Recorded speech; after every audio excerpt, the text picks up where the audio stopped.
be seated. 22-117 Commonwealth versus Karen Reed. Counsel and Your Honor, just for your information, at this very second, FTR is not running.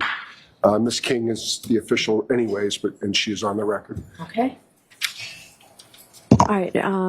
Good morning. So we're here on the Commonwealth's renewed motion. Can we turn off one of those air conditioners, please?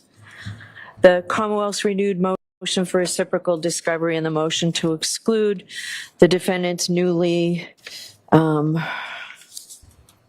provided expert, Dr. Marie Russell. I will hear you on your motion, Mr. Lally. Morning, Your Honor. Oh, I'll hear you, Ms. McLaughlin.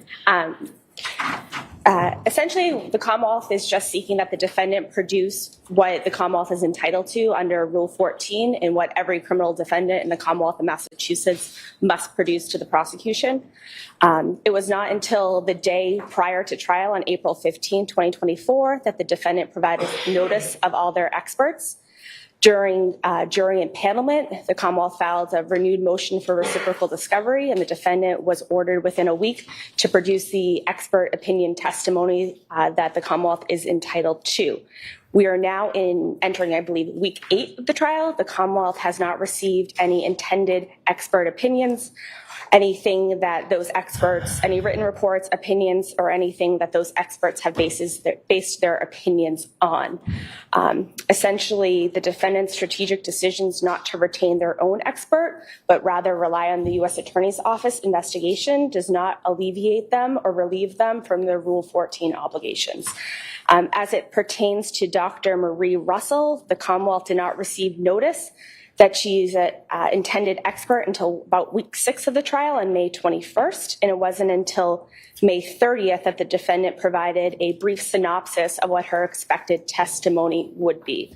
Essentially, and looking at the balancing tests set forth by the case law, the Commonwealth was extremely surprised by this disclosure, and further, the Commonwealth would put that the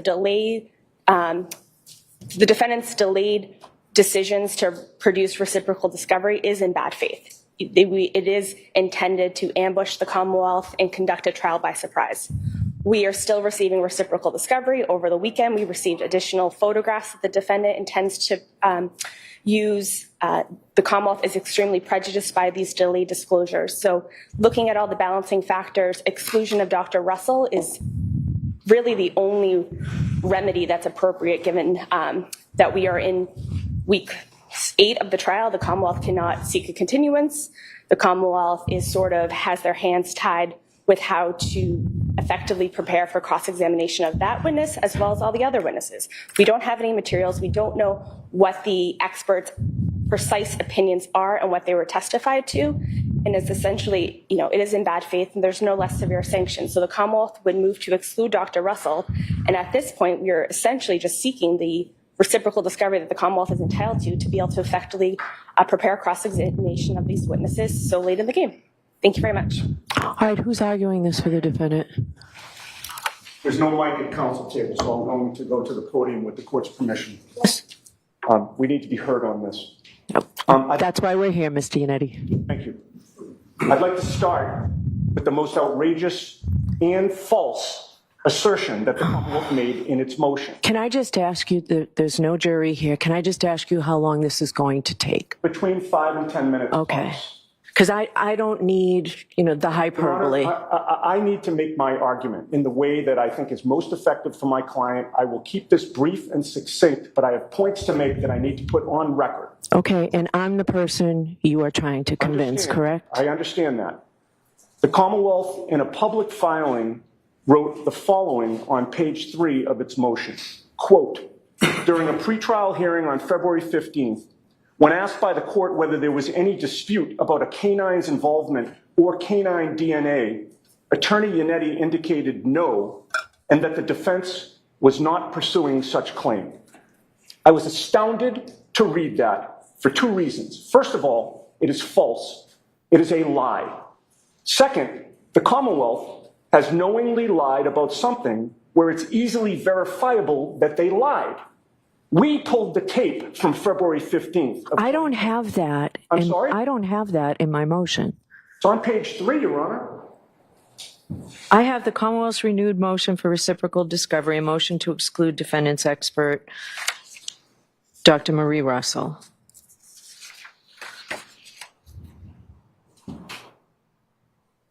I don't see your name at all, Ms. Giannetti.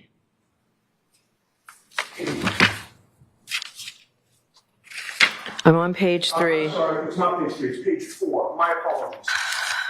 My name is right there on page 4. It says exactly what I just argued to the court. It's about the 5th line down. It starts during a final pretrial hearing on February 15th, exactly Okay. as I said. Okay? All right? We pulled the tape from that February 15th hearing. Here is what was actually said.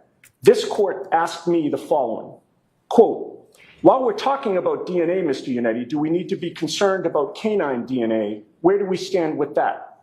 I replied, no, I think this is the only outstanding DNA issue. The court then replied, okay, so all right, we're not dealing with canine DNA. And I said, no. There is nothing in there, contrary to what the Commonwealth has represented to this court in a public filing, that I said there was no canine involvement. There is nothing in there, contrary to what the canine represented to this court and to the public, that the defense was not pursuing such a claim. Can you imagine the nerve of the Commonwealth to spend that interaction? This is the hyperbole I don't need. Could you please get to the point? Your Honor, We've got a jury coming in 15 minutes. I understand, but this is my integrity has been attacked. There have been allegations of bad faith that has been attacked, and I need to defend myself and my client. We were only discussing at that time whether canine DNA was still outstanding, and I succinctly replied, no. And they've spun that, or tried to spin that, into a claim that we're somehow waiving our right to argue that John O'Keefe's arm injuries were consistent with a dog attack. And I ask you, have they no shame? I'm sure it's not lost on this court that this false filing by the Commonwealth comes on the heels of their nefarious attempt to pass off an inverted video, a false video, before this good jury hearing this case. Never once during the direct examination of Sergeant Buchanan did they inquire or mention the fact that the video... Can we please, all right, I'm going to stop you. Please direct your comments to Rule 14 and the reciprocal discovery obligations that the defense has. That's what this motion is. I know you have a speech you want to make, Ms. Giannetti. It's not a, Your Honor, most respectfully, it's not a speech. It's Okay, it's a defense of being alleged to have committed bad faith. So you've moved on from that. So please just focus on Rule 14, and let's do it in 2 separate parts. So you've changed. You're not calling Frank Sheridan, No, right? we are calling Frank Sheridan. All right. So you've got a new medical, Dr. Russell. We'll do that part of it separately. Tell me about what you've provided the Commonwealth on Chris Van E. They've gotten his CV, and they've gotten the substance of his opinion from us. And they've had that for a long time, and the court, I believe, has already suggested that voir dire will be done prior to his testimony. All right, so it's starting to look like we might need a whole day of voir dire, and I'm trying to avoid that. So is the Commonwealth satisfied that when did you provide anything recently since the filing of the Commonwealth's motion, Mr. Yannetti? Not on Mr. Van E, no. What does the Commonwealth have on Mr. Van E?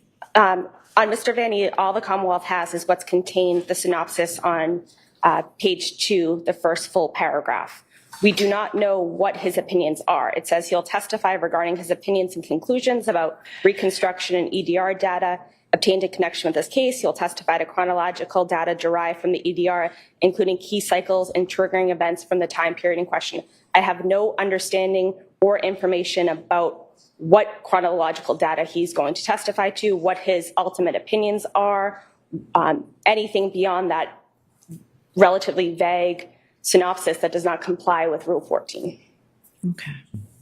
Similarly, what's outlined in the rest of the motion, that's all the expert evidence the Commonwealth has received from the defense is contained within the Commonwealth's motion. Okay. So the defense needs to provide, I'd suggest you listen, the defense needs to provide what chronological data Mr. Van E relied upon and exactly what his opinion is. All right? By the close of business tomorrow. That's fine. All right. Now, regarding the 3 experts from ARCCA. So I've read that report. I can't tell who does what or what the basis of their opinion is. So what have you provided? Your Honor, we've provided everything that we know. We've mentioned to this court at sidebar, these experts did not arise from us. I understand that. These experts were hired by the federal government, and they provided a report to us pursuant to the TUI request, and it was specifically outlined that and ruled that they could not prep with us for trial. So I'm to believe that the defense is calling 3 witnesses that you've never spoken to and putting them on the stand here when... That's essentially it. We've spoken to them only for the purposes of coordination of their testimony and their background. That's it.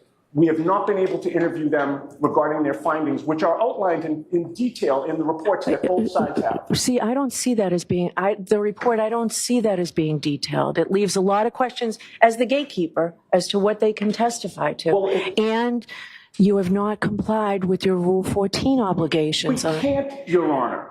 We can't. So you can't, but you haven't. So I am left with you haven't complied. So we need to get everybody here for voir dire. They can testify in a voir dire, right? Yes. We need to do that well in advance of their testimony. Okay, that's fine, Your Honor. All right? Yep. And now tell me about this ER doc. Is she an ER doc? I haven't seen her. She's not a pathologist, Well, correct? she's a pathologist, but she has a lot of experience in an ER, which is why she has the experience of having seen dog scratches and dog bites and dog attacks. All right, so this is not somebody that was involved in the federal investigation, correct? Correct. All right, so you need to provide immediately. I want a voir dire of her this week. So we can get her here Wednesday, and we want the other folks up here from Pennsylvania this week as well. Okay. Well, we'll make those calls. So we need to pick a day. How long do you expect the voir dire of each of these witnesses? If, in fact, the defense has not spoken to these witnesses from Pennsylvania about the nature of their opinion, you must want it too, to be able to question them. How long do you expect the voir dire of each of these witnesses to take? I went and told the jury last week, I'm sorry. last week that we were going to get them this case by the end of the month based on your representations, which included voir dires. It looks like at least a day of voir dire hearings here. Yeah. Yes. Okay.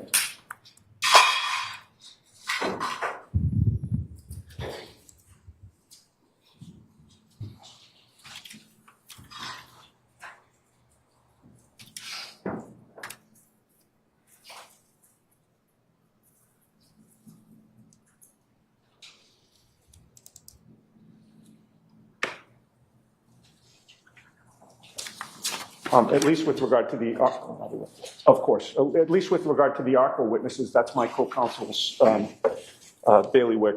He anticipates that unless there are, a substantial number of objections during the voir dire, he anticipates being able to accomplish that between 45 minutes to an hour with each of those 3.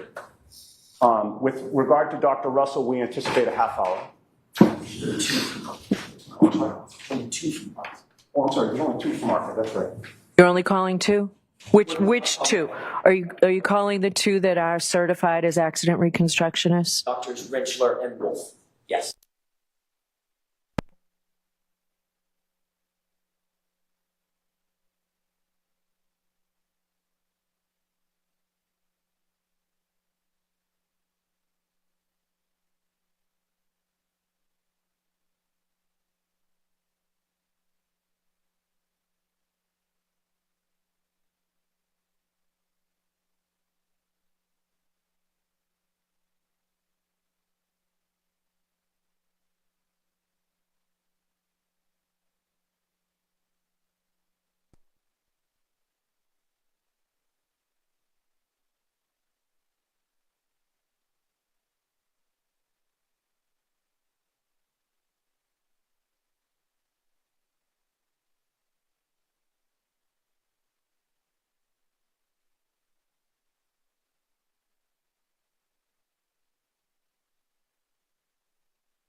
Okay,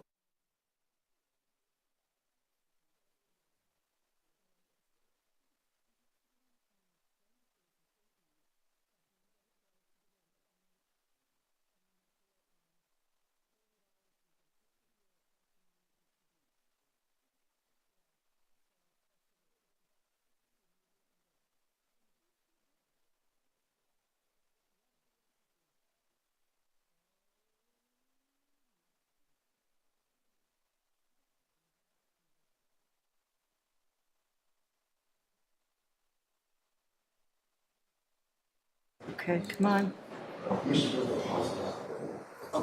Oh,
Hear ye, hear ye, hear ye. All persons have any business before the Honorable Beverly Cody, Justice of the Norfolk Superior Court, Unified County of Norfolk. Draw near, give your attendance, and you shall be heard. God save the Commonwealth of Massachusetts. School is now open. You may be seated. 22117, the Commonwealth versus Karen Reed. Good morning, James. We all met here at 8:30 to try and streamline things, and as a result of what we did this morning, it looks like there'll be some day this week that we will all meet to go through things that we need to go through, but we will excuse you. I just don't know quite yet when that will be. We'll know by the end of the day today. And also on the 21st, originally we said we'd be off for the 21st, but again, you know that we don't want to take up any more of your time than necessary, so we will meet on the 21st, but just in the morning because I have a long-standing afternoon that we cannot cancel. So the 21st will be a half a day, so we'll let you know more as the day progresses. All right, I do have to ask those questions. Were you all able to follow the instructions and refrain from discussing this case with anyone since we left on Friday? Yes. Everyone said yes or nodded affirmatively. Were you also able to follow the instructions and refrain from doing any independent research or investigation into this case? Yes. Everyone said yes or nodded affirmatively. Did anyone happen to see, hear, read anything about this case since we left here on Friday? No. Thank you. Everyone said no or shook their heads. Thank you very much. Can we get Sergeant Buchanan, please? Jim, do you have that flash drive? No. The flash drive that I gave you on Friday?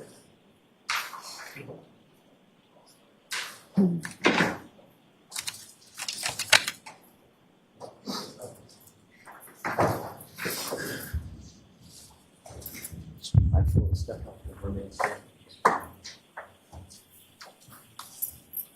You solemnly swear the evidence being recorded during the case down here and should the truth, the whole truth, and nothing but the truth, so help you God. I do. Thank you. Thank you, Sergeant.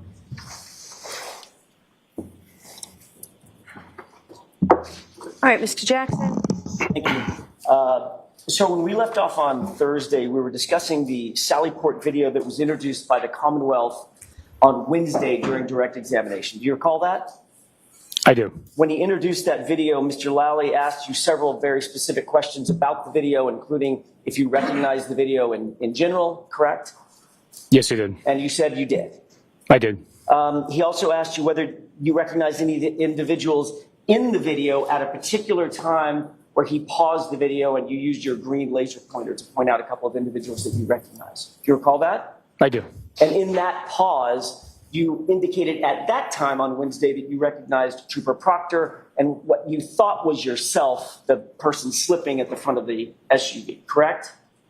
I indicated that Trooper Proctor and myself were in the video, and there was an individual slipping in the front of the vehicle. And you then on Thursday, you corrected that to make sure that we were clear about it. The person slipping was actually the tow driver, not you, correct?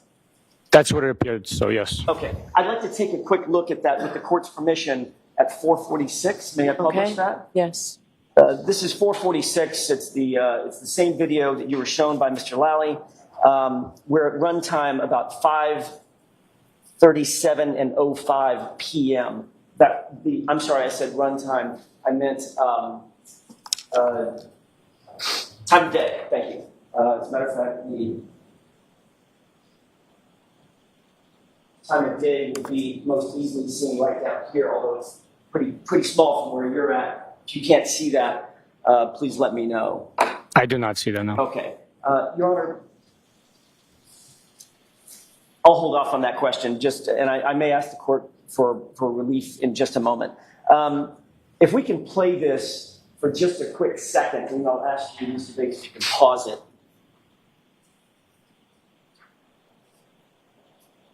Go ahead and pause there. Okay. Sergeant, this is the basic video, the point at which it was paused when Mr. Lally asked you to identify the individuals in the video, correct? I believe it was a different time, but I'm not sure. Do you remember using your green laser pointer, pointing at the person in the back and identifying that person as Trooper Proctor, and then pointing at the person in the front, screen right, mistakenly as you? You remember that? I remember indicating where the individuals would be, yes. Okay. And so do you have the green laser pointer with you? I do. Could you point at the location where you see Trooper Proctor? I do not know specifically right now if that is Trooper Proctor behind the vehicle, but when Mr. Lally asked me to indicate where we would be, it was in this location here. You're indicating toward the rear of the SUV. Correct. On Wednesday, and I just want to draw your attention back to your testimony on Wednesday, you used the laser pointer and pointed at two different individuals, person toward the back, and you identified him as Mr. Proctor, as Trooper Proctor, correct? On Wednesday. I indicated that Trooper Proctor and myself would be in the shot in the rear of the vehicle. And then I indicated that I'm wearing a olive drab baseball hat, and Trooper Proctor's wearing a winter-style knit black hat. Isn't it true that on Wednesday, what the question you were asked from Mr. Lally is, Ms. Gilman, from Mr. Lally, Ms. Gilman, if you can just pause there for a moment, as the sergeant's almost falling in the video, when the court said, keep your voice up, Mr. Lally. Do you recall that? I do not recall that, no. Do you remember Mr. Lally saying, Sergeant Buchanan, with reference to any of the individuals you see in this video, do you recognize any of those individuals? And you responding, I can recognize Trooper Proctor and myself. And you used the green laser pointer in doing so. Yes, I did. And that was on this area, may not be to the frame, but this is where the video was paused when you made that identification, correct? It was approximately at this time. Okay. So you were then asked after you identified, and at that time you did identify Trooper Proctor, and again, mistakenly, yourself, correct? I directed the laser to the area where we would be. Okay. And Trooper Proctor is the one toward the back of the truck. Again, I cannot tell you which individual. There are multiple individuals there. I do not know at this point in time where it's frozen if that's exactly Trooper Proctor. I know we were present at that location, and I know what he was wearing for a headdress and what I was wearing. All right, so you have to move along from this point. Then why did you, one more question, Your Honor, then why on Wednesday did you indicate very clearly the person toward the back of the SUV was Trooper Proctor? If you don't know, why did you say that on Wednesday? During the frozen frame, I could tell there were two individuals back there, and I was, at one point in time, in that location with Trooper Proctor. That appeared to be Trooper Proctor in the back of the car. From where the video is frozen right now, I cannot tell. So you're changing your testimony from Wednesday. Objection. Are you changing your testimony? I am not changing my testimony, no. Okay, next question, Mr. Jackson. You then asked whether the video was true and accurate as in terms of its depiction of what you saw, what you observed in Sallyport that night, correct? I indicated that the video is true and accurate to the location. And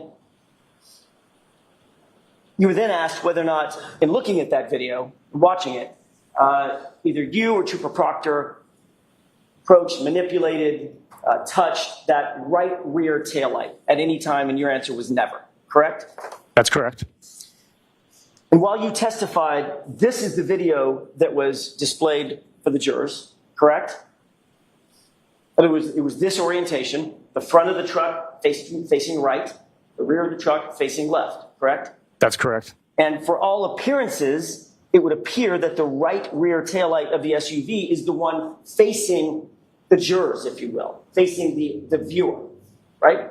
From appearances. You didn't know anything different. Can you rephrase that question, please? Sure. Just from the appearance of the video, as it is now, the appearance of the video looks like the right rear taillight is the taillight that's facing the jurors, facing the viewer, toward the rear of the truck, correct? As it is frozen, correct. And on Wednesday, I want to move through this relatively briefly, Sergeant. On Wednesday, you did not mention that this video was inverted, did you? It was not brought out, no. Not brought up by, I mean, that's a passive way of saying it. I'm asking you directly. Did you mention that this was an inverted video? Not on Wednesday, no. On Thursday, Mr. Lally finished his questioning on Wednesday, then came back on Thursday. You continued on direct examination under questioning by Mr. Lally again to start the day, correct? That is correct. And during that testimony on Thursday morning, you also, under direct examination, did not mention that this video was inverted, did you? Did not know. And then it was my turn to ask you questions. You recall that? I do. And then I began asking you questions about the accuracy of this video. And at that time, for the first time, you said it appears that it is a mirror image. It's an inverted video, correct? I advised you that it is a mirrored image at that point, correct?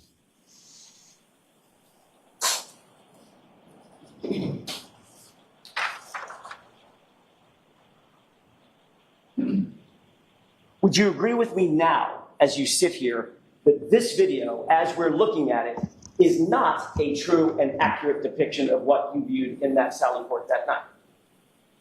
I would not agree with you, no. Do you believe that what the jurors are seeing right here is a true and accurate, surveillance footage of the Sally Port that night? Yes, it's just mirrored. Which means what's left is right and what's right is left, correct? Correct. If the jurors were actually standing where the camera is recording, which it's recording all accurate depiction of activity and events taking place, the back of the vehicle would be on the right and the front of the vehicle would be on the left, but all activity is accurately depicted in the video. So, in point of fact, everything in this video, every bit of it, is reversed, correct? It's just a mirror image. So it's not accurate, is it? It's an accurate depiction of what has taken place. Sergeant Pupnik, if I were to ask you, let me give you a hypothetical. Let's say you were investigating a circumstance in which a suspect was being identified by 5 witnesses based on a tattoo on that person's left arm. And then you go show that witness, or those series of witnesses, an inverted version of a photograph of that person with the tattoo appearing on his right arm. And those witnesses all say, no, that's not the guy. I remember the guy. The guy had the tat on the left arm. Would you think that that's an accurate depiction of the person with the tattoo? Objection. Sustained. Do you agree with me that an inverted video is not accurate? It's inverted by definition, right? It's an accurate depiction of the events taking place. You've reviewed this video in its entirety, you testified, correct? Yes. About how long would you say this video is in its runtime, from start to finish? I did not take note of the length of the video. All right. I'm going to ask you, Mr. Bates, if you could, with the court's permission, can you just pull the cursor back to the beginning of the time of day for this video? And pause it there. Can you see, and this is not an eye exam, can you see the timestamp on the lower left-hand side? No, I cannot. Your Honor, with the court's permission, I could do this. To see it sidebar.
You are unmuted.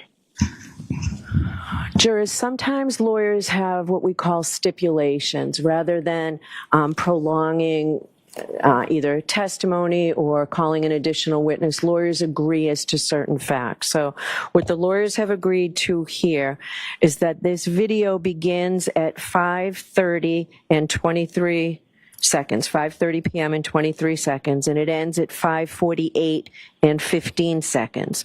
And the total run time of the video is 5 minutes and 51 seconds. All right, your questions, Mr. Jackson?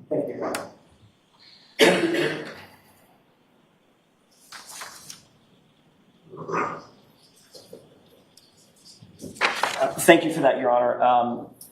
Sergeant Buchanan, given the fact that the beginning time, the time of day, is 5:30 and 23 seconds in the evening, and the end time of this video stops at 5:48 and 15 seconds, would you agree with me, without doing the math down to the seconds, that's about 17 minutes and 50 seconds or so?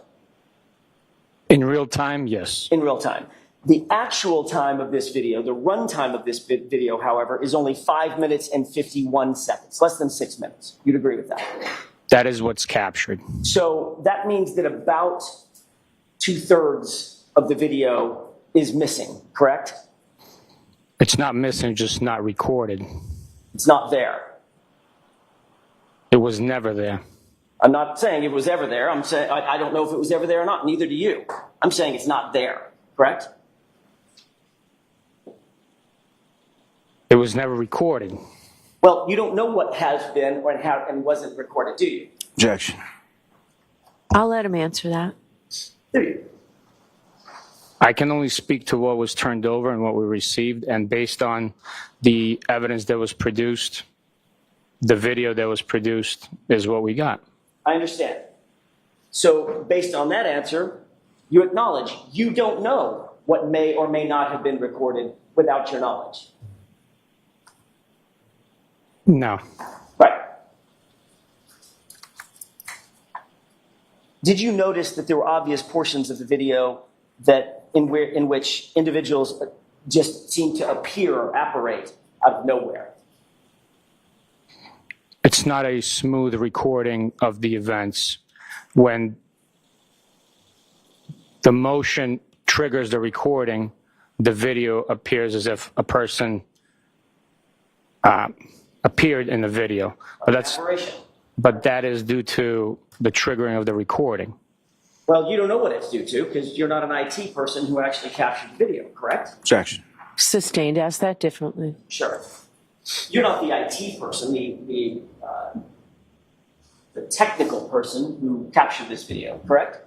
I am not, no. You don't maintain this video system, do you? I do not know. You don't know the inner workings of how the video system was originally installed or how it operates, correct? Based on my training and experience, I know that certain systems, due to the restriction of the storage of the system, they try to save the storage and trigger the recording only by motion or certain time parameters. So in this video footage, I could tell you that the video is triggered by motion to record. How much storage did this system have? I do not know. What was the level of storage at the time that this video was taken? Was it 60%? Was it 99%? What was it? I do not know. So you actually don't know, Sergeant, the inner workings of this system, do you? I do not know all the inner workings of the system. But you do know that there appears to be portions of this video missing and portions of this video in which people just seem to apparate out of nowhere. It's not missing. It just was not recording. Let's move to, I think it was 5:37. A few seconds.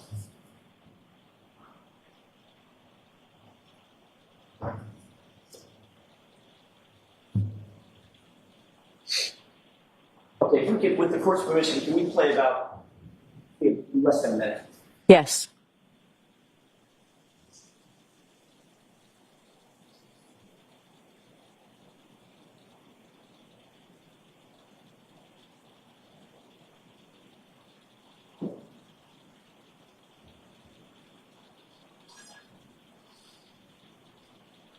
Pause it.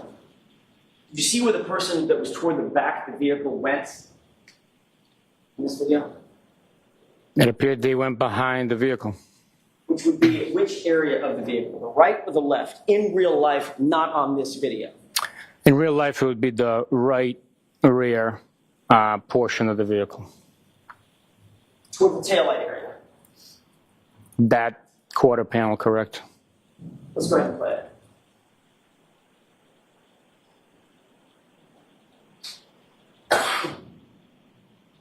Pause it. Did it appear that someone just seemed to appear out of nowhere toward the rear of the vehicle? Just now? Due to the triggering of the motion, I asked you why. I asked you if. Did it appear if someone just appeared out of nowhere in the back of the vehicle? that's what the footage represents, yes. Can we go ahead and play this?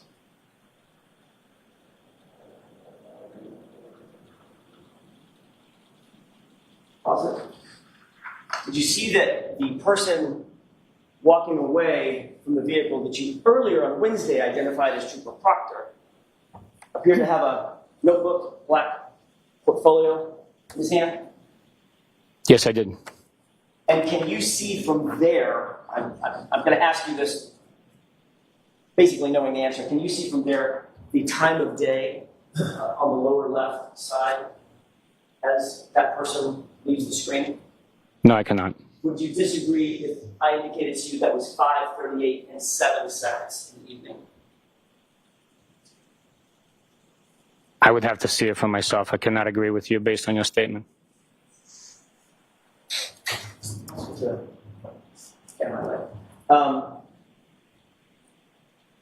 Your Honor, may we approach briefly? Sure.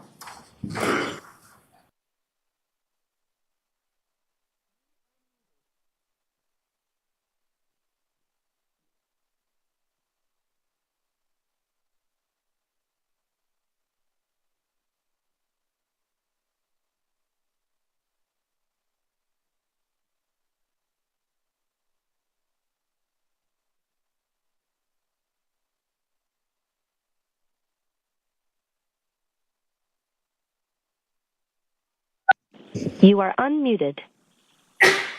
All right, so Sergeant, we're going to ask you to go take a look at that, okay? Thank you, Your Honor.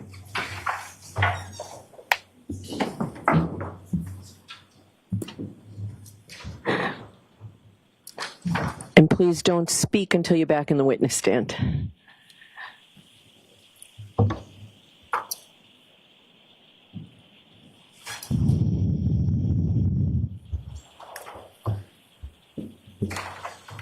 Thank you.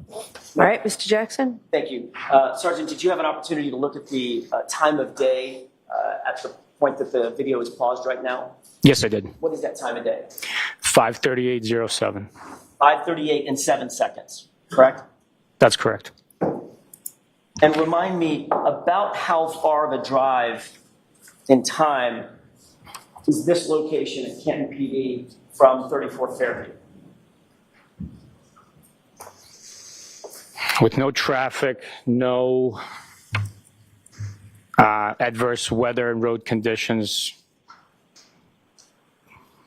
several minutes, four minutes, maybe 5 minutes, depending which route you take. Your Honor, I have a flash drive that I'd like to have marked. Is this a different flash drive than we had on Friday? It is, and I can explain it sidebar if the court wishes. All right, are you just marking it or you intend to show it? I intend to show it with the court's permission. All right, so we'll mark it for identification and then I do need to see you, yes. Thank you. May we approach? Yes.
All right. I'm going to take a 2-minute recess. All rise for the court, please.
back to session. You may be seated.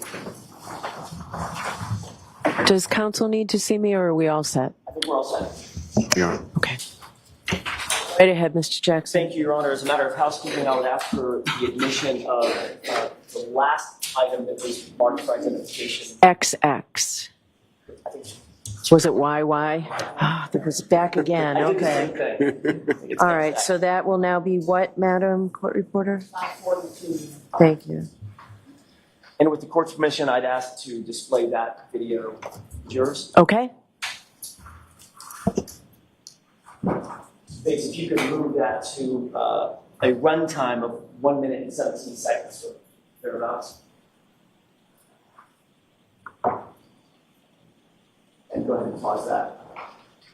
Sergeant, do you recognize what's depicted in what's just been marked as Exhibit 542? I do. How do you recognize that? It's an inversion of the video provided from Canton PD, Sally Port. It's actually, and that inversion corrects the perspective. Would you agree with that?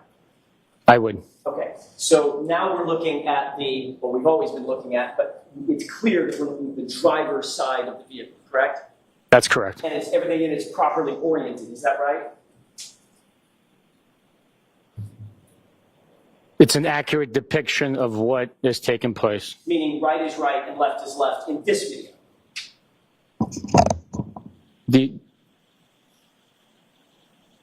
The vehicle came from the right into the left.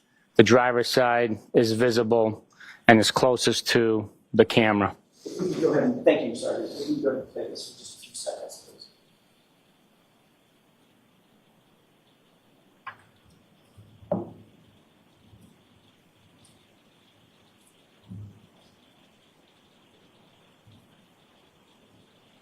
Pause it. You saw the person that was toward the back of the vehicle that you earlier on Wednesday identified as Trooper Proctor moving toward the right, yes, the passenger side taillight area in this video, correct? I observed the person walking that way. Let's go ahead and play it.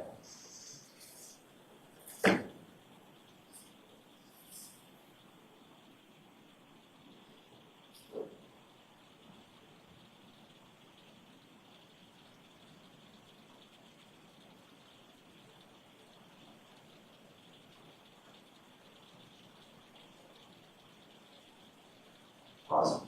And you see the person toward the taillight area moving out of frame just now, correct? I did, yes. And that person had that black portfolio in his hand.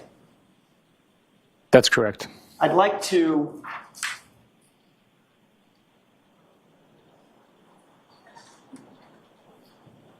ask Mr. Bates if you wouldn't mind moving the cursor back to the beginning before the SUV was actually in the Sally Port.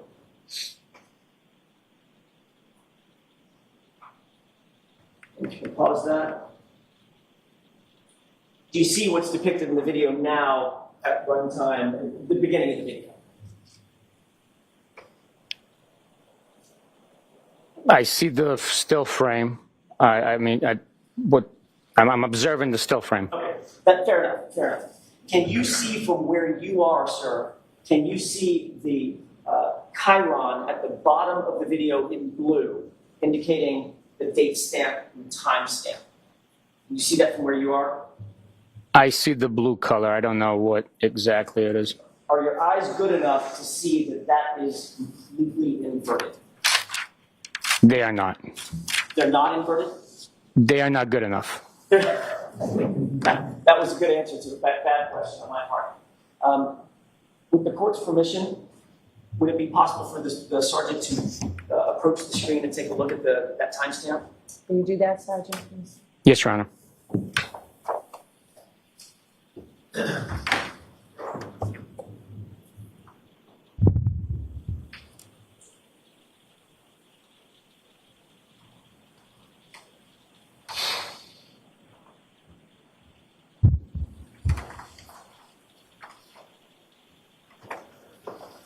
Were you able to, may I inquire? Yes. Were you able to see that timestamp?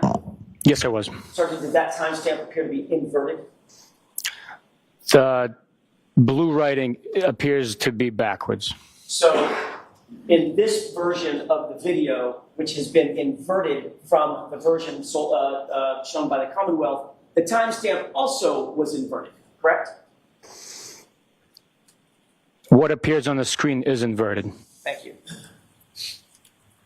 I'd like to zoom in on, just with the court's permission, on a portion of the middle of the video. Okay.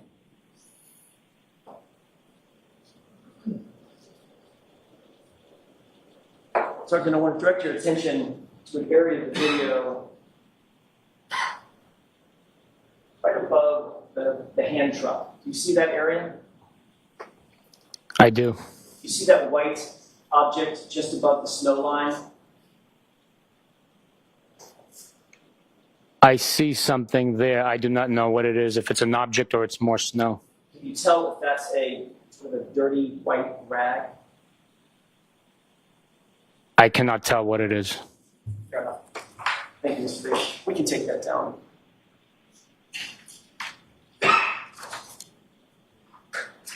We've seen a corrected version of that Sallyport video from that camera. There's also another camera on the opposite side of the Sallyport, isn't there? There is. And that one, for lack of a better phrase, that one came out pretty grainy. Would you agree? Yes, it's not perfect quality. The other view would show, given the fact that it's on the opposite side of the wall of this video, that actually would show the right rear portion of the SUV as it was parked in that Sallyport, would it not? Yes, it would. Let's take a look with the court's permission. This has already been marked as 446. I believe it was introduced last week. Okay. Display that? Yes. Thank you. I know it's very hard to see, Sergeant, but could you tell me, as the video is paused right here at the beginning, timestamp, can you see the outline of the antique police car? I can make that out, yes. And it appears that there's no vehicle in the foreground this side of that antique police car, correct? That's correct. You also can see that this video is in fact not inverted. It's the correct orientation, right? That's correct. And obviously it's pretty lacking in quality, but you can make out the fact that there is an outline of a vehicle there, correct? Correct. If we could play, may I approach the screen briefly? Yes.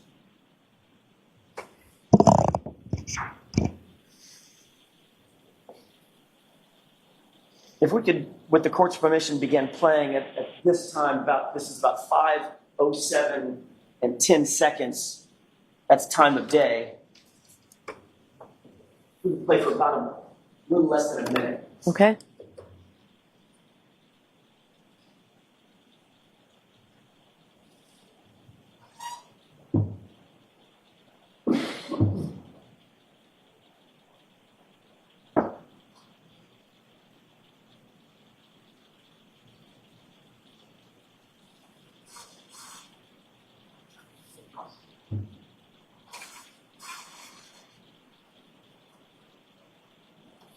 Sergeant, did you see what was depicted on the video that just ran from 5:07 and a few seconds until it was just paused? I did watch the video. And how much time would you estimate elapsed as we just watched that video in real time? 15 seconds, maybe? Okay. And do you see something? You see something in the foreground that just sort of appeared there next to that antique police car? It appears that the SUV has now pulled into the Sallyport and there's an individual standing behind the SUV. And do you see what the time of day is on that timer? I do not. Can you see that it's paused at 5:50 and 46 seconds? I cannot.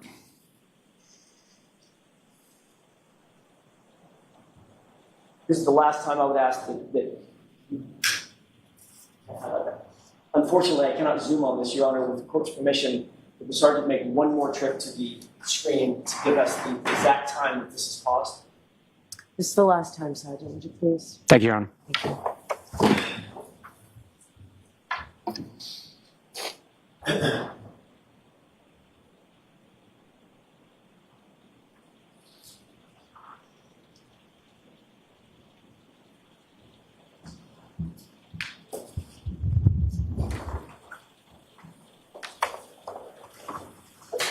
What was the time? What is the timestamp where the video is paused? 5:50:46. 5:50 and 46 p.m. Correct. That's correct. So it appears that this video, in about 15 seconds, jumps 42 minutes to the 5:50 mark. Correct. I don't know how much it jumps. Well, from 5:08 approximately to 5:50 approximately. How much time is that? Approximately 48. 42 minutes, right? Excuse me, 42. Yes. That's okay. And Miss Reed's vehicle, which shows the right rear taillight portion, just appears, correct, at 5:50. There's a vehicle that appears. There appears to be an individual standing behind the vehicle. It's not just a taillight that appears. But Sergeant, the exact time that would show what Trooper Proctor was doing at the right rear taillight, that is missing. Objection. Sustained. The exact time that would show what the person who you identified on Wednesday as being Trooper Proctor, that video is not there, correct? Objection. Sustained. This video, Sergeant, you will agree, if that 42-minute period existed, that would have been the only video that would establish the actual condition of the taillight the moment the SUV arrived in police custody in that sally point, correct? Objection. You can ask that differently. Is there any other video other than this one that would show the exact condition of that taillight as it pulled in to the driveway, to the sally point? Or is this the only one? From that location, Correct. that is the video that captures that time frame. And that's also the video that captures that area of the car, correct? The right rear portion of the car. Correct. And that 42 minutes from when the car arrived until 5:50 in the evening, that portion is missing, correct? It's not missing. It's just not recorded. It's not there, Sergeant Bubnik. I'm not splitting words with you, splitting hairs. It's not there. It's gone, correct? It's not on the screen now. It's not anywhere, is it? I do not know. That's all I have. Okay. Thank you, Your Honor.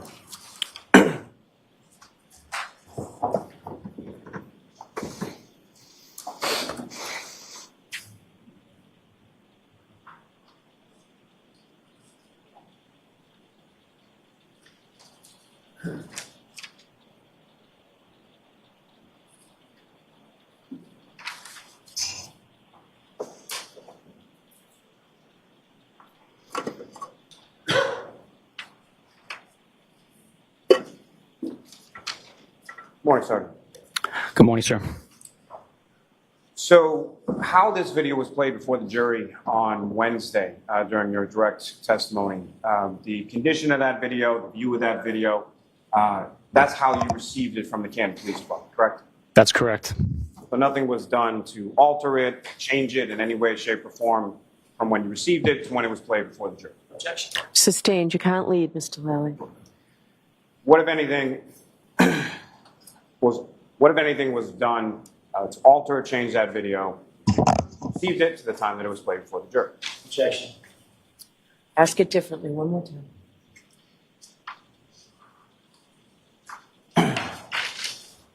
As far as the condition when you received it and the condition when it was played for the jury, what was different? There was no manipulation, alteration of the video between I'll allow the answer. when we received it from Canton Police Department when I played it and when it was played for you. Now, as far as the cameras are motion activated, correct? That's correct. And as far as the skipping that you observed at various points of the video, was that something that occurred once or more than once? More than once, repeatedly. And was it one specific portion of the video? And by that I mean, was it only at the beginning or only in the middle or only at the end, or was it sort of throughout? It's consistently happening when there's lack of motion. The video does not record because it's not triggered to record.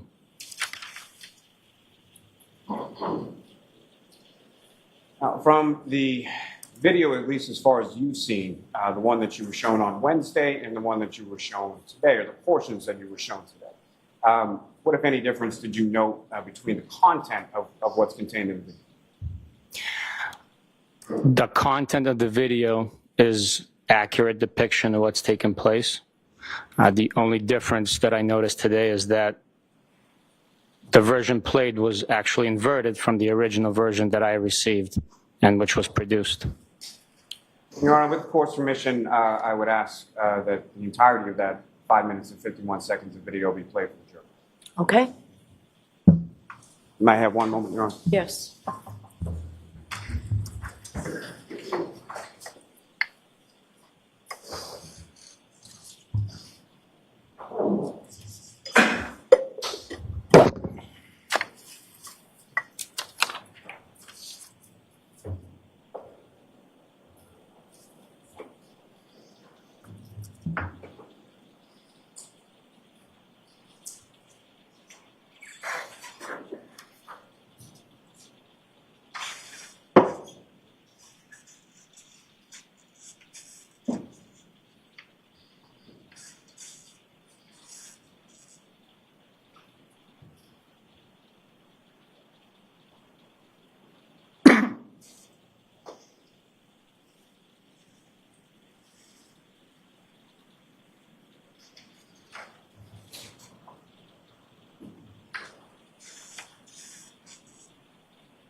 Pause there, Ms. Gilman. And that area just played before the jury, that is when the vehicle was brought in by the tow truck driver from the flatbed, from the driveway video, into the Sally Port area, correct? That's correct. Thank you. Gentlemen, if you could.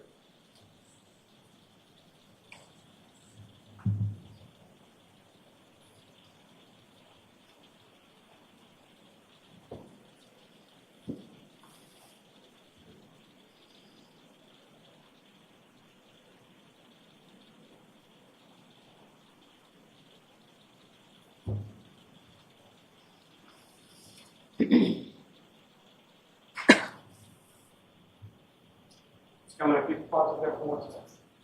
Sergeant, I'm going to direct your attention to the person that just opened the driver's side door. That's the tow truck driver, is that correct?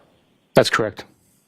Just ask you to take a look at the door, and in particular, the snow on the door when he closes that door. Gentlemen, if you could.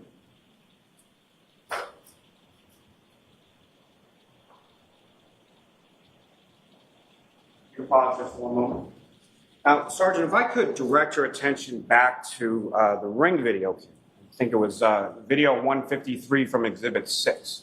And you were shown that video on cross-examination and asked about any movement that you saw on the driver's side rear tire, things of that nature. Do you recall that? I do. And do you recall that portion of the video when it's alleged that Ms. Reed's vehicle came close to or made contact with Mr. O'Keefe's vehicle in the driveway? At that point, did you observe any snow coming off of Mr. O'Keefe's car when they came close to each other? Objection. I'll allow it. I don't remember exactly if there was snow coming off the vehicle. There was snow falling, and that was captured by the ring video. I don't recall if any snow came off the vehicle. Gentlemen, if you could.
Thank you.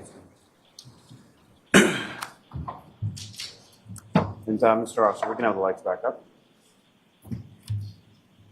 Now, Sergeant, that video starts at approximately 5:30 p.m. on January 29th, correct? Correct. Is that before or after the ring video 153 from Exhibit 6 at 5:07 in the morning at Mr. O'Keefe's house when you can see the defendant's smashed taillight? Objection. So the objection is sustained. Ask the question. 5:30 p.m. on January 29th, is that before or after 5:07 a.m. When you observed the defendant's vehicle on the ring video of Mr. O'Keefe's house? That is after. And is that before or after you observed on the ring video the defendant, Ms. Roberts, and Ms. McCabe driving the defendant's vehicle and parking it in the driveway of Mr. O'Keefe's house? It's after. And is it before or after about, say, 8:22 in the morning, at some point when a Canton Cruiser parks in the driveway behind the defendant's vehicle?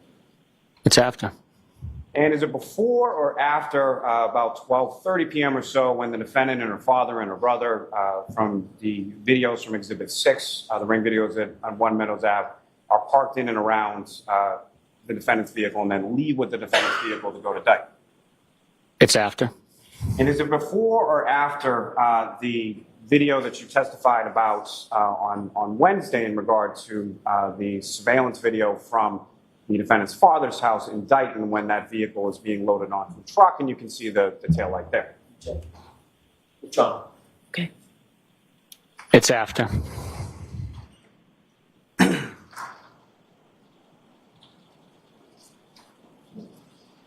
Now, again, you had a conversation or an interview with the defendant on the afternoon of January 29th when you were in Dayton, correct? That's correct. And during the course of that interview, she made statements about her broken taillight and when that occurred, correct? Objection. Do you want the instruction, or do you want to come see me at sidebar? Sidebar.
You are unmuted.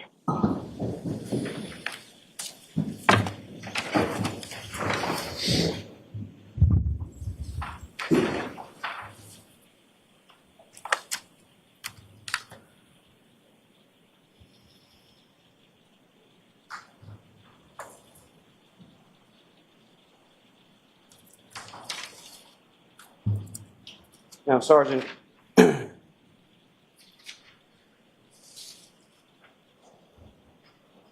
between the version of the video that you and the jury witnessed on Wednesday and the version that you just witnessed the entirety of right now, again, what, if any, difference as far as the depiction or people or places between those two versions of the video? Outside of it being a mirror image of itself, it accurately depicts any activity or action in the Sally Port. And at any point in time that you were in the Sally Port area of the Canton Police Department garage, did you or Trooper Proctor ever go near, touch, manipulate the rear passenger side taillight area or the rear passenger side quarter panel of the defendant's vehicle? We absolutely did not.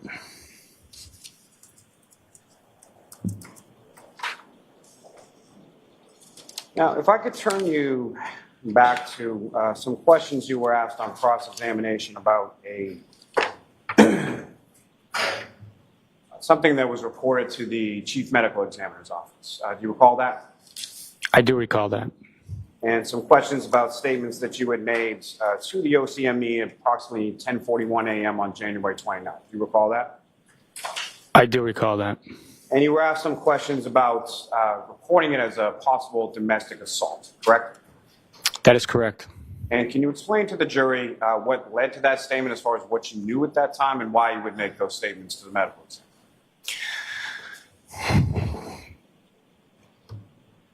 The Massachusetts General Law directs us, just as it gives the district attorney's power to and authority over all death investigations. That's the following section 4 of that chapter. Excuse me, following section from section 4, section 5 of that chapter directs all state medical and police entities to work in coordination with the medical examiner's office. By law, we're supposed to work together on the medical legal investigations that the medical examiner's office conducts. We conduct the criminal portion of the investigation, they conduct the medical portion of the investigation. Thus, I contacted the medical examiner's office and advised them that what we had learned at the time. Up to that point, we had learned that the defendant stated that she hit him. We had collected, meaning the Canton Police Department had collected a broken glass. So based on the physical evidence and the statements made by the defendant to the first responders at the scene at that point in time, I had communicated those facts to the medical examiner's office. That way they would document it, but also be prepared to investigate the case with the most up-to-date information available. Now, at that time that you made that statement to the representative from the chief medical examiner's office, had you been to Good Samaritan Hospital and seen Mr. O'Keefe at that point? I have not. And had you obviously seen any of the injuries that Mr. O'Keefe had sustained prior to making that statement to the medical examiner? I had not. Now, as far as the information that you received, you mentioned first responders indicating that the defendant had stated, "I hit him." Who was the first responder that provided that information? Be Canton Police Sergeant Good. In addition to that, did you or Trooper Proctor speak with any of the Canton fire personnel? Yes, we did. And who did he speak with? I believe it was firefighter Fleming. So firefighter Flamati, is that correct? That's correct.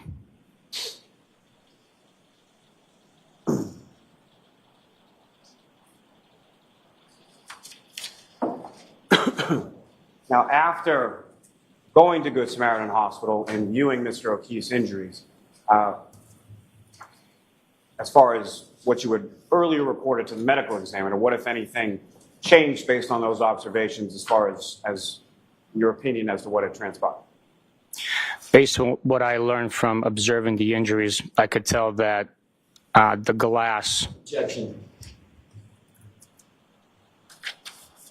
Yeah, I'm going to allow it. You can move to strike it, but I'm going to allow it. I could tell that the glass was most likely not the object, the weapon, which was used to cause the injury to the back of Mr. O'Keefe's head.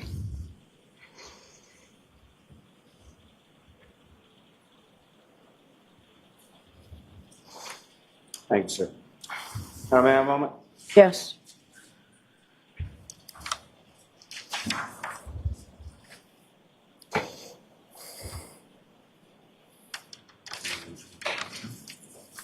Thank you, sir. I have no further questions. Any recross? Very briefly. Okay. In your report to the OCME, you said it was a glass to the face, not to the back of the head, correct? I'm not sure how they wrote it down, but I would need to be refreshed on my memory. Okay, fair enough. May I approach? Yes.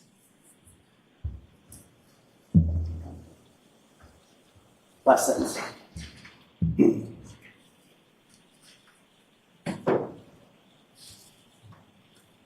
May I? Yes. Thank you, Sergeant. Does that refresh your recollection? Yes, it does. What did you say to the or what did you report to the OCME? That there was a possibility that the decedent was struck to the face with a glass. You also, with regard to the phrase, I hit him, or the Sergeant Good and or Flamati telling you that she said, Ms. Reed said she hit him. When did Sergeant Good tell you that? It would have been during our conversations at the police department. And when did EMT Flamati tell you that? He never told me that. So the only thing you were going on with regard to the phrase or the statement that you claim my client indicated, where my client indicated she hit him, is coming from Sergeant Good.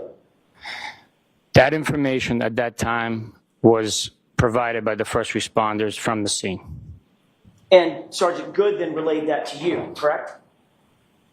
At some point, yes. Is there a single report memorializing that Sergeant Good reported to you that morning before 10:41 a.m., before 10:41 a.m., that my client made the statement that she hit him? I don't believe so. I want to shift gears real quick to the video. A couple of quick questions about that. When did you, and I'm talking about the higher quality video, the one that was inverted. When did you receive that video? What date? I'm not sure. It was at some point in either late April or early May. After we had started this trial.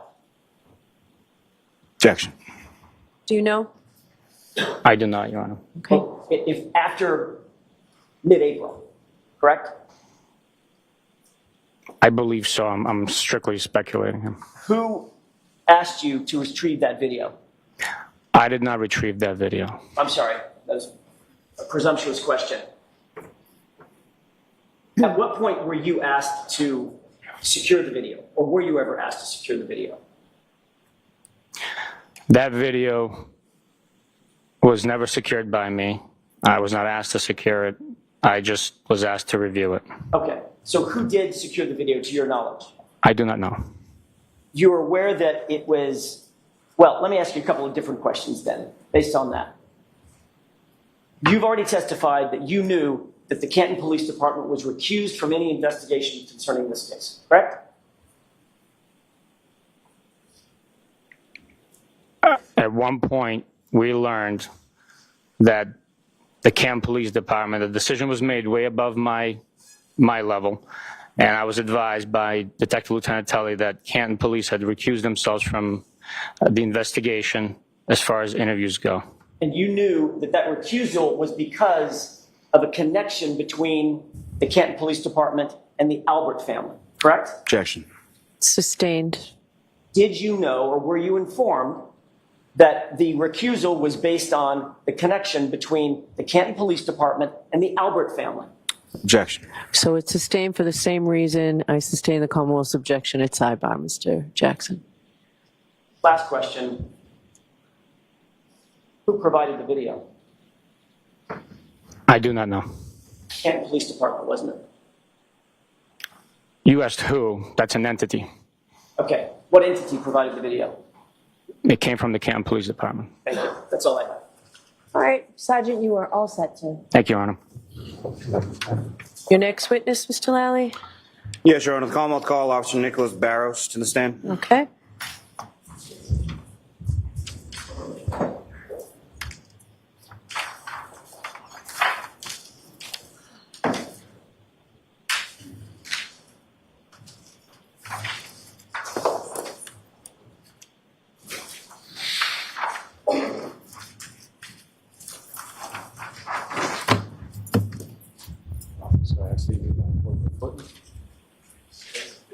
You so swear the evidence give the court and jury in the case now and here's for the truth, the whole truth, and nothing but the truth, so help you God. I did. So,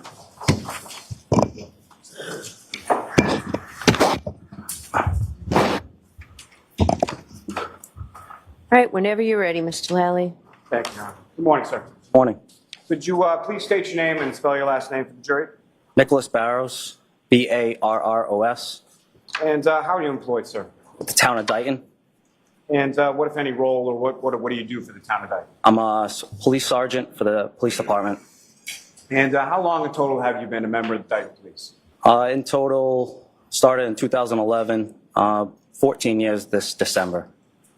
And how long have you had the rank of sergeant with the Dayton Police? A year and a half. Now, if I could direct your attention to January 29th, 2022. Do you recall that date? I do. And were you working that date? I was. And do you recall what kind of shift you were working on that occasion? I was working the 8 to 4, the day shift. And was that the only shift that you had worked on that occasion, or how long had you been on shift by the time you came on for the 8 to 4? That particular day, I was working from 8 a.m. to midnight. It was on a double. Now, at some point when you first came in, with reference, if you could explain to the jury just briefly or in general terms, when you come on shift for the Dayton Police, what, if any, communication, first and foremost, what was your role as far as that particular shift was concerned? I was the officer in charge that day from 8 a.m. to midnight. When I came in at 8 a.m., the outgoing shift, the midnight to 8 shift, had advised me that a resident had called the police station on a 911 call requesting a ride to Brockton Hospital to meet his daughter due to her daughter's boyfriend passing away, and he needed a ride due to the snowstorm. And then, as your shift continues, what, if any, further contact or who, if anyone, reached out to you in regard to that earlier situation? Later on, I believe it was around 2:30 in the afternoon, I received a phone call from the Norfolk District Attorney's Office with the troopers assigned there, and they had stated that they were going to come to Dayton to retrieve a vehicle that was involved in a homicide. And did they give you a specific address as far as where they were going? I believe the address was 345 Country Hill Drive in Dayton, North Dayton. And with regard to that address, what, if anything, did you recognize between that and the earlier call that you were just speaking of? That was the address that came up on the 911 call when that gentleman had called earlier on the prior shift. And at some point, did you come to find out who the residents were at that address on Country Hill Lane? I did. Okay. Who did you find them to be? It was the Reed residence. All right, so Sergeant, I'm going to ask you to keep your voice up, and Mr. Lally, you too. Okay. And the Reed residence, was that a William and Janet Reed, is that correct? Correct. Now, as far as you received that call at about 2:30, do you know specifically who you spoke to around 2:30 in the afternoon? Trooper Michael Proctor. And as far as that earlier information that you were talking about with the 911 call, what, if anything, from that did you impart to Trooper Proctor? I advised Trooper Proctor that we did receive a 911 call on the midnight to 8 shift about the resident looking to get a ride to Brockton Hospital. And during that initial call, how was it sort of left as far as what, if anything, you were going to provide as far as assistance or with regard to the troopers on that first call? On the first call, the troopers just had asked me if I could meet them at that residence as a courtesy since they were coming into my jurisdiction. And what, if anything, did they indicate to you as far as where they were or when they felt they would be arriving in that area? Trooper Proctor advised me that they were heading, I believe, from Canton, and once they were about 10 minutes away, they would recontact me so that I could meet them at the residence. And subsequently, later in that afternoon, did you receive further contact from Trooper Proctor? I did. And do you know about what time that was? I believe the first phone call was around 3 p.m. that he had called me and said that they would be there in about 10 minutes. And upon receiving that call, what, if anything, did you do? I had contacted, Trooper Proctor had asked me to contact our tow company to have them meet us at the residence as well. And I said once I hung up with him, I would contact the tow company and then respond to that address on Country Hill Drive. Is there a specific tow company that the Dayton Police uses with regard to towing of vehicles within the town? During that period, it was Diamond Towing. And so did you contact someone at Diamond Towing in reference to responding to that address as well? I did. I contacted the owner, and he responded. Now, as far as that area of Dayton, if you could explain to the jury sort of what you observed as you were coming down towards that residence on that day. Okay, so when I responded to that address, that street is off of 138. When I turned onto Country Hill Drive, I was traveling west. When I arrived on that street, I observed a black pickup truck parked on the street facing east. I was flagged down by that black pickup truck by the driver and was told that they were the troopers that I had spoke to, Trooper Michael Proctor and the other sergeant. Sergeant that left the room as you were coming in? Correct. And what identification did they provide to you in reference to that? They showed me their ID and their badges. And then from there, where did you proceed? I had parked my marked police vehicle at the end of the driveway since it was a snowstorm and we could not get into the driveway. And then we walked up to the residence. So when you say it was a snowstorm and we couldn't get into the driveway, can you expound upon that a little as far as explain to the jury why it was that you couldn't get into the driveway? There was about a foot of snow in the driveway. And as far as that snow that you observed when you arrived there, was that snow, how did that snow appear as far as, did it appear as if it had been shoveled or snow blown or untouched, or how did it? It was untouched. Now, as you're going through the snow, and correct me if I'm wrong, but it's yourself, Trooper Proctor, and the sergeant from the state police, and who, if anyone else, is going along with you? I had an officer that was field training with me that day, and he was with me as well. And we went up to the residence. And as you're walking up to the residence, what, if anything, did you come upon as you're going towards, say, any door or getting closer to the home? I remained at the garage. The two troopers went to the front door and made contact with the homeowner. Now, as far as you were there specifically for a vehicle, correct? Correct. Did you observe a vehicle in the driveway at any time? Yes, we observed a black Lexus SUV in the driveway. And what, if any, observations did you make to the rear area of that vehicle specifically? At first, I did not go up to the vehicle. I just remained at the driveway and waited for the troopers to come back. And once they came back, they were let into the house through the garage. I had walked in with them briefly and then went back out to the garage and remained with the vehicle. And as far as at any point in time, did you have any conversation with anyone named Karen Reed that day while you were at the house? I did not. Now, with respect to you come back out to the garage, is that correct? Correct. And the troopers are inside the house, is that also correct? Correct. Now, at some point, do other vehicles come down to the driveway area of this residence that you were at? I had contacted the highway superintendent after speaking with the troopers about how to retrieve the vehicle since the driveway was untouched and had about a foot of snow. I had made the decision that I would call the highway superintendent and see if that he would come and plow the driveway so that the tow truck would have access inside in the driveway. And just in reference to this driveway, just if you could, not exact footage or anything, but how close is this Lexus SUV parked in relation to the roadway? How long is that driveway? It's got to be about 150 feet off the roadway, if not more. And if you recall, from where you're standing at the point of the garage, was what part of the vehicle was facing you? Was it the front of the vehicle, the back of the vehicle, the side of the vehicle? If you know? I was looking at the left side of the vehicle. And at some point, did you make any observations of the right rear part of that Lexus SUV? I did. And what, if anything, did you observe about that area of the vehicle? I saw that there was some damage to the right rear taillight.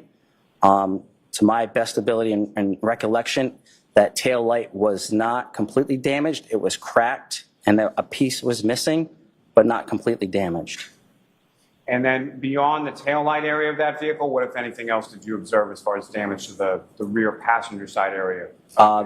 Like a dent on the rear quarter. And as far as the dent on the rear quarter of the panel that you saw, was that above the taillight, below the taillight, or something? It's probably right in conjunction with the taillight in that same area. And from the time that you made these observations of the vehicle, at any point did you go sort of physically up to the vehicle? I walked up to the vehicle, correct. And about how far away from the vehicle did you get? 5 to 10 feet away. And as far as the sort of outside or exterior of the vehicle, you mentioned obviously there's about a foot of snow on the ground. What, if anything, precipitation-wise or weather-wise, was around or on the outside of the vehicle? Just snow. And in particular, in this area of the right rear passenger side of that taillight, was there any snow or ice or anything around that area that you observed? On the vehicle itself? Yes. Yes, on the vehicle there was snow on the vehicle. And not to put words in your mouth, but sort of caked on there, is that correct? I guess you could say caked on, correct. So you'd reached out to the highway superintendent to have someone come out and plow the driveway, correct? Correct. And do you know about how long it was between the time that you made that call and the time that the plow driver came out to clear it? Less than 10 minutes. And the sort of clearing of the driveway and the process of that, do you know about how long that took? I'd say another 10 minutes or so. And as far as the time that the troopers went into the house, at some point the troopers obviously came out of the house, correct? Correct. Do you know about how long it was that they were inside of the house? More than 30 minutes, less than an hour. Now, at any point in time that while you were there, did you yourself or did you see anyone else touching or making any contact or manipulating or anything in that rear passenger side area of either the taillight or the dent that you I did not. I'm sorry. I did not. If I may have a moment, John? Yes.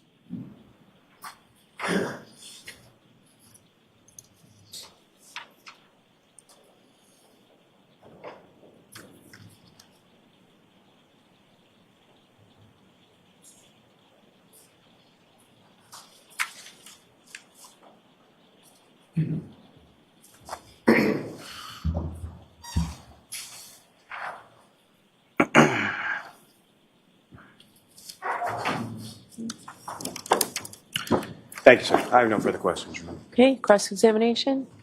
No questions. All right, Sergeant Barrows, you are all set, sir. Thank you. Thank you.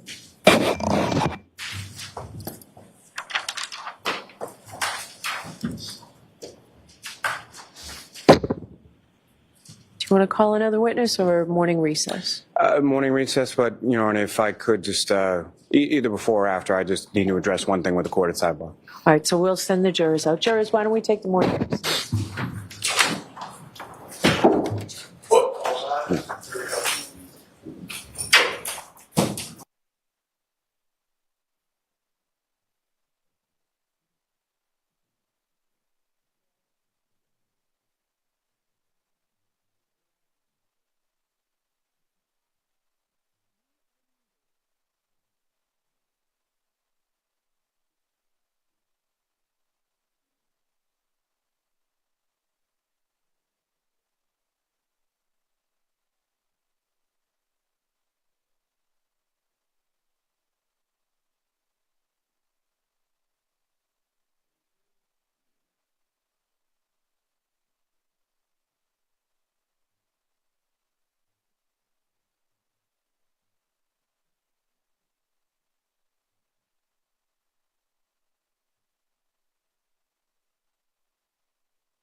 You are unmuted. All right, so we'll take about a half an hour break.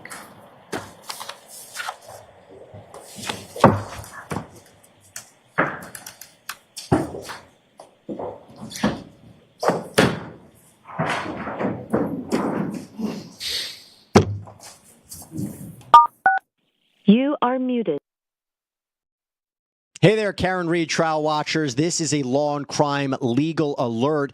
Google Incognito tracked users' browsing data without their knowledge. Yep. Well, Mass Tort Alliance, one of our legal sponsors, is actually helping users file for compensation due to issues surrounding Google users' privacy through their Incognito browser. So if you've used Google Incognito anytime since 2016, you can start your claim in less than 10 questions at incognitoclaims.com/LC Live.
Sorry.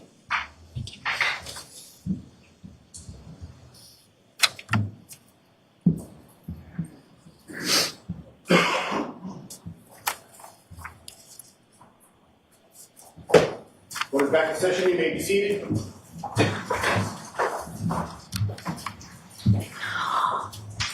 All right, Mr. Lally, your next witness, please. Yes, Your Honor, the Commonwealth will call Trooper Michael Proctor to the stand.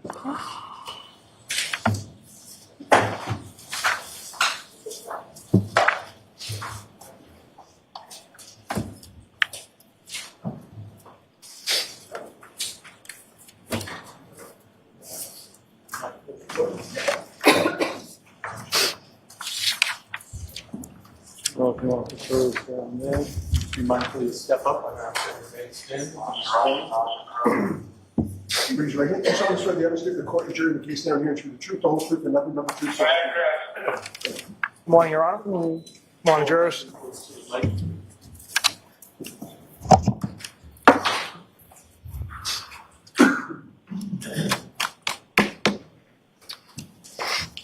All right, Mr. Lally, whenever you're ready. Thank you, Your Honor. Good morning, sir. Good morning, sir. Would you please state your name and spell your last name for the jury? Trooper Michael Proctor, Proctor. And how are you employed, sir? I am currently assigned to the Norfolk County District Attorney's Office in the Homicide Unit within the Massachusetts State Police. And how long have Trooper, I'm going to ask you to keep your voice up loud, okay? Yes, ma'am. Thank you. And sir, if you want, that microphone in front of you is adjustable, so however close or far away you want. Now, how long have you been a trooper with the state police? For over 10 years, and it'll be 5 years in September with the Homicide Unit. Now, with reference to your work with the homicide unit, with the detective unit at the district attorney's office, what, if any, specialized training did you receive in regard to your work within that unit? I've attended several homicide schools. I've also been certified in Celebrite software programming. I've also, in addition to homicide investigations, have worked within the narcotics unit on several different investigations there as well. Now, with respect to your work with the detective units, as far as, do you have sort of an on-call system? We do. And can you explain to the jury sort of how that works or how those specific days for your on-call duties are assigned? Sure. So a Sergeant Buchanan usually sets the on-call rotation. It's at random, and your on-call is from 7 a.m. to 7 a.m. Any unattended death, homicide, suicide, overdose, things of that nature that comes in during that time frame, you own it. That's your call. Now, were you working in that capacity with the detective units on January 29th, 2022? Yes. And at some point in the morning, did you receive a call in regard to a situation in the town of Canton? I did. And what, if anything, was that? When did you first receive that call from them?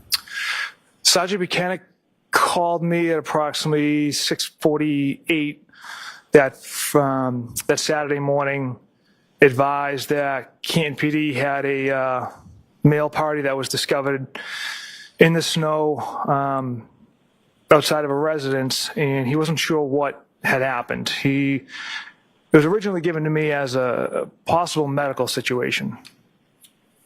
And based on that initial call and that initial information that you received, what, if anything, did you do? At that point, I knew I needed to gather further information, so I contacted Detective Lank from Canton Police Department to see exactly what transpired in the morning. He had informed me that a male party had been transported to Good Samaritan Hospital with some injuries. Detective Lank didn't have much more information, so I knew I needed to contact the paramedic at the hospital, the individual who's treating Mr. O'Keefe. Now, before I get to that, if I could, I'm sorry. As far as Detective Sergeant Lank was concerned, was that someone that you called on your own, or how did you get his information, or why did you call him specifically?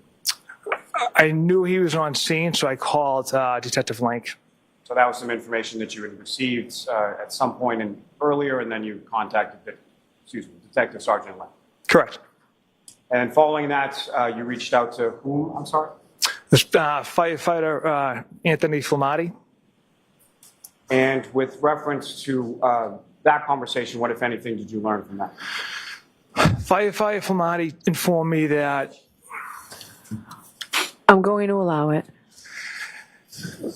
Firefighter Flamati informed me that Mr. O'Keefe had some injuries to his right arm, some abrasions to his right arm, some injuries to his eyes, a cut to the nose area, and he put a 10% chance of survival for Mr. O'Keefe. And then based on that information, who did you call next? I contacted Sergeant Buchanan, advised him that this sounds like it's more than a medical situation. And what, if any, decision did you and Sergeant Buchanan come to with regard to what to do or where to go or what the next steps should be? So there's a couple different steps. Number one, it was blizzard conditions, and we operate, Ford Fusions or Chevy Malibu. So we got authorization to use our personal vehicles that are four-wheel drive, and to meet at Canton PD and to speak with the responding officers. And about what time was it that you and Sergeant Buchanan arrived at the Canton Police Department? It was approximately 10 a.m. that morning. And so, Trooper Proctor, if I could ask you, whereabouts were you at about 8:22 in the morning? Home. Had you shoveled out of your driveway at that time? Not yet. Had you cleaned off your car at that time? No.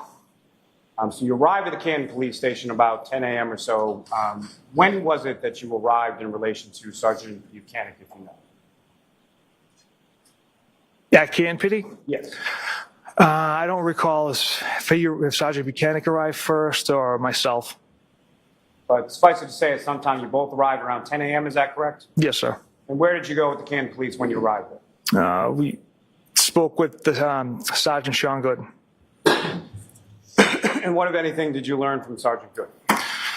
Sergeant Good informed us that while he was on scene, he identified Kerry Roberts, Jennifer McCabe, Karen Reed. He also informed us that Jennifer McCabe was out early in the night at a waterfall bar in Canton with some individuals, and that she was the one who called 911 when they found Mr. O'Keefe in the snow that morning. Now, with regard to the parties that you just mentioned, prior to January 29th, 2022, had you ever met or were you aware of either Jennifer McCabe or Kerry Roberts or Karen Reed or John O'Keefe? I've never met any of them. And at some point subsequent, did you have occasion to meet and speak with Ms. Reed? Yes. And do you see Ms. Reed in the courtroom today? I do. Just for clarification purposes, if you could identify as to where she's seated or an article of clothing that she's wearing. She's seated between Mr. Jackson and Mr. Yannetti wearing a pinstripe sport coat.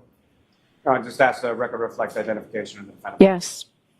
Now, after you speak with Sergeant Good, did you speak with anybody else at the Canton Police Station? No. And where did yourself and Sergeant Buchanan go from there? We then traveled to the home of Matthew and Jennifer McCabe.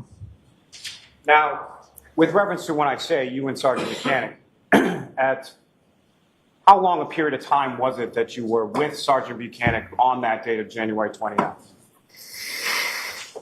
It's from 10 a.m. approximately when we met at Canton Police Department until we returned to the Canton Police Department that afternoon around 5:30 in the afternoon. So all day. And we also had a debrief meeting with just the troopers in my office at Canton PD. So at least from 10 to 6, 7, because we also went back to the office with some evidence. And so from that entire time, from 10 in the morning until later on in the night, other than maybe short drives in individual cars, were you essentially with Sergeant Buchanan that entire day? Yes, we used Sergeant Buchanan's pickup truck that entire day. I left my personal vehicle at the police department, and I rode with Sergeant Buchanan all day and into the evening. Now, from the Canton Police Station, where did you and Sergeant Buchanan go? The McCabe's house in Canton. And who, if anyone, did you speak with there? We spoke with Matthew and Jennifer McCabe, as well as Brian Albert. And those interviews that you conducted, were they how were they conducted? One-on-one, Sergeant Buchanan and myself kind of rotated out Jennifer, Matthew, and Brian. So first we interviewed Jennifer, and then once that was completed, we had her step out, go to a separate room, brought in Matthew, and then the same thing with Brian. And for the balance of the interviews that you conducted several interviews over the course of your investigation in this case, is that correct? Correct. And for those interviews, as far as individually done, was that primarily what you did with each of the people that you interviewed over the course of the investigation? Yes, each interview conducted was either with Sergeant Buchanan or another trooper, and one-on-one, with the exception of Julie and Chris Albert, I believe, were in the same room as us.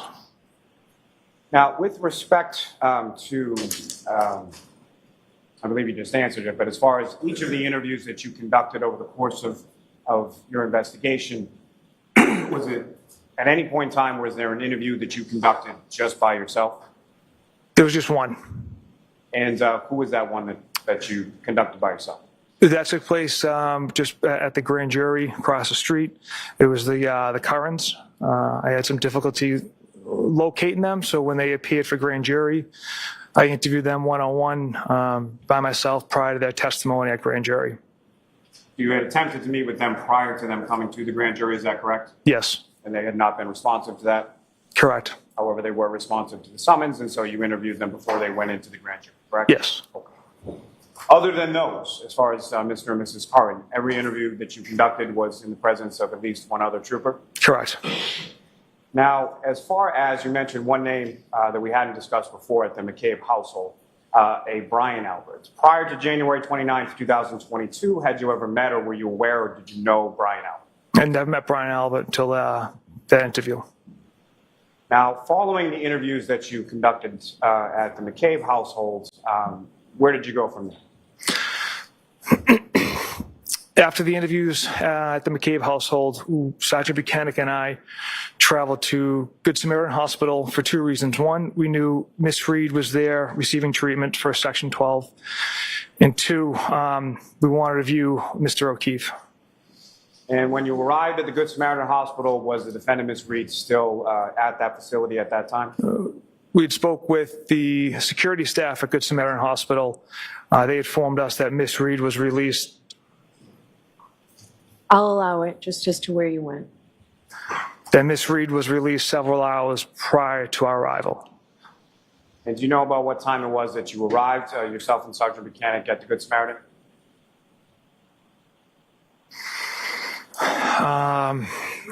Maybe approximately 1 o'clock.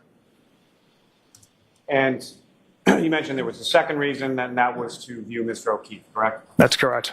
And did your application, or did you have a chance to view Mr. O'Keefe's body at the Good Samaritan? We did. And where was that within the hospital? That was in the emergency room. And when you went to where Mr. O'Keefe was, can you describe for the jury what, if any, observations you made of Mr. O'Keefe's body at the time that you observed it?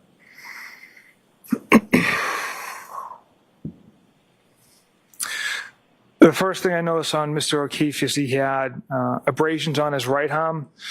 On the top of his right arm, there's approximately 6 to 8, ranging from his forearm to his lower bicep. There was no injuries underneath that forearm. Both eyes were swollen and black and blue. He had a cut on, I believe it was his right nostril. Another smaller cut, I believe it was on his left eye.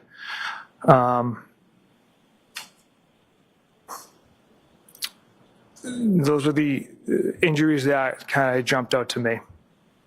At any point in time, did you make any observations of the back of Mr. O'Keefe's head while you were there? Yeah. I did observe blood on the back of the head. I wasn't able to tell if there's any significant trauma to the back of his head. Now, from the Good Samaritan Hospital, yourself and Sergeant Buchanan, what, if any, items did you secure in evidence from the Good Samaritan Hospital?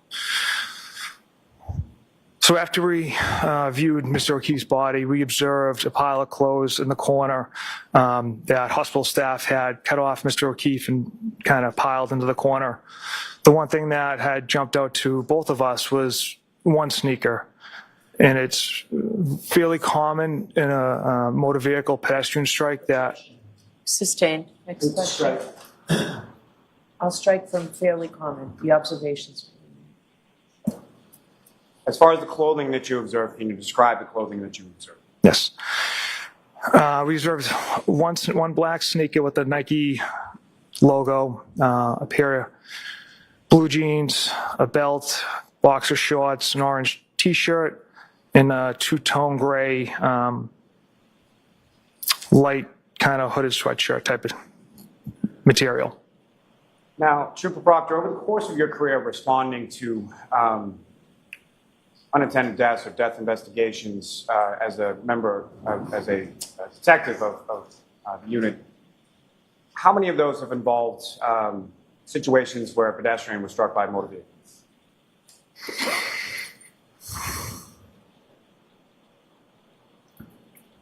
Well, I've been in the unit, maybe 3 or 4, and then I've had other experiences on the road. And as far as the other experiences on the road, can you expound upon those as far as how many or over what time period we're talking about? About 6 years I spent on the road, so maybe another 3 or 4. And with reference to those pedestrian crashes, what, if anything, had you seen in those prior investigations in regard to sneakers or footwear of pedestrians involved in motor vehicle crashes? Objection. I'm going to see you at sidebar on this.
Proceed, Your Honor.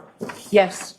Now, with reference to your prior experience with pedestrian crashes involving motor vehicles, what, if any, observations have you made on those prior occasions in regard to the footwear with respect to the pedestrians in motor vehicle crashes? In those experiences, I've observed one, if not both, pieces of footwear remained at the point of impact. And so with respect to your observations of the clothing, there only being one sneaker on Mr. O'Keefe's property, what, if any, significance did that have to you as far as the sort of steps you took subsequent in your investigation?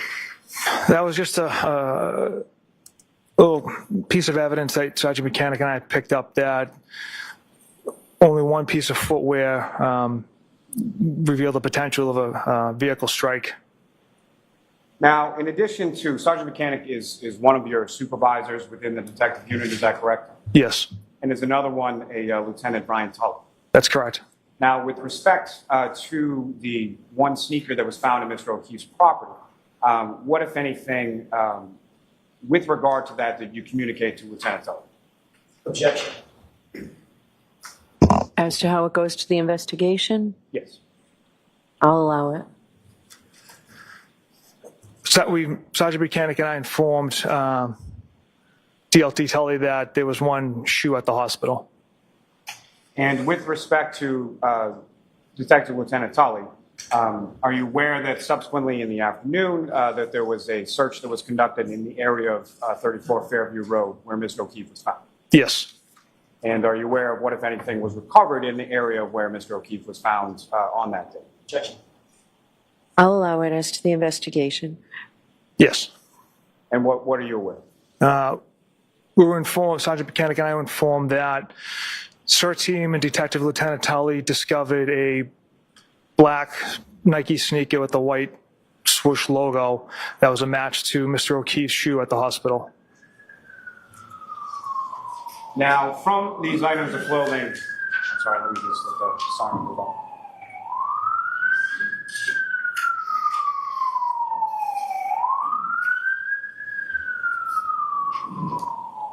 Trooper, in addition to the shoe that you've already referenced, what, if anything else, did you observe about what kind of clothing and the condition of the clothing that you observed at the hospital?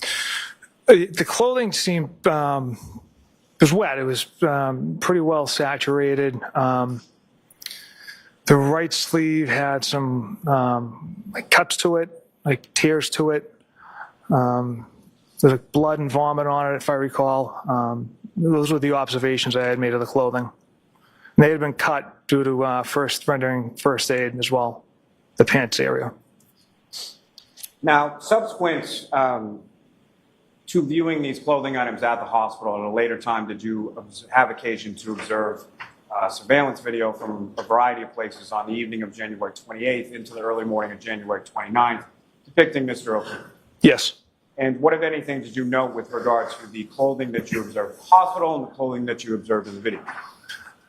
So the videos I reviewed at C.F. McCarthy's bar and the Waterfall bar were the same clothes Mr. O'Keefe was wearing that Sergeant Buchanan and I had secured at Good Samaritan Hospital.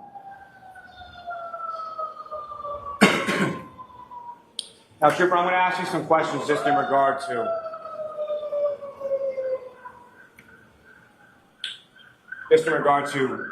securing these items specifically as evidence, but in general terms as far as securing items and evidence within your unit.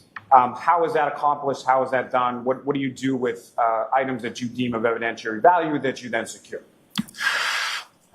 Generally, if we take an item for evidence, we'll put it in a brown paper bag, document it, time, date, who secured that item, address, where it's discovered, and then we'll bring that back to our office, to the evidence processing area. From there, it'll go to a permanent evidence room that has triple retention. It has an actual key, a key card, and an actual access code, and only 3 members of my office have access to that room, the 2 evidence officers and Detective Lieutenant Tully.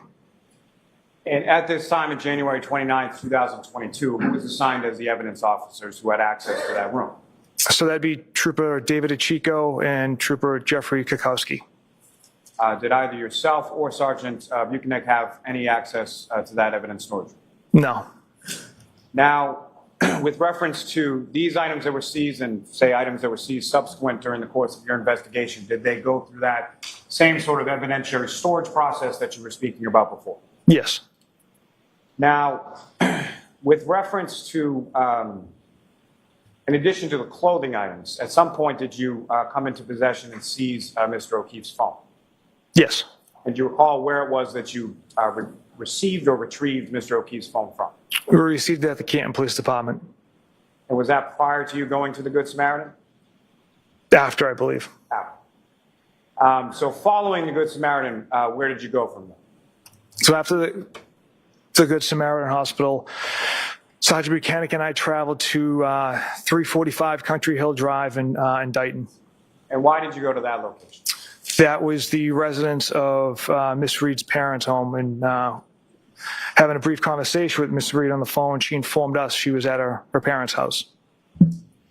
So you had called Ms. Reed, spoken to her, and informed her that you were coming there to speak with her, correct? Correct. And just as you had done with Ms. McCabe, Mr. McCabe, you spoke to Ms. Reed within her home? Yes. And who, if anyone else, did you reach out to on your way there with regard to local law enforcement as you were driving to Dayton? We contacted the Dayton Police Department just for a couple of reasons. One, it's a common courtesy. If we're in another town, we just kind of give the local PD a heads up. But also, we needed to coordinate a plow truck and potentially a tow truck as well. And why did you need to coordinate those? At the time, there must have been at least a foot of snow on the ground, more. And it was a dead-end cul-de-sac, so which made it difficult to navigate. So we requested the plow to clear a path for Sergeant Buchanan and I to get down the roadway, as well as clear the driveway of the residence, so the tow truck could pull into the driveway. Now, as far as the drive from Good Samaritan, that's in Brockton, is that correct? Yes. As far as the drive from the Good Samaritan Brockton to the defendant's parents' home in Dayton, about how long a drive was that, and how would you describe the weather conditions along the way? Yeah, the weather conditions were whiteout, high winds, blizzard conditions. We had to travel very slow. It was almost about an hour to get there. And when you arrived there, you were in Sergeant Buchanan's truck, is that correct? Correct. And where did Sergeant Buchanan position the truck in relation to the house at 345 Country Hill?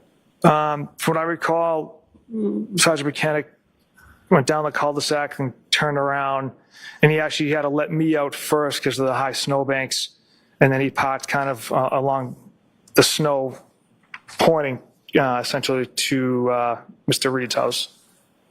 And at some point, did members of the Dayton police come along and join? Yes. And do you recall who those people were? I believe one of the officers' last name was Barrios. And had you ever met that officer before? No. Now, with respect to the home, had you and Sergeant Buchanan approached the home at any point prior to the Dayton police showing up? I can't recall if, no, they had arrived first before we approached the home. And when you approached the home, you went, what did you traverse? How did you get from the street to the home? We walked down the driveway, and then we observed Miss Reed's Lexus parked in the driveway, the front of it facing one of the garage doors. That's when we observed the broken taillight on the right side of the vehicle. We then proceeded to the front door. The snow was about up to our waist, and knocked on the door and was greeted by Mr. Reed. So as you're walking up the driveway towards the home, you see Ms. Reed's vehicle, is that correct? Yes. And that's a vehicle that you later subsequently found to be registered to Ms. Karen Reed, is that correct? Correct. Now, may I approach? Yes. So I'm showing you documents, 4 pages in length, just ask you to review that after you finish.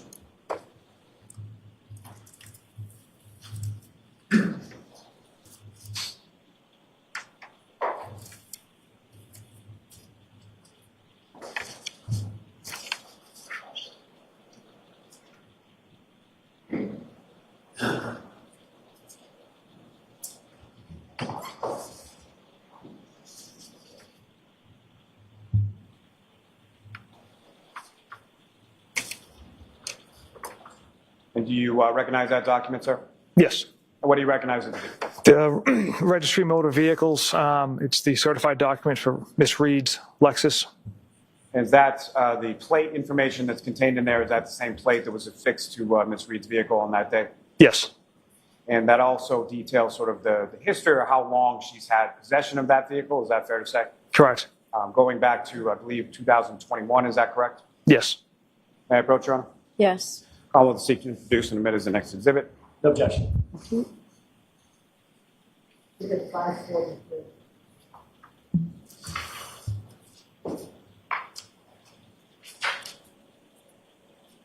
Now, with respect to Ms. Reed, at some point you go into the house, is that correct? Yes.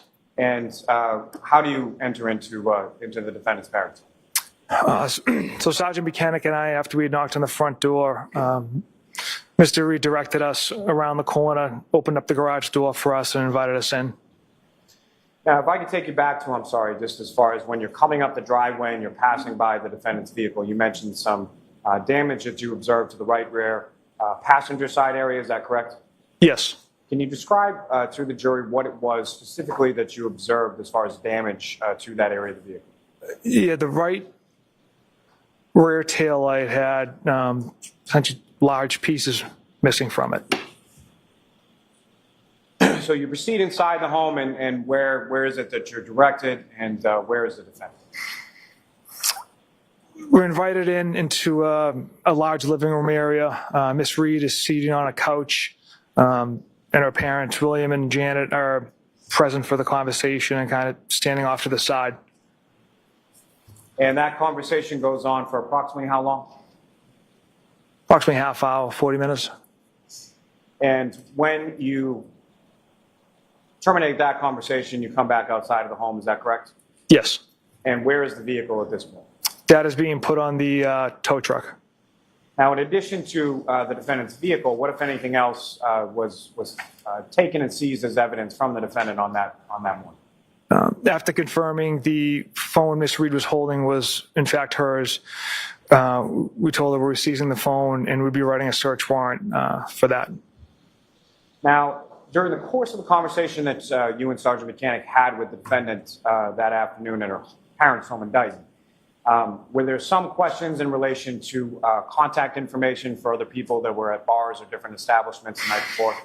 Yes, we asked Miss Reed specifically for some of the friends that Mr. O'Keefe was with at C.F. McCarthy's. One person in particular was Michael Camerano. So we observed Miss Reed enter the passcode on her phone, retrieve Mr. Camerano's phone number for us, provided to us, and that just further confirmed that was her cell phone. Now, through your training experience, when a cell phone is seized from a person, what, if anything, is it that you do with regard to that cell phone to preserve the information on? Well, the first thing we do is we put it in airplane mode, and then we give it to a cell phone expert in our office, Trooper Nicholas Garino, and he essentially tries to access the data in that phone once a search warrant is obtained. Now, as far as putting that cell phone in what you described as airplane mode, what is the purpose of that? It's to avoid if someone wants to go on a tablet or a laptop and access the information on their phone, and they can start deleting stuff off their iCloud. This prevents that. So you secure the phone, you secure the vehicle on the tow truck, and then where did you and Sergeant Mechanic go from there? We followed the tow truck from the address in Dayton to the Canton Police Department. We're secured in the Sallyport Bay. And if you know approximately what time was it that you arrived at the Canton Police Department and secured the defendant's vehicle in the Sallyport Bay? Yep, so we left Dayton around 4:16 p.m. and arrived in Canton at the police department at approximately 5:31 p.m. And with reference to the Canton Police Department's Sallyport garage, why was the vehicle taken there? I wasn't part of that decision, but it's my understanding that it was a heated facility. The other options were, I believe, the barracks in Milton, but that's not large enough to house a vehicle that size, and it's not heated. And in regard to the heated, what was the sort of purpose or utility of storing it in a heated setting? Miss Reed's vehicle was covered with snow and ice at the time. It was transported from Dayton to Canton. And with regard to the Sallyport garage area of the Canton Police Department, at some point were you inside that area? Yes. And what, if any, observations did you make as far as the temperature or the heating within that facility? I don't remember the exact, I couldn't put like a ballpark on temperature, but it was certainly warmer than outside. Now, as far as the vehicle was concerned, either on scene, either in Dayton or at the Sallyport garage, or at any point in time that you were in the presence of that vehicle, what, if any, contact did you have? What, if anything, did you do or observe Sergeant Mechanic to do with regard to that damaged area you described on the right rear passenger side? Yeah. Sergeant Mechanic and I never touched any part of that vehicle. And as far as the moving it from sort of the tow truck into the Sallyport area, how was that accomplished? The tow truck driver removed it from the tow truck and pulled it into the Sallyport Bay. Now, as far as prior to leaving that Sallyport area of the garage where the vehicle was, what, if anything, did you and Sergeant Mechanic do with reference to securing that vehicle or coordinating it off in any way, shape, or form? We tried to set up a perimeter as best we could using caution tape, just kind of sectioned it off with caution tape. Now, at some point, you leave the Sallyport area, the Canton Police Station, and where did you go from there? We had a debrief meeting, so there's other troopers. There's troopers at scene on 34 Fairview Road. There's other troopers conducting interviews. So at the end of the night, members of my office met in a conference room at the Canton Police Department to exchange information as far as what everyone had learned throughout the day. And as far as that meeting is concerned, that's just troopers from your unit, from your office, is that correct? That's correct. And so there were no members of the Canton Police Department that were present for that, is that correct? No, correct. And do you know why that was? They had taken a step back from the investigation. They weren't going to participate in any interviews or anything of that nature. And how was that communicated to you and Sergeant Mechanic? The best of my recollection was that debrief meeting that we were informed that essentially Canton PD would be taking a step back from the investigation, and that now this is just solely a Norfolk State Police investigation. So before we get to sort of the debriefing and all that's covered in that, as far as when you're on call, you get a call for any kind of sort of homicide or unattended death or anything like that. You then become what's called a case officer for that investigation, is that correct? Correct. And can you describe for the jury sort of what the duty or the role is of the case officer vis-a-vis the rest of the members of the unit? So essentially a case officer is more of a facilitator. You kind of delegate out tasks, coordinate interviews. The case officer isn't the sole decision maker.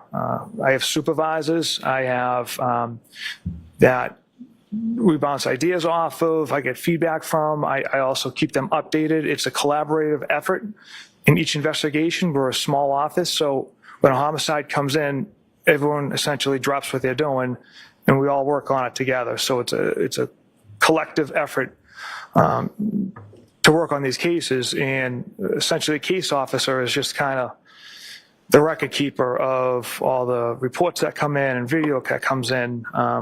But when it comes down to decision-making time, it's a group effort. Now, with reference to that collaborative effort that you were just discussing and this sort of debriefing meeting, so there were other troopers doing other things or other tasks throughout the course of the day of the 29th, correct? Yes. And so what was sort of the purpose of or not specifically what was discussed, but in general terms, what was discussed during the course of this debriefing?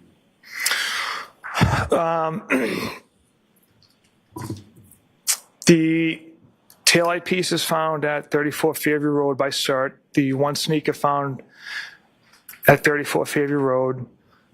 Interviews conducted, and then Sergeant Mechanic and I have shared everything we had kind of learned throughout the day as well. And that debriefing meeting, if you know about how long approximately did that take in this case? I can't recall, maybe half hour, hour. And so following that meeting, where did you go from there? Sergeant Mechanic and I had secured some evidence, the clothing from Good Samaritan Hospital. The additional sneaker found at 34 Fairview Road, as well as the taillight pieces discovered at 34 Fairview Road. And Mr. O'Keefe's cell phone and Miss Reed's cell phone, and him and I transported those to the office in Canton. And when you transported them to the office in Canton, what, if anything, did you do with those items? The 2 cell phones were given to Trooper Nicholas Garino, and the clothing was laid out on top of butcher paper to dry out in our evidence intake area. And then the bag taillight pieces were set aside in the evidence intake processing area. Sergeant Buchanan and I didn't have access to the permanent evidence locker area, so we just secured them in the temporary intake area. And that leads me to my next question. As far as the area that you're talking about with regard to the clothing items and the other items that you secured beyond the cell phones, that was in a secure area of your office, is that correct? Correct. And by secure, I mean restricted access to the troopers within your unit, correct? Correct. It's you need a key card, and it's also equipped with an alarm.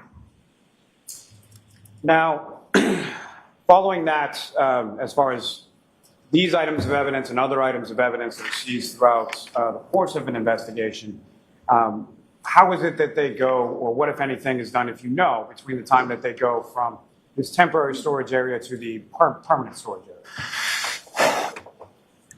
Yeah, I'm not an evidence officer. I never have been. My understanding is once it's in the evidence processing area, it gets put into the permanent evidence room that only, like I said, two troopers and a detective lieutenant have access to. And it's the evidence officer's responsibility to process that material when they see fit. Now, sir, if I could turn your attention to February 1st of 2022. Were you working in regard to this investigation on that date as well? Yes. And at some point, did you have occasion to go back to the Canton Police Department, specifically in the Sallyport garage area? I did. And what was the purpose of you going out to the Sallyport garage on that day? Pursuant to a search warrant, we were processing Miss Reed's Lexus SUV. And when you say we, who, if anyone else, was present with you, or who, if anyone else, did you contact in reference to the processing pursuant to that search warrant of the defendant's vehicle? So we had a chemist from the State Police Lab, Ms. Maureen Hartnett, as well as a trooper from Crime Scene Services, Trooper Zachary Clark. And then later in the day, the accident recon team, Trooper Joe Paul, had arrived as well. Now, if I could just ask you a couple questions in regard to Crime Scene Services section. Can you describe for the jury sort of what their role is in regard to investigations that you do and how they're sort of contacted? So in any scene, if it's required for it to be documented, Crime Scene Services will arrive. They'll document the scene with photographs. In more serious situations, in a homicide, for instance, they'll actually take video as well as dust fingerprints. Now, with respect to this particular investigation, there were a number of different areas or different times when Crime Scene Services was contacted to document things, correct? Yes. And that would include a Good Samaritan when you observed injuries to Mr. O'Keefe? Correct. That would include the autopsy that was performed to Mr. O'Keefe? Yes. That would include February 1st in the Sallyport garage when the search warrant was executed on the defendant's vehicle? Correct. That would include subsequent searches that occurred at Fairview Road, is that correct? Yes. And with respect to each of those instances, if you know, was it ever the same trooper from Crime Scene Services section that came out and memorialized each of those respective areas? Yeah, it was a different trooper each time. And is that something that you or any member of your unit has any control over whatsoever as far as who shows up from Crime Scene Services to memorialize or document a scene? No. Now, with respect to the search warrant execution on February 1st, what I want to ask is between the time that you were in the garage on January 29th, 2022, and the time that you're there for the search warrant execution on February 1st, had you been in that Sallyport area of the Canton Police Station at any time in between? No. Now, with respect to the taillight area on the passenger side of the defendant's vehicle, what, if any, differences or what, if any things you note sort of between your observations of the taillight on the 29th versus your observations on February 1st? Yeah, the only difference from the 29th to the 1st was snow and ice had melted from the taillight. So as far as the condition of that particular taillight, was it in essentially the same condition that you observed it on the 29th when you observed it on the 1st? Yes, it was still broken and large pieces missing from it. But as far as the broken status of it and the pieces that were missing, was it any more broken or any more pieces missing from it when you saw it on the 1st versus when you saw it on the 29th? No. And with respect to the taillight housing for that vehicle on that particular day, what, if anything, happened with it on that day, if you know? The state police chemist, Ms. Hartnett, had it removed, which she brought to the lab herself.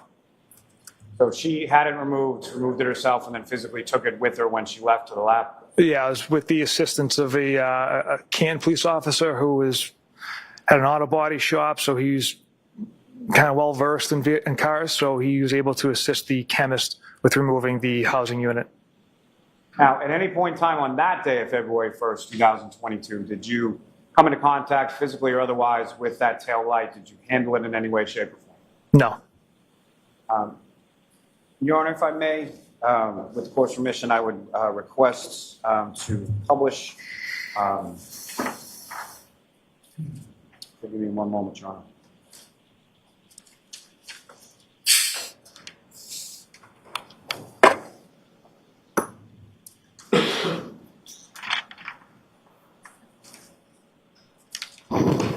If I may have one moment, Your Honor. Yes.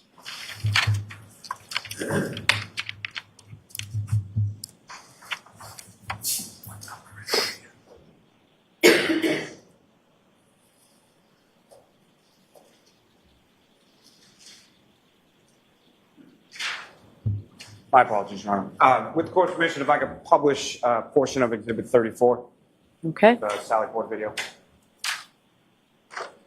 Ms. Gilman, if I could have from February 1st, 2022.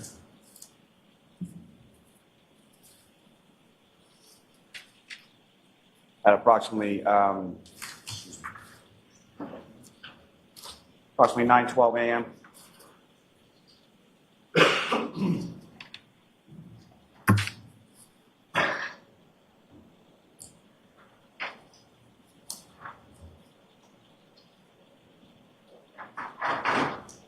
You can just pause it right there.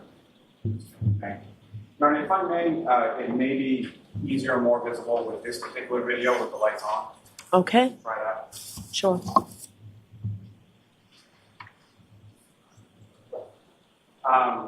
Trooper Proctor, directing your attention to what's up on the screen is Exhibit 34. Do you recognize what's depicted on the screen?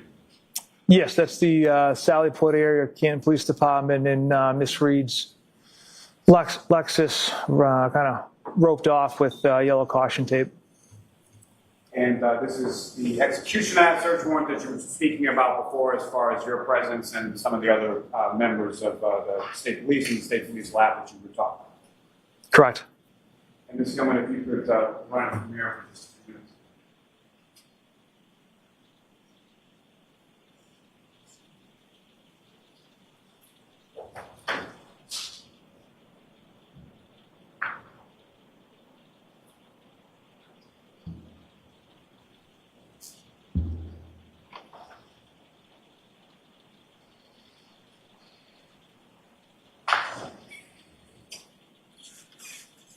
Sir, while this is going, if I could just ask a couple questions as far as people within this video, do you recognize anyone in this video?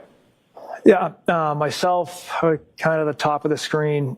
Trooper Zach Clark, we the one with the camera taking photographs of the vehicle.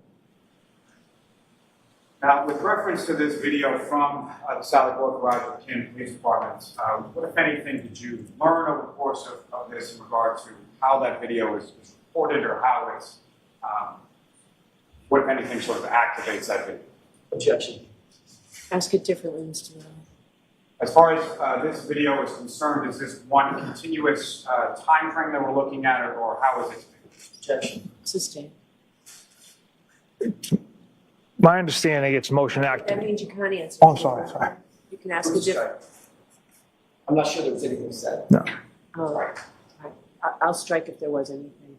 But, Mr. Lally, just ask a question, please.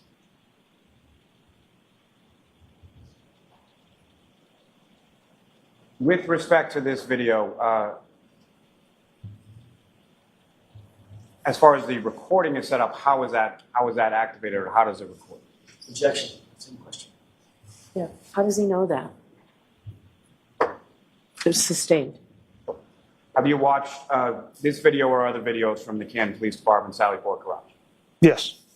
What, if anything, did you note with regard to timing? As far there is a timestamp on the video, is that correct? Yes. And what, if anything, did you note with regard to the timestamp on this video or the other videos that you observed with regard to how time moves throughout the video? The timestamp on the video tends to pause, indicating it's motion activated. It tends to pause. I'll strike out.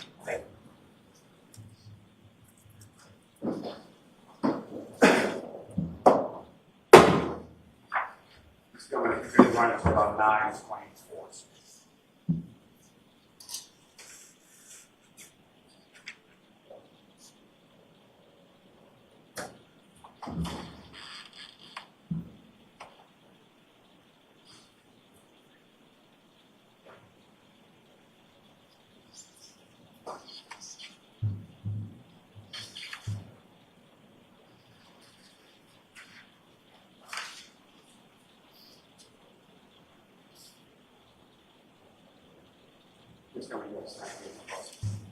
Ms. Gilman, you can take that. Thank you very much. Now, Trooper, with regard to that taillight that was then taken by Ms. Hartnett to the lab, is that correct? Yes.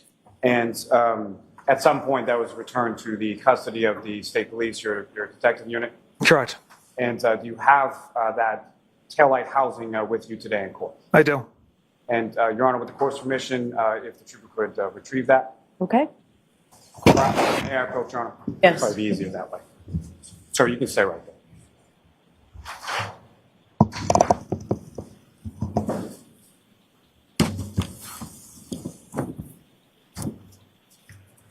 Handing you an item, sir. Do you recognize that?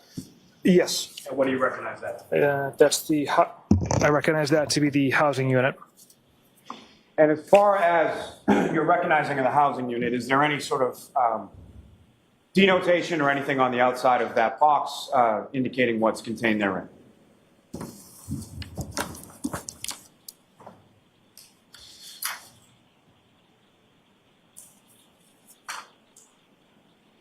There's a State Police Crime Lab sticker with the number associated with it.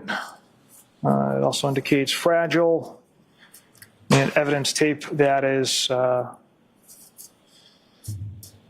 initialed and dated as well when it's sealed up. And the sticker also says passenger side TA, indicating taillight. Thank you, sir.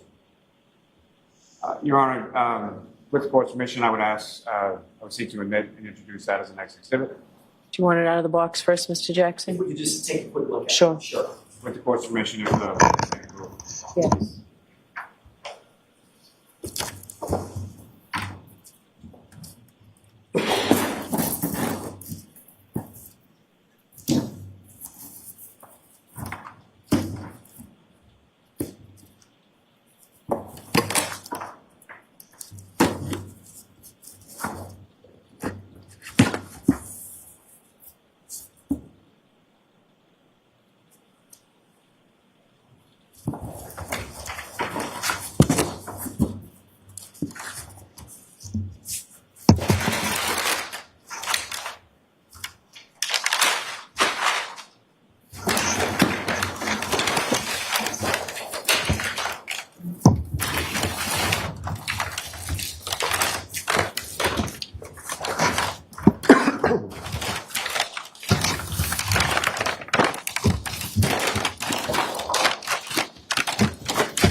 Thank you, sir.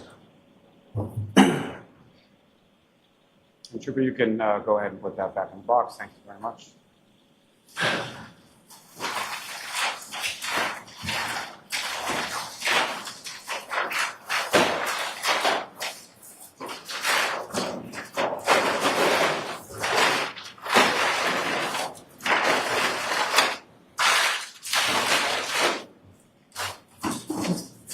Put it on the bag. We need to mark that, and we're going to mark it twice, folks. We're going to mark the bag within the box, and we'll mark the box as well.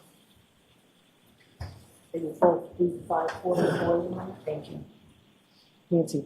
I'm sorry, Trooper, if you could hand that to Madam Clerk. I'm sorry, hold on. Hold on, so it's gonna be 544 and 544A.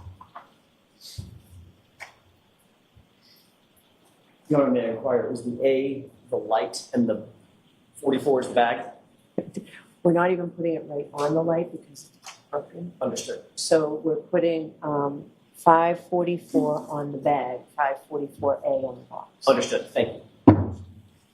Could you put that on the bag, please, sir?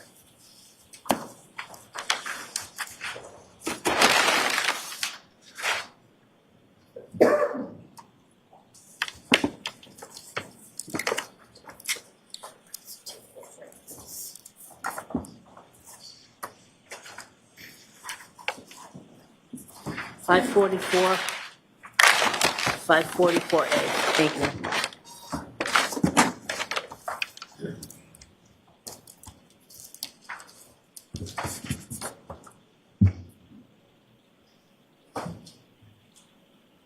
Trooper, with respect to that item that's just been marked as evidence, is that essentially the condition that you observed it in both on January 29th and February 1st? Yes. Yes. Your Honor, with the court's permission, if I could ask just to publish what's been marked as Exhibit 147. Okay.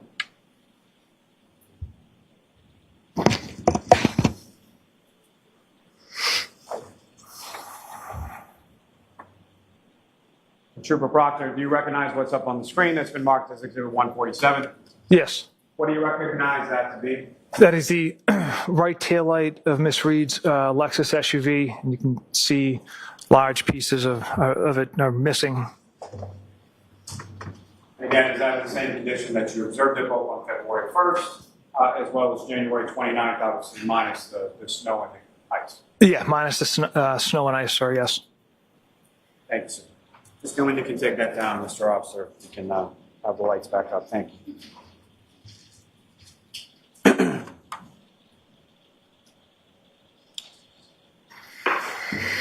Now, if I could turn your attention to February 3rd of 2022.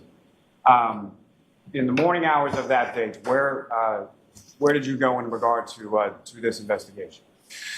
Sergeant Mechanic, Trooper David Achico, and myself went to 34 Fairview Road along with Trooper Evan Brandt from Crime Scene Services to essentially dig out the snow in pursuit for more evidence.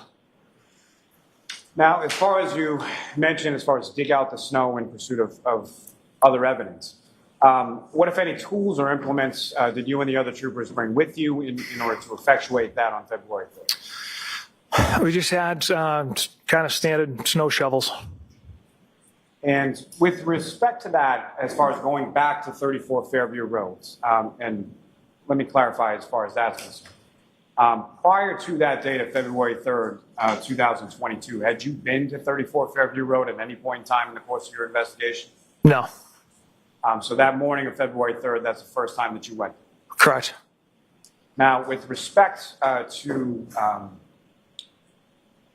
is that, how many times did you go to the area of 34 Fairview Road over the course of the next sort of days and weeks in regard to potential recovery of items? So February 3rd, I retrieved items on the 8th, the 11th, and 18th, and we was out there on the 10th with Sergeant Mechanic as well. Now, as far as any of those occasions that you just described, that you went to the area of 34 Fairview Road, on any of those occasions were you by yourself? No. And with respect to those other occasions, what type of people or who was with you? I know you've mentioned on the third, but beyond the third, those other occasions that you described, who was with you?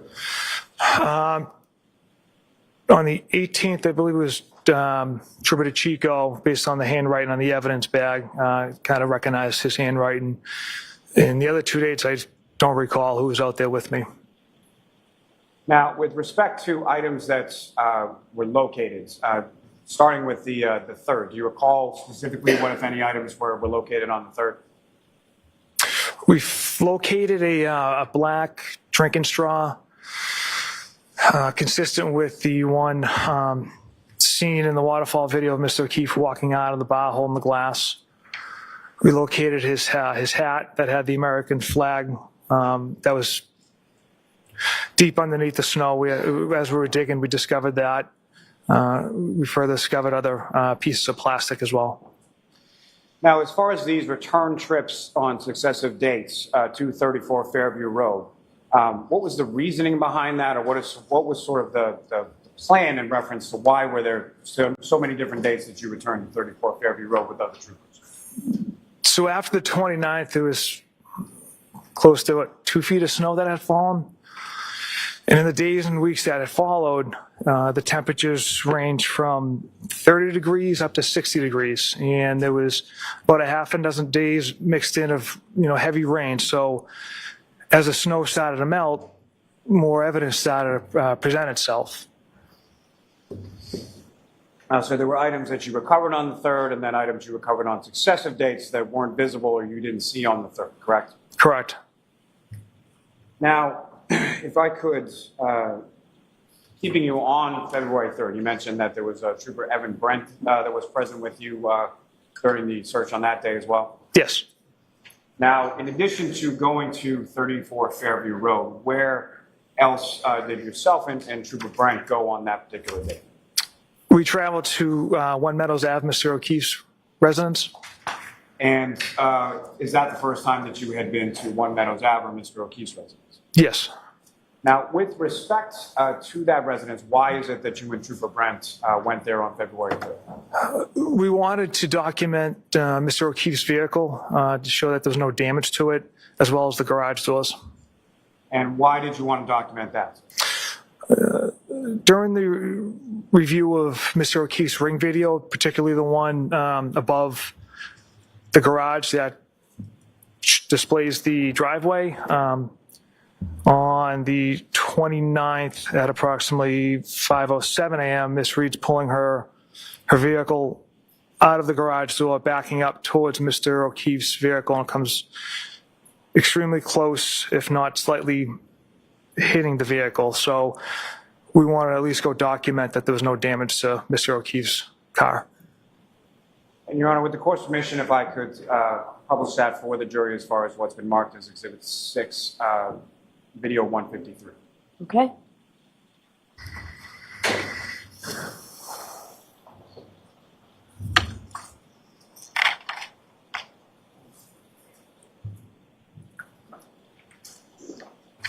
If I could ask a pause. Trooper Proctor, with regard to this ring video, how was this obtained, if you know? So we first observed it through Mr. O'Keefe's cell phone on the Ring app, and then I wrote a search warrant for Ring itself. And as far as the videos that you received from Ring, did they match what was on what was viewable being the Ring app on Mr. O'Keefe's cell phone? The videos on Mr. O'Keefe's app, yes, it was what Ring produced, matched. So as far as any videos that were present that you received pursuant to the search warrant, or any videos that were not present, that was consistent with what you observed on Mr. O'Keefe's app on his phone? Yes. Now, Ms. Gilman, if you could press play through here.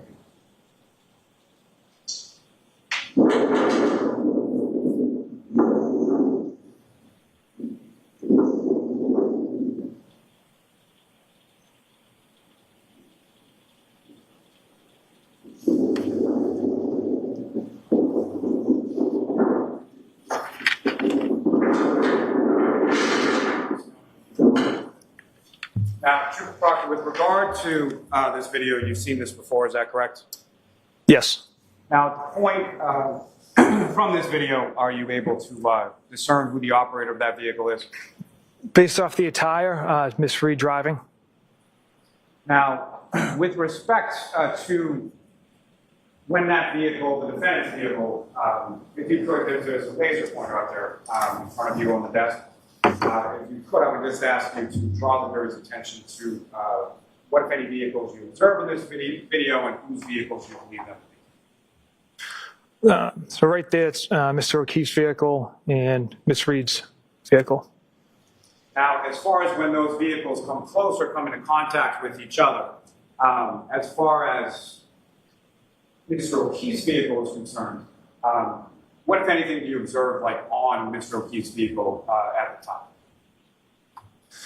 There's some snow you can see on the back window here, the bumper and the windows here is starting to be covered in snow. And as far as when that vehicle comes close to or makes contact with Mr. O'Keefe's vehicle, what, if anything, do you observe the snow to come off of the car at that point?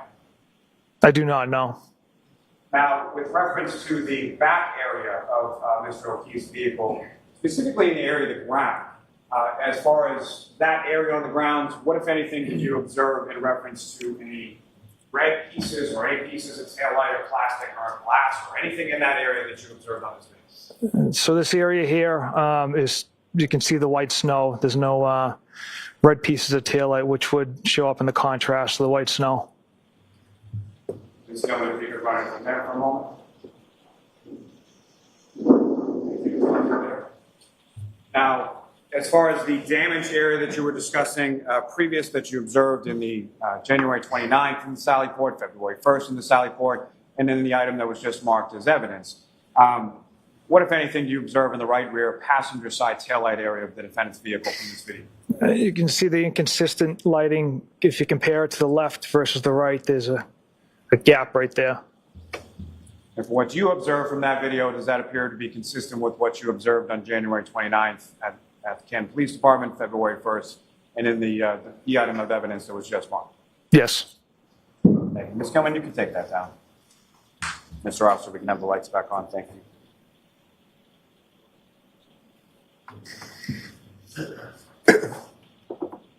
Now, sir, you proceeded to 1 Meadows Ave for the first time on February 3rd, is that correct? Correct. And Trooper Brent from Crime Scene was with you and took some photographs, is that correct? Yes. May I approach? Yes.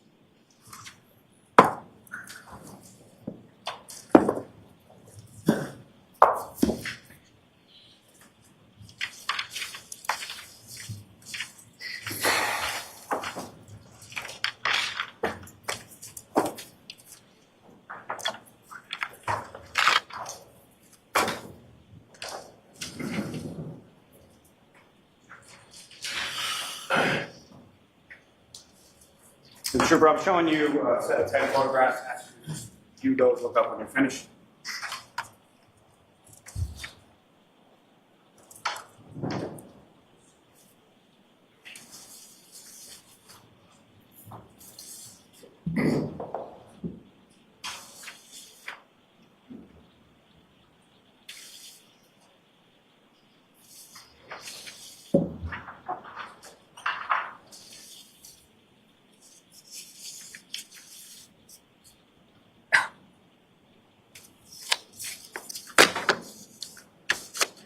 Trooper, just generally speaking, do you recognize what's depicted in those photographs? Yes. And what do you recognize them to? The first picture is the front door of Mr. O'Keefe's house, and it's also Mr. O'Keefe's Chevy Traverse. May I approach, Ron? Yes. I'm up to introduce and admit as the next 10 exhibit. No objection. Okay.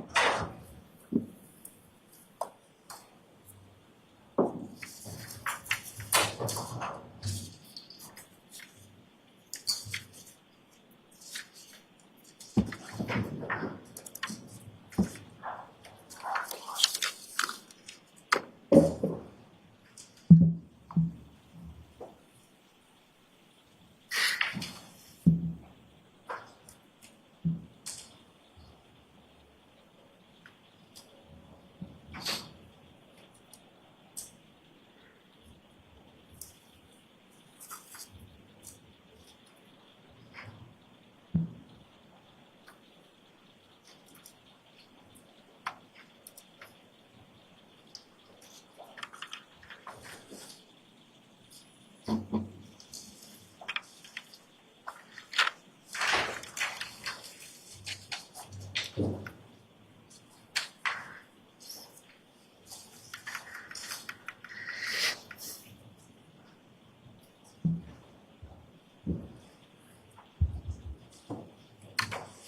5:45 to 5:57. Thank you. And Your Honor, with the court's permission, if I could just have permission to publish just a few of those photos for the jury. Okay. Ms. Stillman, if I could have photograph 7752.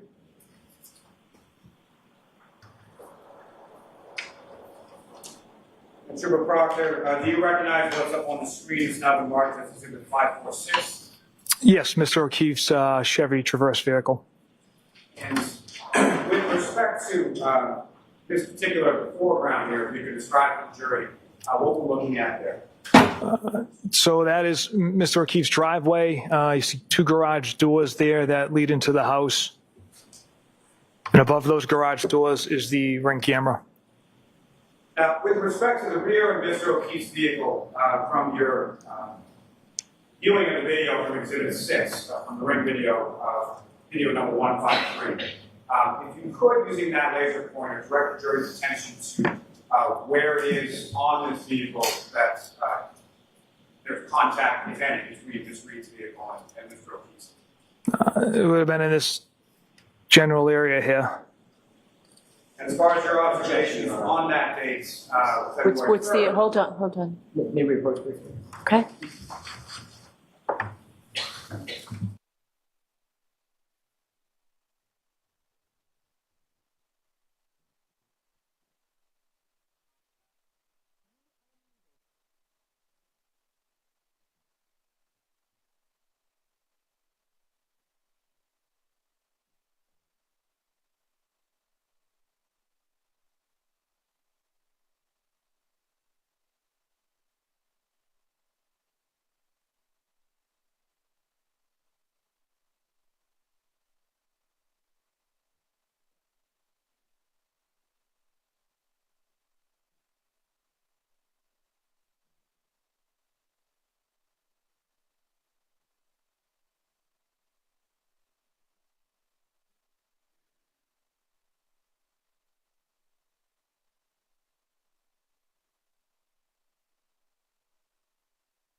You are unmuted.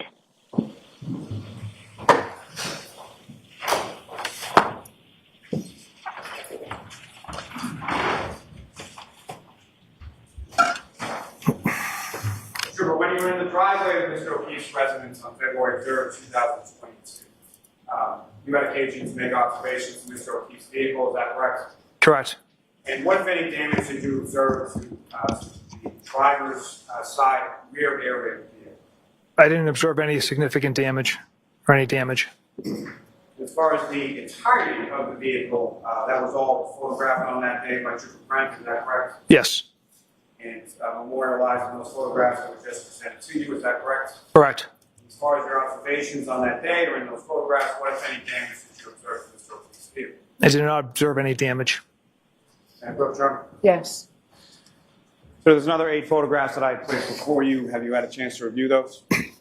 Yes, sir. And do you recognize what's depicted in those 8 photographs?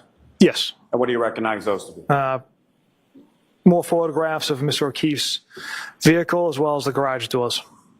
Madam Mayor, approach. Yes. I will proceed to introduce the next 8 exhibits. No objection.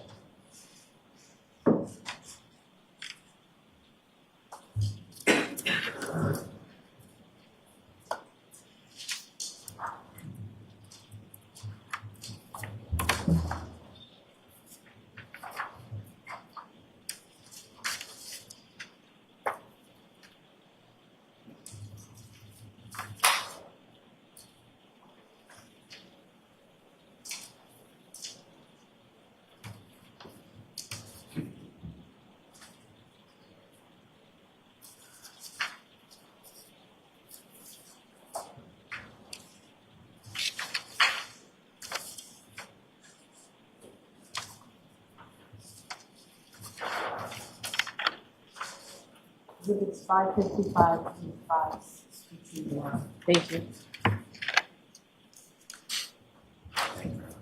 Your Honor, with the court's permission, if I could publish just a few of those to the jury as well. Okay. Ms. Gilman, if I could have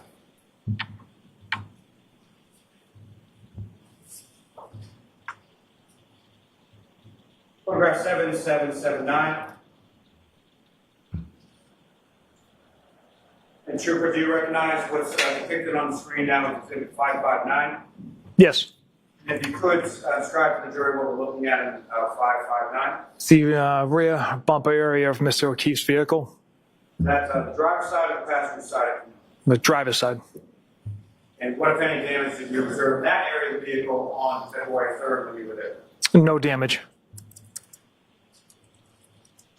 Now, with respect, Ms. Gilman, if I could have photograph 7780. That's my actual. And sir, do you recognize what's up on the screen and what's now been marked as exhibit 560? Yes, those are the 2 garage doors of Mr. O'Keefe's house. And what's contained up on that screen, is that a fair and accurate portrayal of what you observed in Mr. O'Keefe's garage doors on February 3rd? Yes. And with respect to those garage doors, what, if any, damage did you note or observe on those garage doors at any point when you were there on February 3rd? I did not observe any damage to the garage doors. Okay. Ms. Gilman, you can take that down.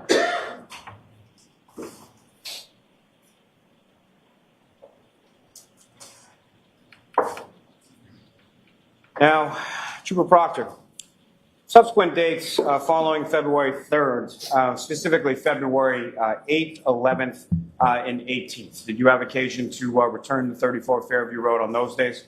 I did. And you had mentioned a little bit about sort of changes in the weather. What, if anything, sort of evolved as far as the weather was concerned between the dates of February 3rd when you were there and February 8th, 11th, and 18th? Yeah, as I mentioned, the weather pattern had kind of fluctuated from 30 degrees up to 60 degrees with a handful of days of heavy rain mixed in. So that caused a lot of snow to melt as well.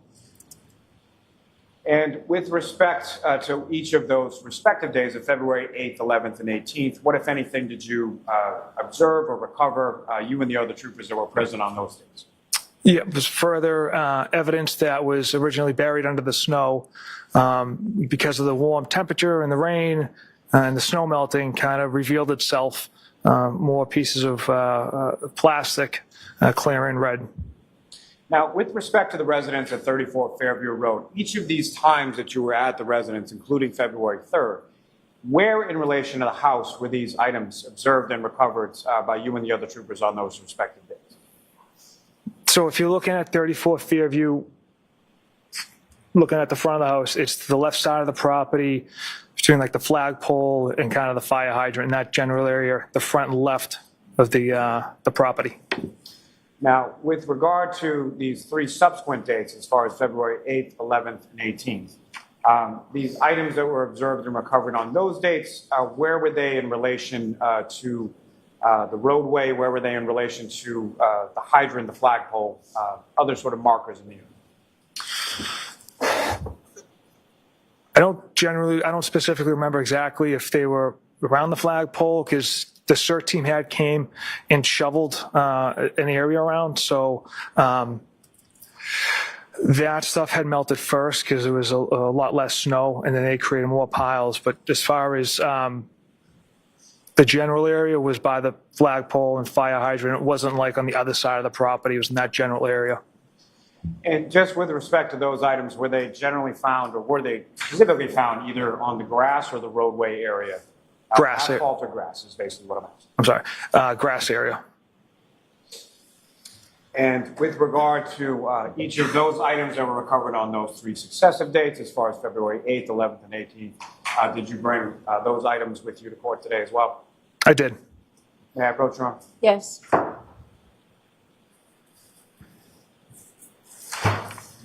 So, present you this bag.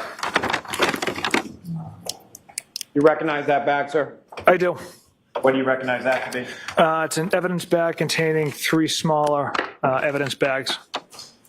And with the court's permission, if you could. Hold on a second. Thank you. My apologies. Go ahead. With the court's permission, may the witness remove the 3 smaller bags from the larger bag? Yes.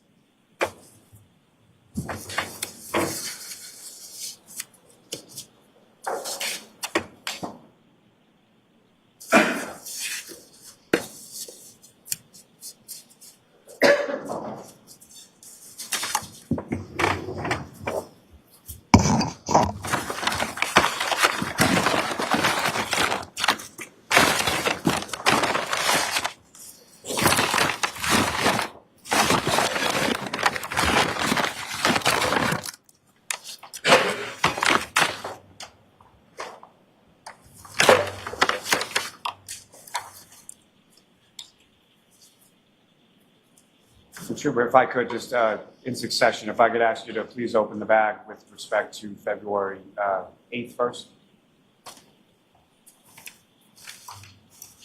And before you do that, I apologize again. With respect to that bag, what, if any, indication is there as to the contents there?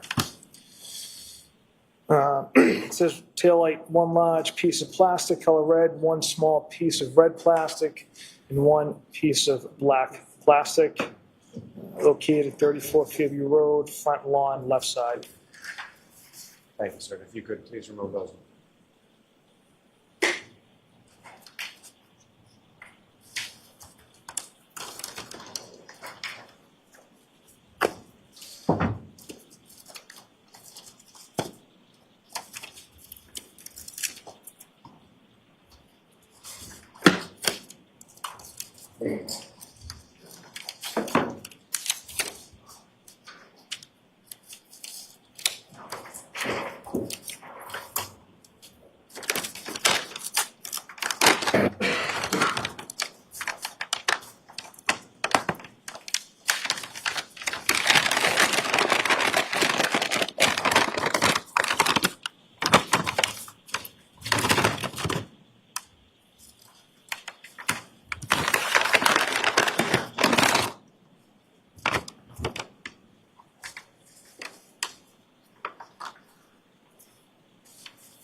Thank you, sir. You can place those back in the bag.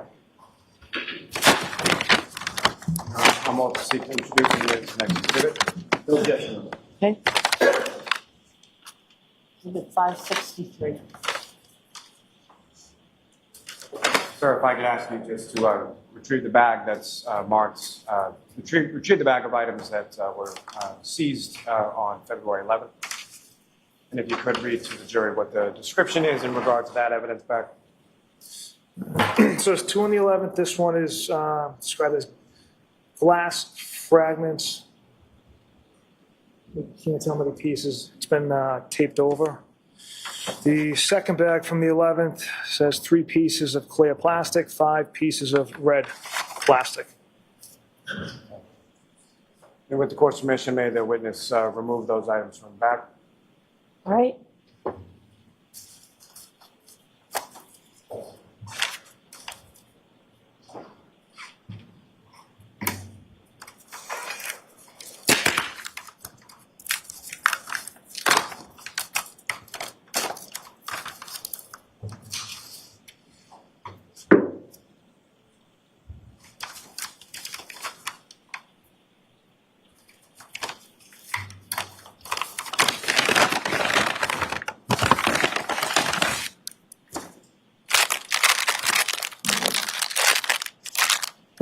Smaller bag in here containing the glass.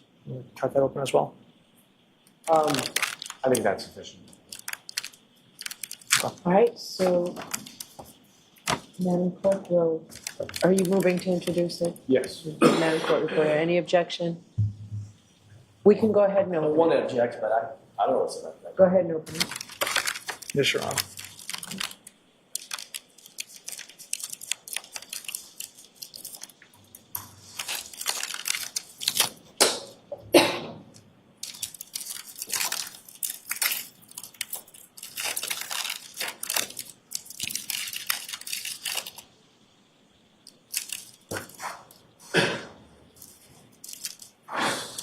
All right. These items appear to be just further on sealed up and wrapped up and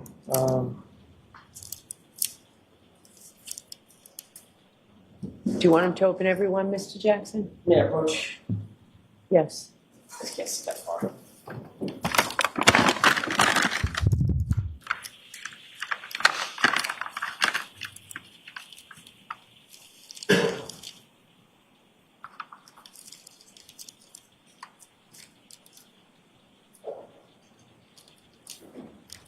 All right, so No. go. I don't need a motion.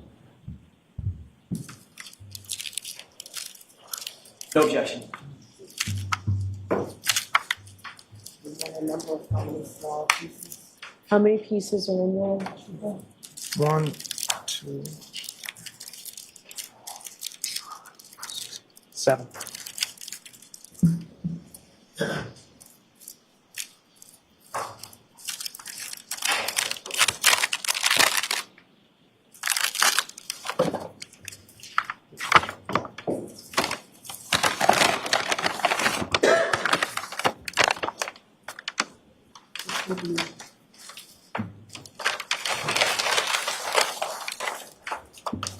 The smaller bag will be 564.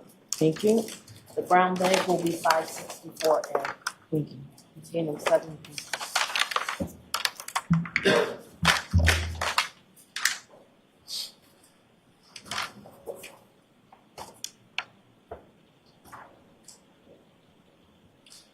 And Trooper, if you could, the other bag from the 11th, if you could open that up and remove those items.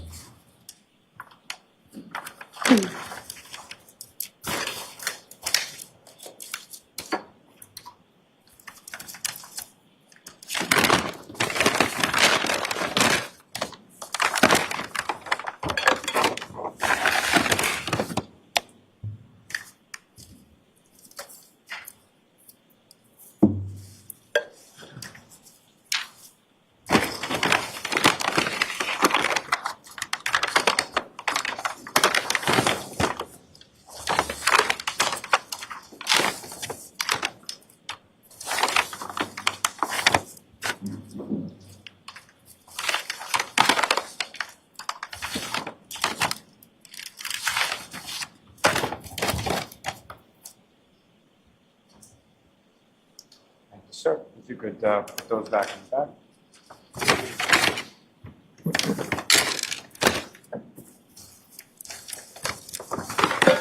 Your Honor, call multiple seats introduced and admitted as the next exhibit. The 565. And lastly, sir, with regard to the back from February 18th. Again, if you could read to the jury what's indicated as far as the contents therein. Several pieces of red and clear plastic. Your Honor, with the court's permission, may the witness remove Yes. the items.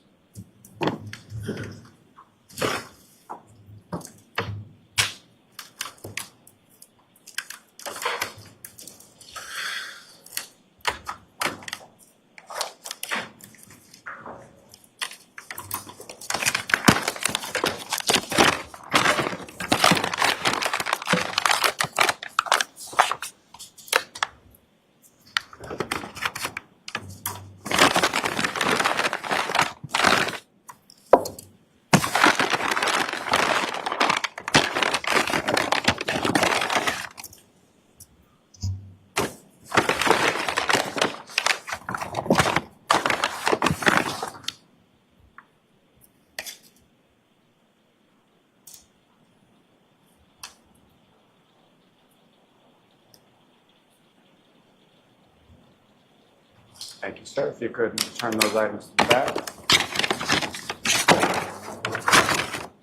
Your Honor, the Commonwealth to seek submitted as an exhibit. No objection. Exhibit 566.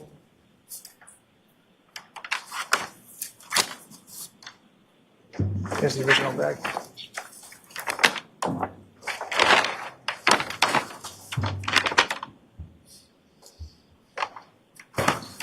Now, Trooper, with regard to each of those items from February 8th, 10th, and 11th, excuse me, forgive me, 8th, 11th, and 18th, those are all items that you recovered from the front lawn area of 34 Fairview Road, is that correct? Correct. And what was just displayed to the jury is that essentially the condition that they were in when you recovered them on those respective dates. Yes.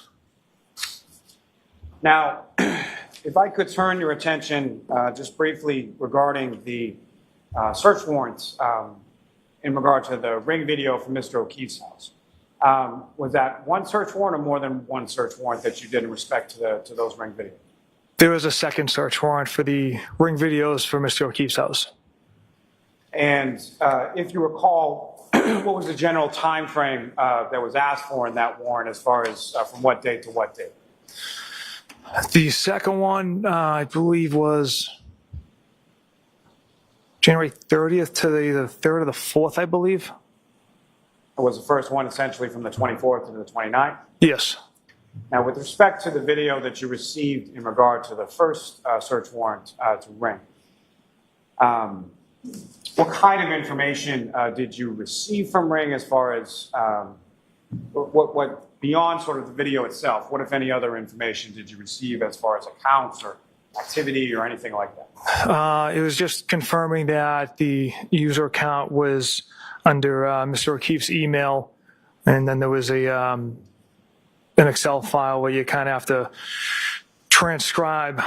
So each video has about a 17-digit number associated with it, unique identifier. You take that 17-digit number and you got to convert it using these Excel files to get the date and time. Now, with respect to what you received pursuant to the search warrant from Ring, was there any kind of activity log? And what I mean by that, what, if any, information did you receive as far as what sort of devices or how many different devices were able to access that footage? Yeah, I wasn't able to obtain a activity log of who was using the device, what device was accessing the system. Something, if someone logged in, was not provided with any record of who was logging in on what day or time. Now, are you familiar with the term, just as far as videos are concerned, or electronic devices, what's referred to as a digital footprint? Yes. Now, with respect to some of these, or the Ring videos in totality that you received and that you also viewed pursuant to the app on Mr. O'Keefe's phone, were there certain time periods where you would have expected to see video in which there was no? Yes. And can you describe for the jury sort of when those time periods were? So the Ring camera above Mr. O'Keefe's garage, pretty sensitive, so it does not have Miss Reed arriving back at Mr. O'Keefe's house around 12:34 a.m. is approximately was when she should have arrived. The only video, there's a gap from approximately 11:45 p.m. on the 28th to about 5:07 a.m. on the 29th when Miss Reed's backing out. It never has her pulling into the garage. And there's also a second video of Miss Roberts, Miss McCabe, and Miss Reed looking at the broken taillight in the morning. What, if any, follow-up or inquiry did you make of Ring in regard to those missing videos? I inquired several different times as far as if a video is deleted, is there some type of a record? That was his inquiry, but next question, I'll allow that. Now, as far as that term that you used before, as far as a digital imprint, can you explain to the jury what you understand that term to mean? Essentially, a digital footprint is if, a video is created, it's going to leave some type of a record in the archives. And what, if any, information did you receive from Ring as far as their videos system is concerned in regard to a digital footprint? Objection. Not what anybody told you, but what you received. That if a video is deleted, Objection. The objection sustained. Move to strike. We're going to strike that. Upon your further inquiry of Ring, were you ever able to obtain any video from those specific sections where you anticipated video would be? no.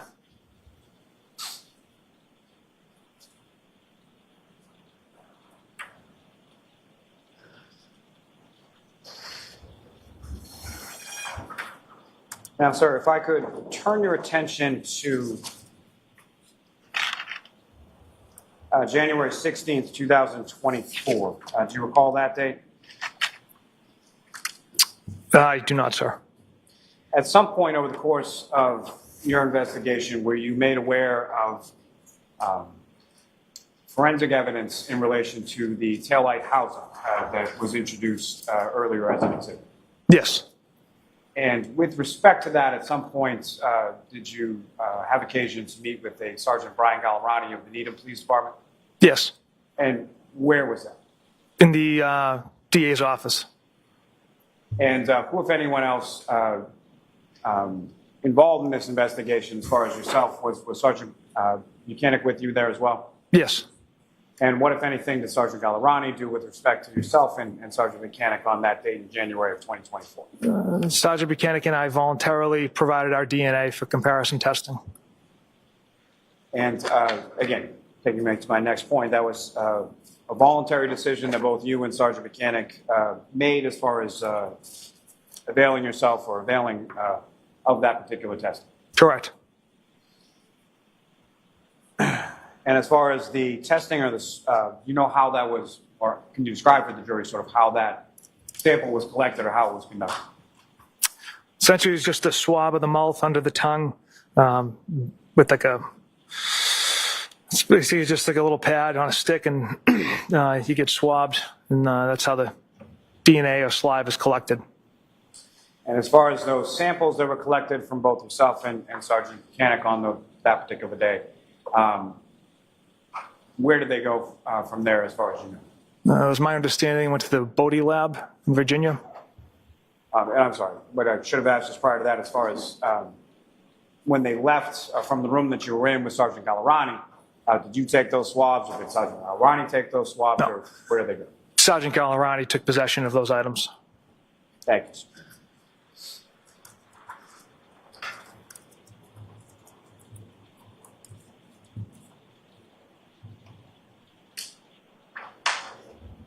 Now, sir, with reference, over the course of your investigation, you interviewed a number of different witnesses, correct? Yes. And from the witnesses that you, were there witness interviews that were conducted outside of your presence in the sense that you weren't there for those particular witness interviews? Yes. And each of the interviews that you're aware of, whether they were conducted by you or outside of your presence, were done, with the exception of the currents, done with more than one trooper present, correct? Correct. Now, with respect to those witness interviews that you were present for, from the witnesses that you spoke with, along with other troopers that were present with you, who, if any, of those witnesses had you met, or were you did you know prior to the interview that you conducted? Yeah, so all the witnesses that I had interviewed, the only individuals that I know or had met prior to this investigation was Julie, Chris Albert, and Colin Albert. And how is it that you knew Julie Albert, Christopher Albert, and Colin?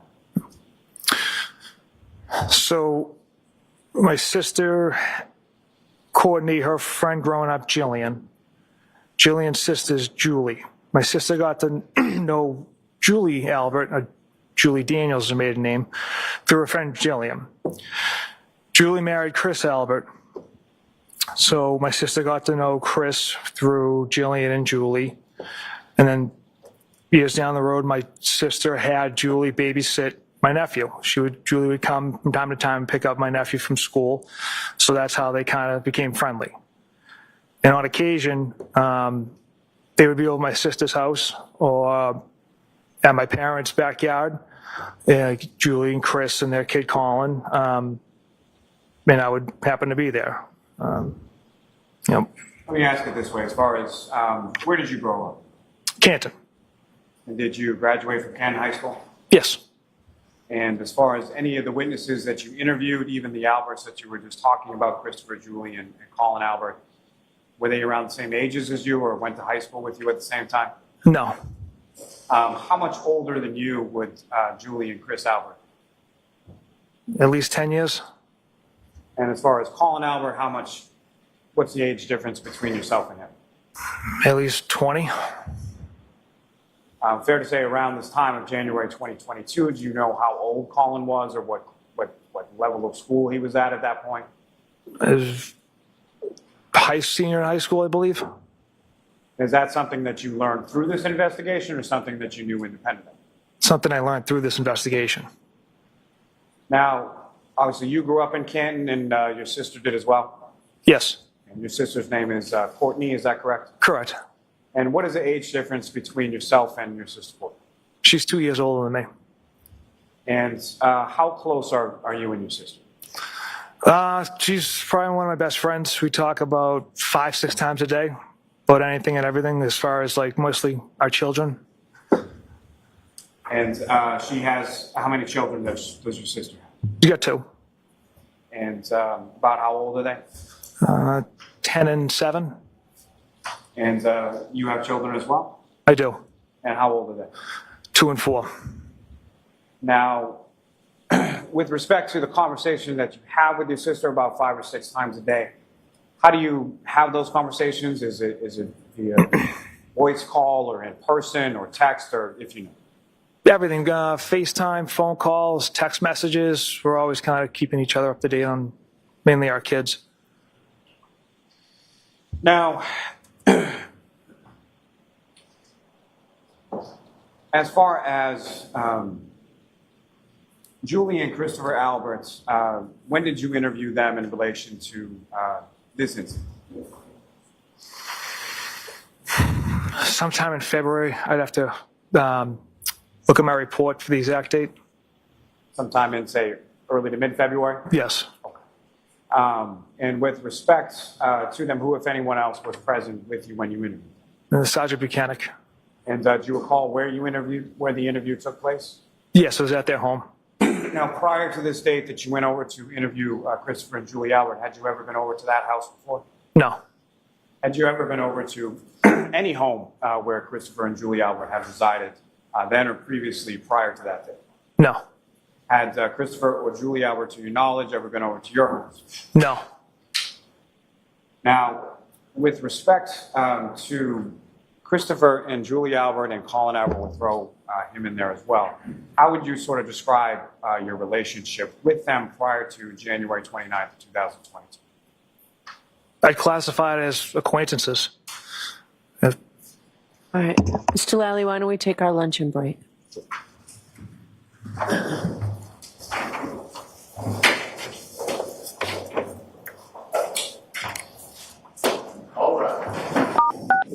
You are muted.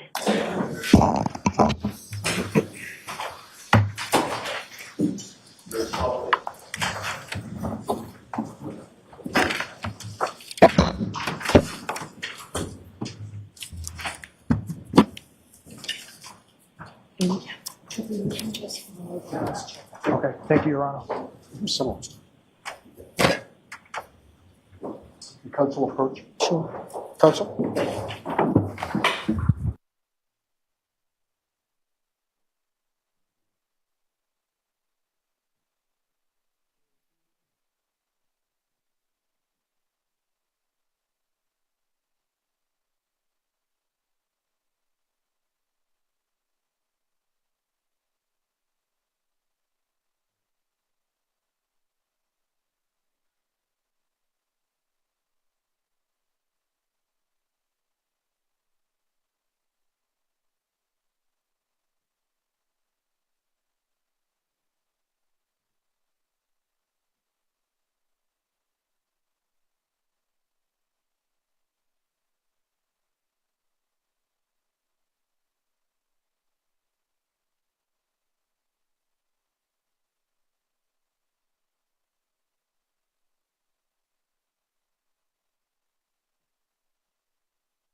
Recess for everybody. 45 minutes. Court, all right, please.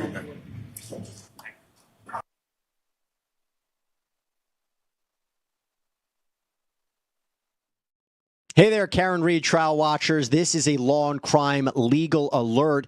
Google Incognito tracked users' browsing data without their knowledge. Yep. Well, Mass Tort Alliance, one of our legal sponsors, is actually helping users file for compensation due to issues surrounding Google users' privacy through their incognito browser. So if you've used Google Incognito anytime since 2016, you can start your claim in less than 10 questions at incognitoclaims.com/LC Live.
You are unmuted.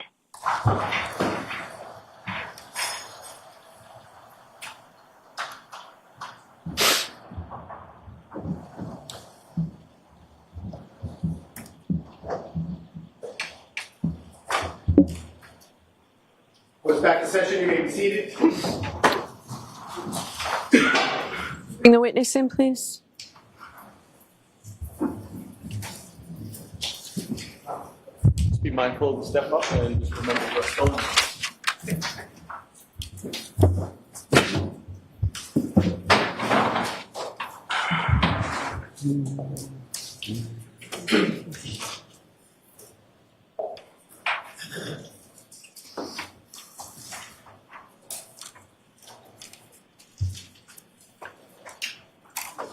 So, jurors, before we begin, Mr. Lally, as you approach the podium there, when I tell you that I strike something from the record, I know I've told you before, that means you're not to consider it, okay? Go ahead, Mr. Lally. Thank you. Good afternoon, sir. Good afternoon, sir. So, with reference to, I believe before we broke, we were talking a bit about Julie Albert and Christopher Albert, correct? Yes. And, how would you describe your relationship, if any, between Julie Albert and Christopher Albert prior to January 29, 2022? Loose acquaintances? People that you knew through your sister, is that correct? Correct. Now, with reference to the occasions that you had said where you may have been at the same place at the same time at a family function or something like that, over what period of time are we talking about, and about how many different instances of that occurred over those years? Like I had mentioned, they had never been to my house. It was either at my sister's home or at my parents' house. Over the course of maybe 10 years, I might have been at the same function half a dozen times. And at those times that you were at the same function a half a dozen times or so, how much interaction would you have with either Christopher Albert or Julie Albert, or even Colin Albert at those functions? Just casual conversation, be cordial, and just typical conversations, you know, hi, how's it going, things of that nature. Now, with reference to these experiences or relationships, or lack thereof, that you had with Christopher and Julie Albert, what, if any, conversations did you have with your supervisors, as far as superior officers within your unit, in regard to this? I explained the connection with my sister to the Albert family. And who did you explain that to? That would be Sergeant Mechanic, Lieutenant Fanning, and Detective Lieutenant Tully. All right, Trooper, I'm going to ask you to keep your voice up, maybe approach the microphone a little closer. And just with respect to those disclosures, what specifically did you tell either Sergeant Mechanic, or Lieutenant Fanning, or Lieutenant Tully? Basically that the Alberts are my sister's friends, that I've been at some functions with them, and the only kind of connection with the Albert family is through my sister. And just when you say the Alberts, as far as who specifically within the Alberts are you talking about that had a friendship with your sister? Julie, Chris, and their son Colin. Now, with regard to the investigation that you were conducting and the interviews that you conducted, what, if any, impact did those relationships have with regard to your interviews of them specifically, or the investigation in total? Zero. Absolutely zero impact on this investigation. Your Honor, may I approach? Yes.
Sir,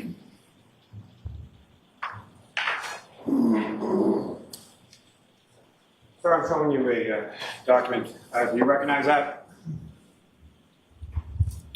Yes. And what do you recognize it to be? It's a text message thread labeled Proctor Friends. Now, over the course of your investigation, over the course of this case, are you aware that there were iCloud data that was obtained from your personal cell phone? Yes. And different text strings from that iCloud data from your personal cell phone, correct? Correct. And with respect to what has just been placed before you, is that an excerpt or a piece from those particular messages? It is. And from the front page of that, can you tell the jury who are sort of the participants in this particular text communication? There's several numbers that aren't identified. The three that are under kind of nicknames me and my buddies have for each other. And generally speaking, just as far as the participants in this text communication, who are these people to you, and how do you know them? How long have you known them? Who are they? The members on this text thread are close friends from junior high, first grade even. So people you've known for years, is that correct? Correct. And do each of them live, or do any of them live within the general area at this time? Some of them do, yes. And so when some of them do, some of them do not, is that correct? Correct. And the ones that do not, how far away do they live? As far as Tennessee. Now, with reference to this, there's an indication as far as the first message sent or last message sent from this particular text chain, correct? I'm sorry, repeat the question, please. Sure. Sort of towards the middle of the first page. Help direct your attention to that area. Is there any indication as far as the first message sent and the last message sent with respect to this text chain? On the first page, yes. And what is indicated as far as the first message and the last message? The first message is, I need to brandish a gun more often. The last is, Chip, name of that BPD cop.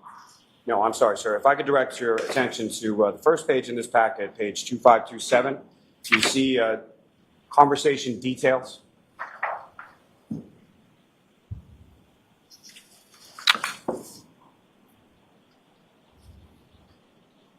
Sorry, may I approach? Yes.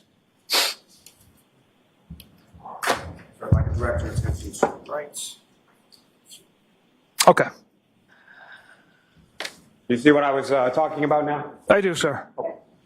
And from that area labeled conversation details, there's a first message sent, date, and time, and a last message sent, date, and time, correct? Yes. Okay. What is the first message sent, date, and time? It's 10/18 of 2021 at 8:48 a.m.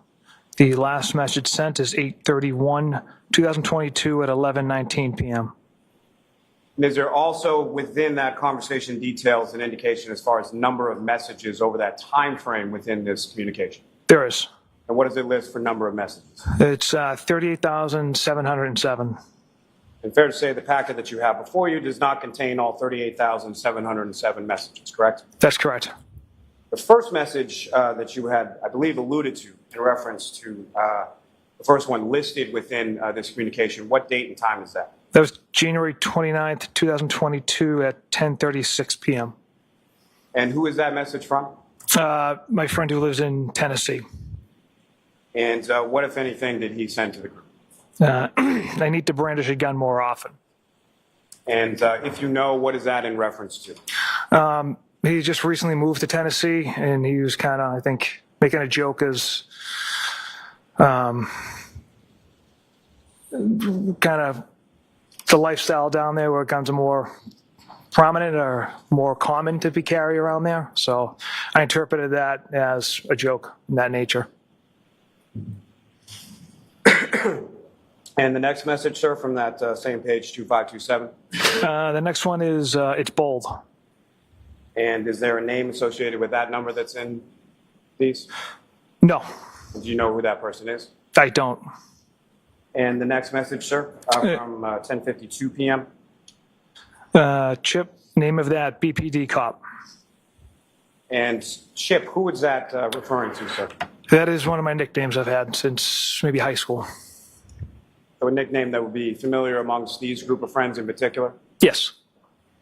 And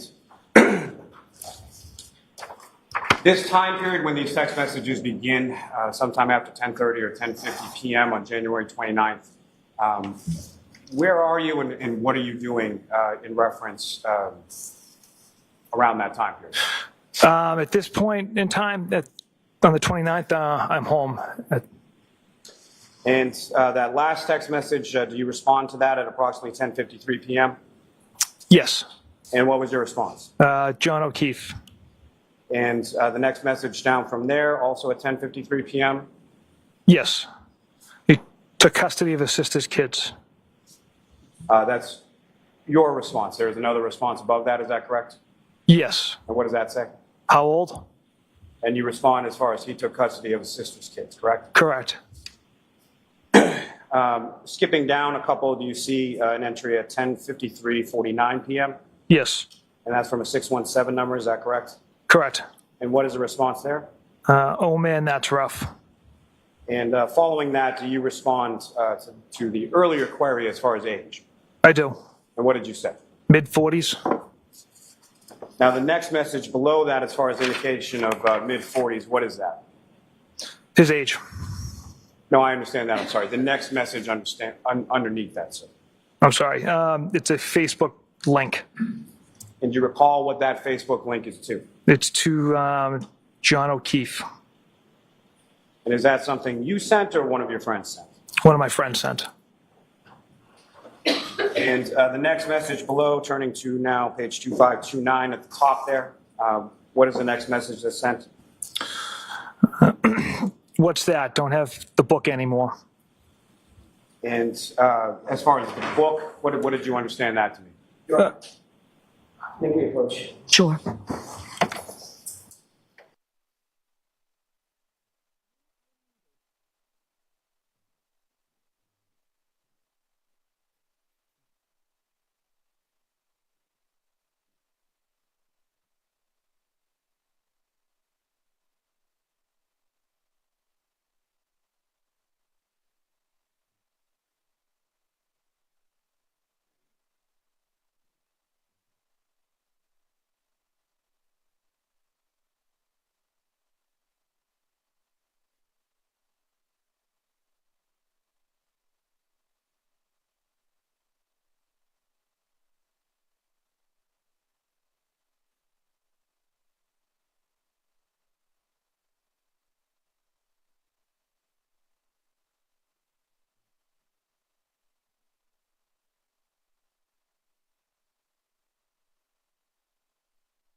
a 10-minute break, okay?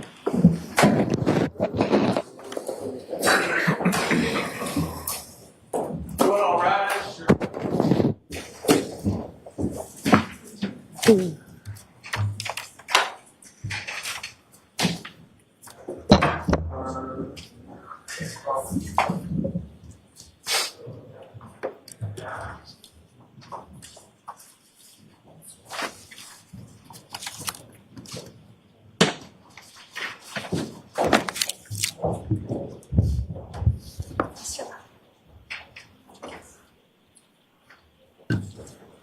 So do you have that copy for me? Take a seat.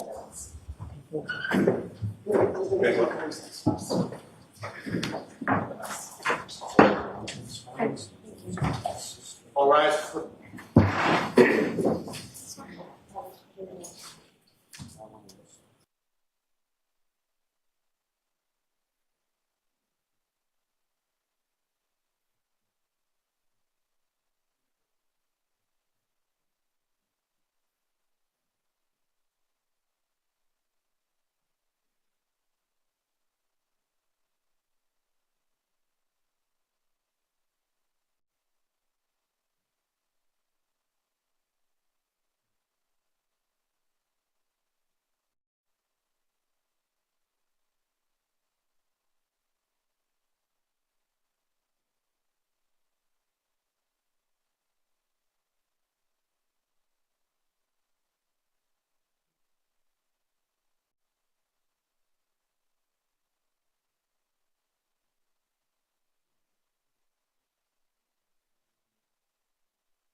Hey there, Karen Reed, trial watchers. This is a Law and Crime legal alert.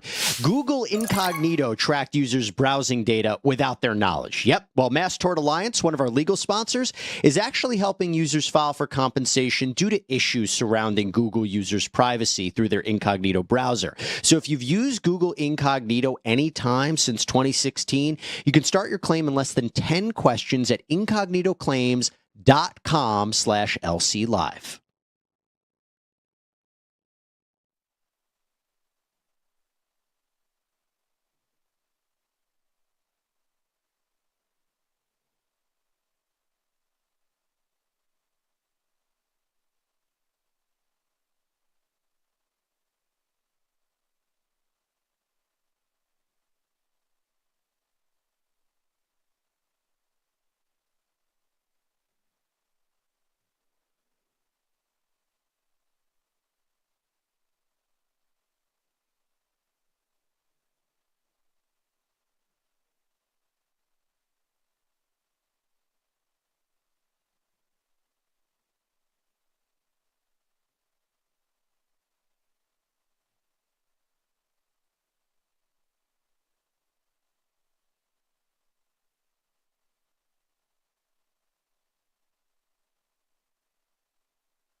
Folks, you may stay adjourned.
You are Get the witness unmuted. back, please.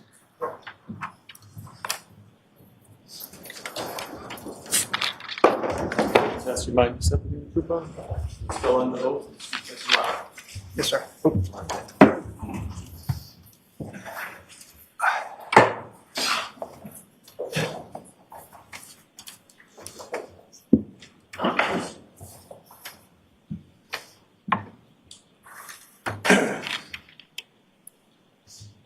Proceed, Your Honor.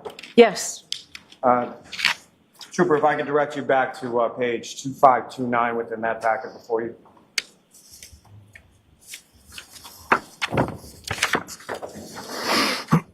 And below that text stating what's that, I don't have the book anymore. You respond, is that correct? Yes. And what is it that you say there? This one is a nightmare. Forget about the kids. That's awful. And sir, if I could direct your attention again within that same packet to 2532.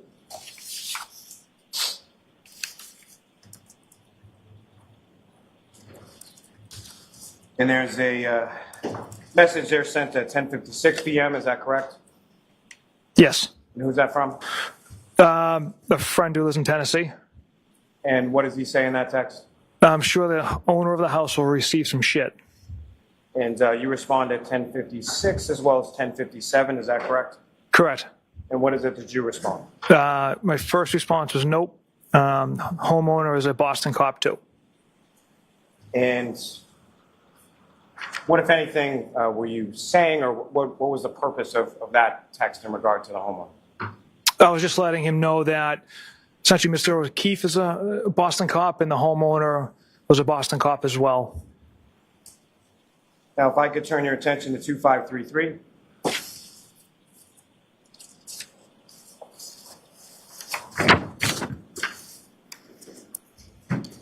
And top of the page, sir, if you could read through that page as far as who's texting and what are they saying? Again, for my friend from Tennessee and myself, I hope not, but I can't see it. I responded with, she waffled him. I looked at his body at the hospital. He was banged up. Now, as far as the next text from a 781 number, what does that say? Did he get beat up?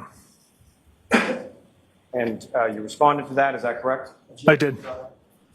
The objection is sustained as to form. What, if any, response did you provide to that? Nope.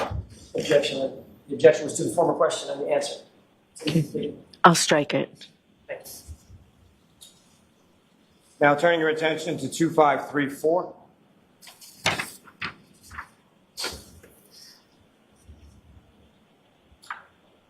And from this page, sir, if you could, again, just read through as far as indicating to the jury who's speaking and what is being said. From the start of the first text, so the owner of the house? Yes. So the owner of the house was a woman cop that beat him? That's what I initially thought after talking to Canton paramedic. Then I saw the guy. And those last two are your responses, is that correct? Yes. Now, the following text messages are from your friends, is that correct? Yes. What do they say? Bear, let's focus. What does she waffle to mean? What's the story? I responded, she hit him with her car. And the she that you're referring to there, who is that? Miss Reed.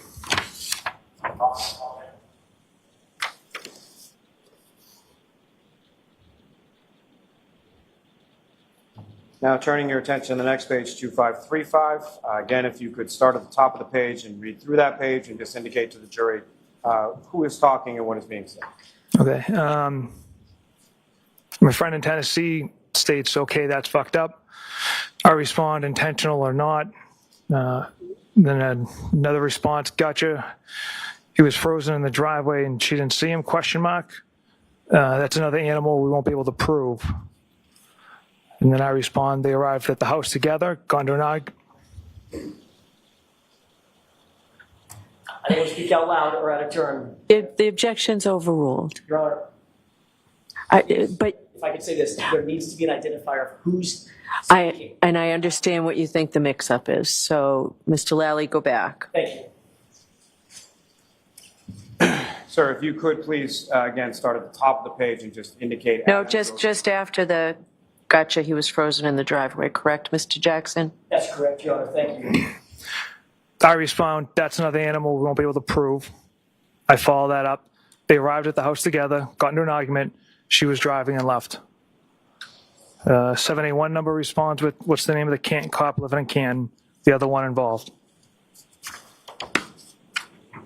And how do you respond to that, sir?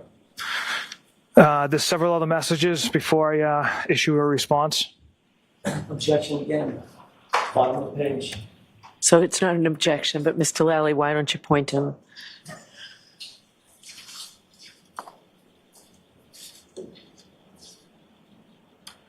So, sir, at the bottom of page 2535, you have a response. Is that correct?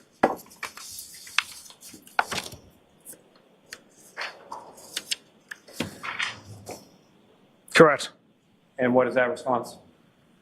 They arrived at the house together, got into an argument. She was driving and left. Objection. So it's going to be a matter you can address on cross. There has to be some accuracy with the reading. So I understand. So, Mr. Lally, why don't you go point for your witness? May I approach, Your Honor? Yes. Mm-hmm.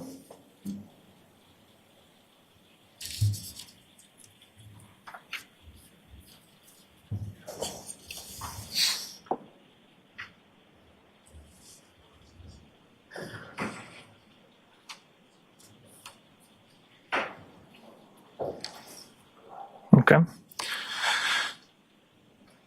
It's a HTML link, whiteout /Proctor iCloud /group chat Feb 2022. So you point out.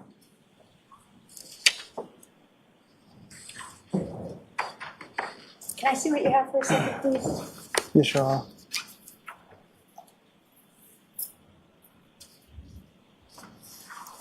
Mr. Lally, it's on there. Why don't you go show your witness? Why don't you just read it, Mr. Lally, and tell us who you attribute it to? Sure. So, sir, what I'm asking you about is the bottom of page 2535,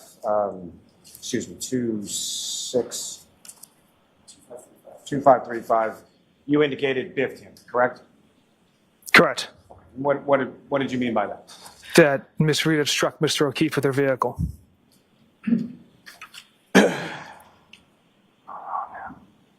Now, sir, if I could direct your attention to page 2537.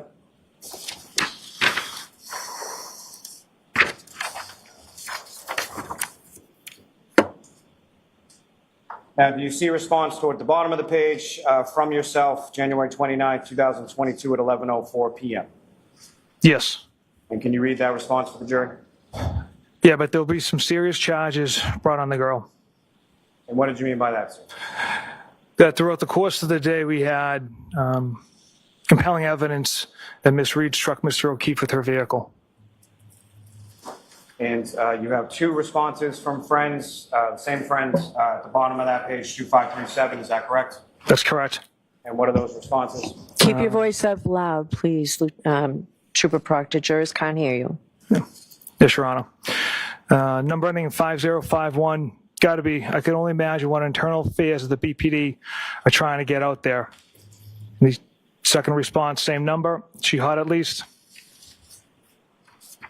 And turning your attention to the next page, 2538, at the top, if you could just read a series of responses from yourself, correct?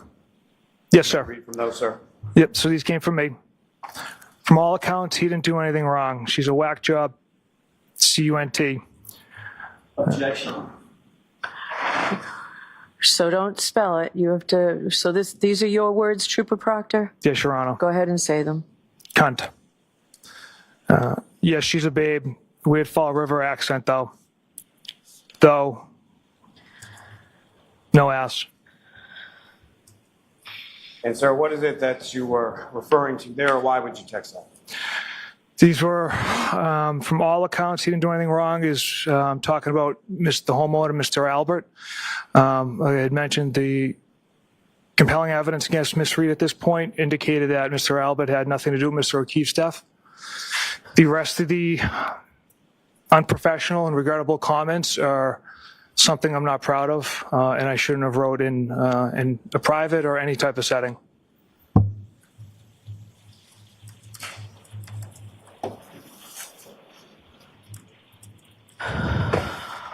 Sir, at some point, if I could turn your attention to page 2540.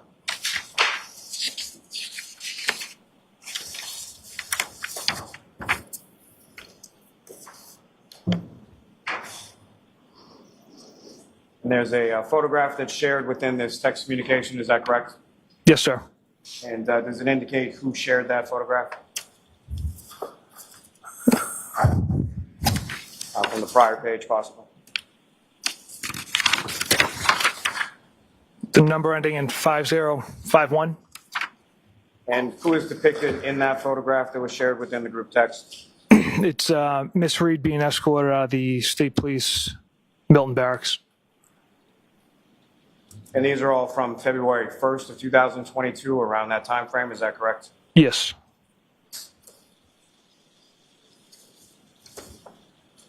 Now, sir, if I could direct you to page 2543.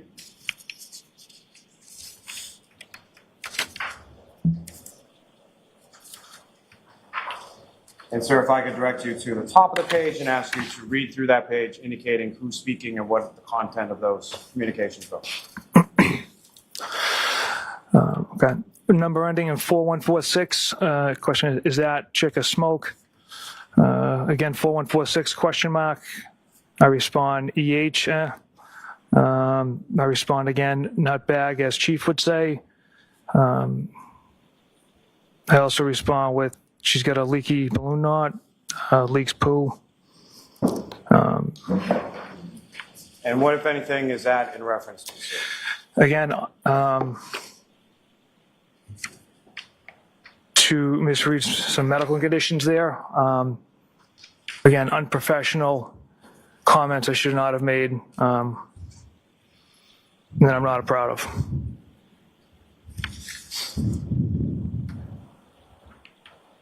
As far as attitudes expressed within these text messages and other text messages, what, if any, impact did that have as far as your investigation was concerned regarding this? These juvenile, unprofessional comments have zero impact on the facts and the evidence and the integrity of this investigation. They said these are unprofessional comments, but they absolutely do not detract from the integrity of the investigation or the facts and evidence of it. Your Honor, may I approach this retrieve? Yes.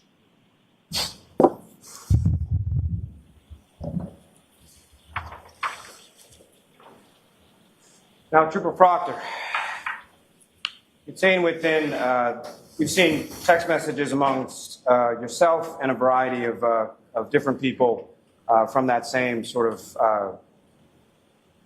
iCloud area of your personal phone, correct? Correct. And among those, are there communications that you had with members of the Kin Police Department? Yes.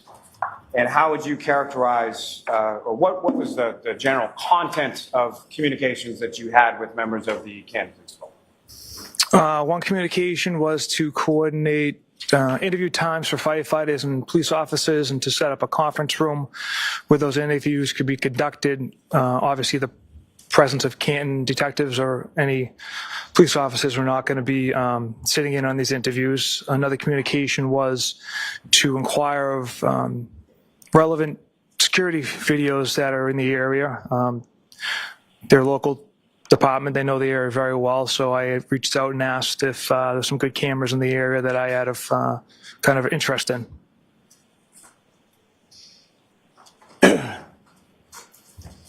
Your Honor, may I approach the witness? Yes.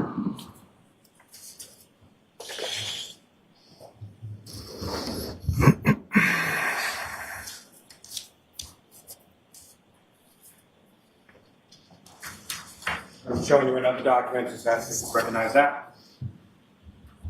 Yes, I do. What do you recognize that to be, sir? Text communications between my sister and I. That's your sister Courtney, is that correct? That's correct. And similar to what I'd asked you about the prior packet, as far as a first message sent date and time, last message sent date and time, what is indicated on this first page? First message sent date time, December 10th, 2021 at 9:33 p.m.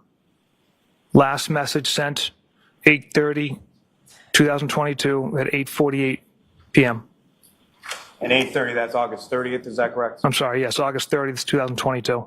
And similarly to the other messages, is there an indication as far as how many number of messages were sent between yourself and your sister over that time period? 2,865. And fair to say that the documents in front of you do not contain 2,865 messages? Correct. Now, just in reference to the first message on page 2662, the first page in this packet, do you see that from December 10th of 2021 at approximately 9:33 p.m.? Yes. And what does that indicate?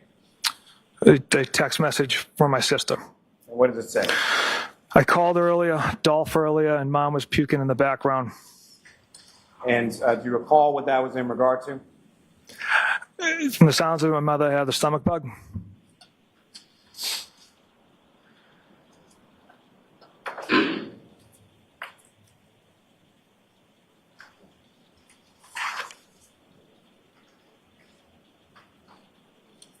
And sir, if I could direct your attention to page 2667.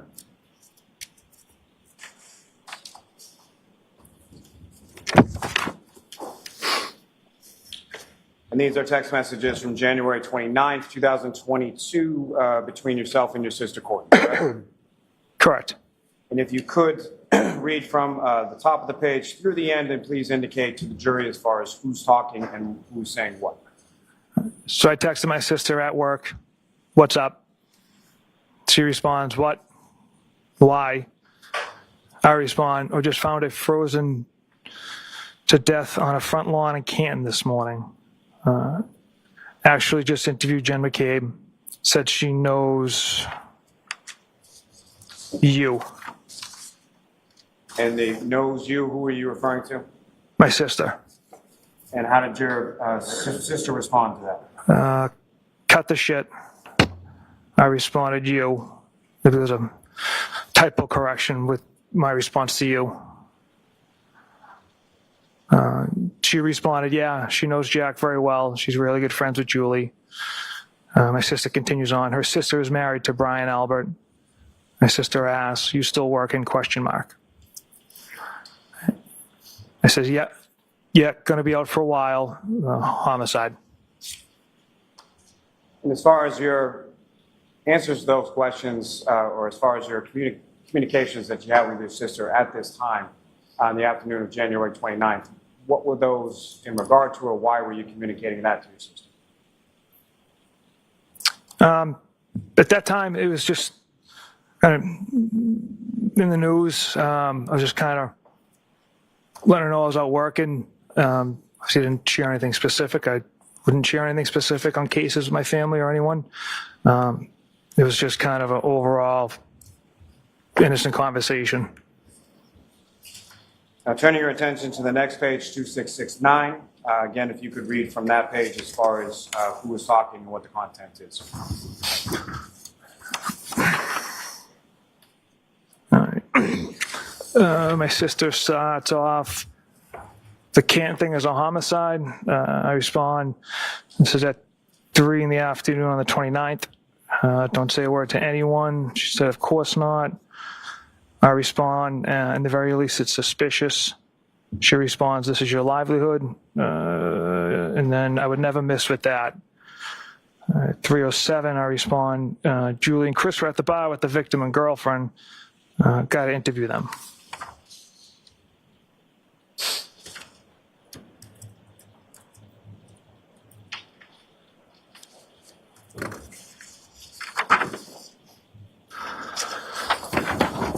I'd like to direct your attention to page 2672.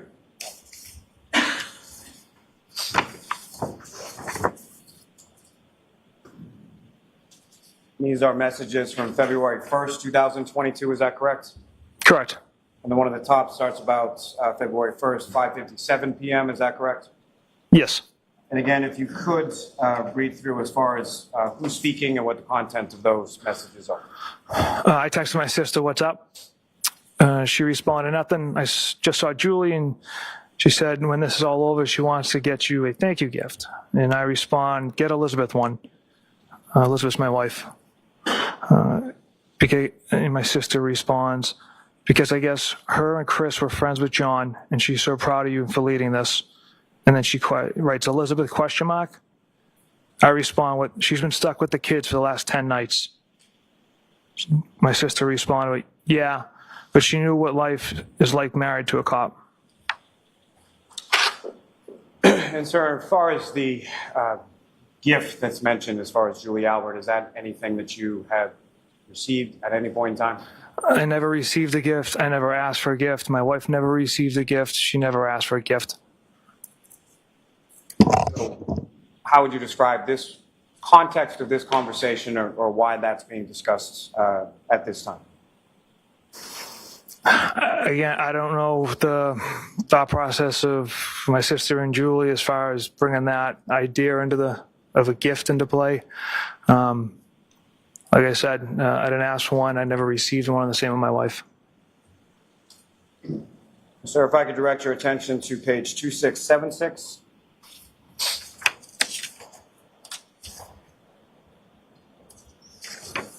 And again, if I could ask you to start at the top of the page and read through and just indicate as far as who is saying, who is speaking and what they're talking.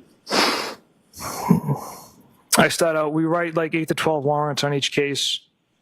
My sister responded, "No, I have no idea what the hell you do or how it works." I responded on the 10th at 7:36 p.m. "I'm starving, but I also just want to go home. Thanks, though." My sister responds, "Yeah, but is dinner going to be waiting?" She responded with, "Ha, ha, ha." And then I responded, "Yep." And then my sister responded with, "Okay, it's fine. Mom and I just don't want to go home." May I approach, Your Honor? Yes.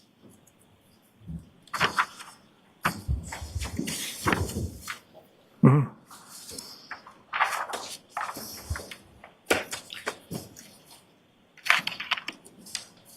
May I approach the witness, Your Honor? Yes.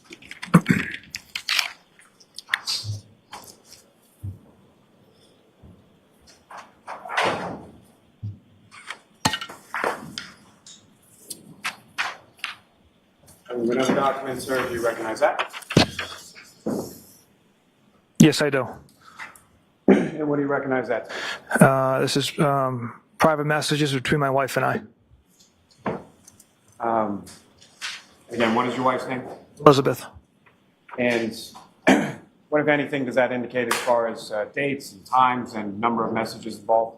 Okay, so the first message sent 5/20/2022 at 6:19 p.m. The last message sent 8/31/2022 at 9:16 p.m. And what, if any, indication does it give as far as number of messages within that text chain? 1,632. And of those 1,162, there's one message that's listed on that, is that correct? Correct. And what is the date and time of that message, and what does it say, and who's speaking? This is me speaking on June 9th, 2022 at 4:56 p.m. I text my wife, "Waiting to lock this whack job up." And what are you referring to in that text, sir? I'm referring to the arrest after Ms. Reed was indicted by the grand jury. And again, as far as the terminology that you use in that text message to your wife, why is that? Again, unprofessional messages I should not have sent. I don't have an explanation other than they're regrettable and it's something I'm not proud of, the language I used. I approach to retrieve, Your Honor. Yes. All right, so Trooper Proctor, the jurors can't hear you. So speak directly into your microphone the way I'm doing, okay? Yes, Your Honor.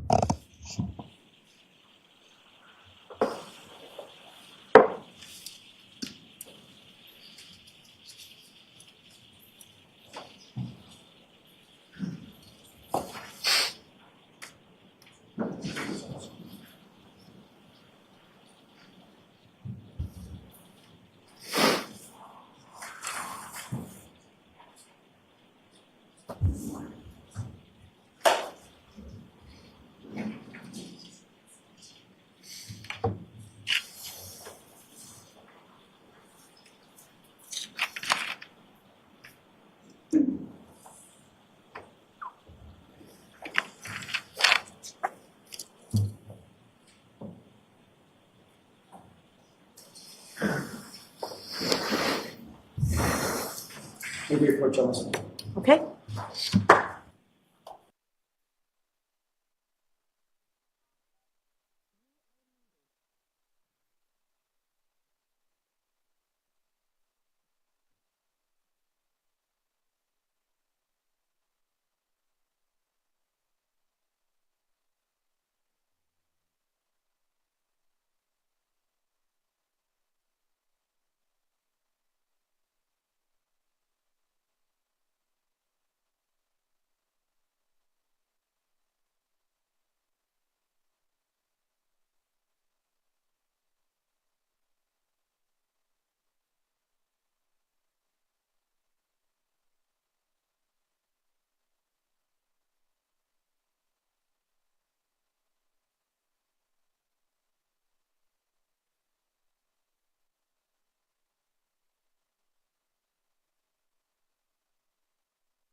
Unmuted.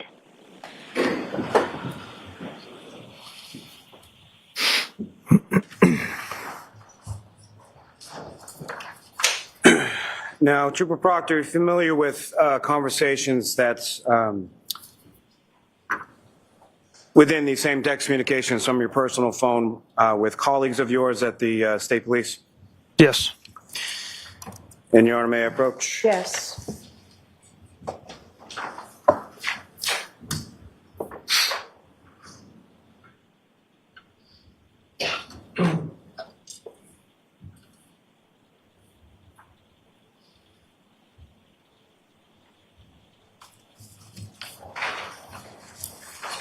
Sir.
May I have a moment with counsel?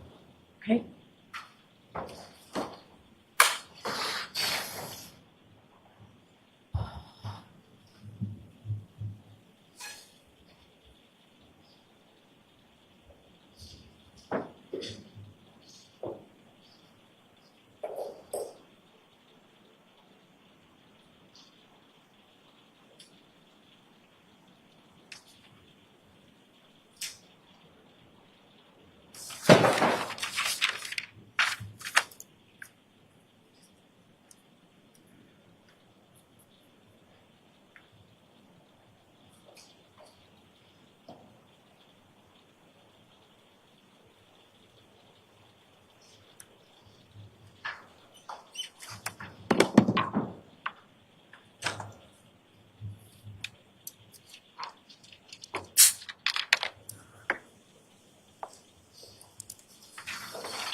Thank you. Your Honor, may I approach the witness? Yes. Showing you another document, sir. Before I get into that, though, if I could turn your attention back to some of the comments on the language used in the January 29th and February 1st or 2nd text communications among your friend group. With reference to that particular time frame and the language that you used, what sort of information had you gathered to that point, and why would you say or use that particular language in your, particularly in your descriptions of the defendant? So this is, 16, 18 hours later, and I conducted multiple interviews. Speak up. Conducted multiple interviews. We knew Mr. O'Keefe never went into Fairview Road. We knew there was one shoe at the scene, one shoe at the hospital. Based off Mr. O'Keefe's injuries, Miss Reed's statements when Sergeant Buchanan and I interviewed her, her broken taillight, the missing taillight, some taillight pieces found at the scene, the compelling evidence pointing directly at Miss Reed that she struck Mr. O'Keefe with her vehicle, led me to make those comments. Whether, like I said, they weren't professional comments, but based on the day's investigation, it was clear that Miss Reed had struck Mr. O'Keefe with her vehicle. Sir, if I could turn your attention to the documents before you, do you recognize those? I do. And as far as the participants in that particular conversation, who are the participants listed there? It's Trooper David DeChico and myself. And Trooper DeChico and yourself both work within the same unit with the state police, is that correct? That's correct. And beyond the professional relationship you have with yourself, between yourself and Trooper DeChico, how would you characterize your relationship, generally speaking? We're buddies, we go off together, hang outside of work, our kids play together, so I'd say, we're friends. Now, within the, again, as far as the first message sent, date and time, and last message sent, date and time within this conversation, if you could describe that for the jury. First message sent, date and time, March 17th, 2022, 11:08 a.m. Last message sent, date and time, August 18th, 2022, 6:08 a.m. And again, the number of messages listed within this text chain? 87. And fair to say the documents before you do not contain 87 text messages, correct? That's correct, sir. Now, just in general terms, if you have an opportunity to just look at the first couple pages there, fair to say those are just sort of jokes that you have going back and forth between yourself and Trooper DeChico, is that fair to say? Yes. Now, if I could turn your attention specifically to page 2632. And these are text messages starting on April 28, 2022 at 10:52 in the morning. Is that correct? I'm sorry, what was the time again, sir? April 28, 2022, 10:52 a.m. Yes, correct. And again, sir, with reference to this page, if you could read the content to the jury and please indicate whom is speaking at each respective times. Okay. I start out without a doubt. He's got diarrhea of the mouth too. Trooper DeChico, rookie move, not going into a meeting with the ME and getting that homicide determination. I respond, Yuri and I had 2 conference calls with her, sent her numerous photos, etc. We laid out the entire case for her. Trooper DeChico responds, not good enough, should have had me or Jeff do it. I respond, if you two did it, she would have made it accidental or natural causes. And can you explain the context of those communications, or what exactly is it that you and Trooper DeChico are talking about in that communication?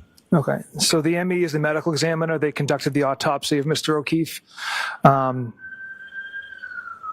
office, it's kind of a little bit of a locker room. Hold on, wait for the ambulance and then speak up. The jurors can't hear you way back where the court officer's standing.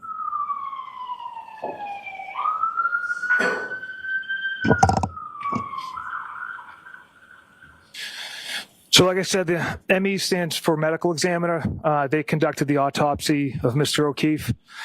I guess I'll address the conference calls Sergeant Buchanan and I had with the medical examiner. The doctor had some questions as to the facts and evidence, kind of what had transpired, which is common. Even if it's a homicide, I've had many calls with the medical examiner's office, even if it's a suicide or overdose, almost I wouldn't say almost, always with a homicide, the doctor wants to know what transpired. Trooper Chico and myself, we kind of like to bust each other's chops, go back and forth. So that's what he meant by saying, rookie move, not going into a meeting with the ME and getting that homicide determination. The original determination came back. Sustained. Next question, Mr. Rowley. Now, as far as attending the autopsy, is that something that typically someone within your office would do, within your unit would do with regard to any sort of death investigation? Yes. And do you know who attended the autopsy of Mr. O'Keefe in this specific case? Trooper Connor Keefe. And so as far as Trooper Chico's reference to you not going in, or Sergeant Mechanic not going in, is that what you believe Trooper Chico was referring to in that message? Objection. Sustained as to the form. You indicated that you and Trooper Chico bust each other's chops. Is that fair to say? Yes. And can you describe a little more, expound upon that as far as the nature of your relationship and sort of the text messages that you exchange in this and any other communications that you have?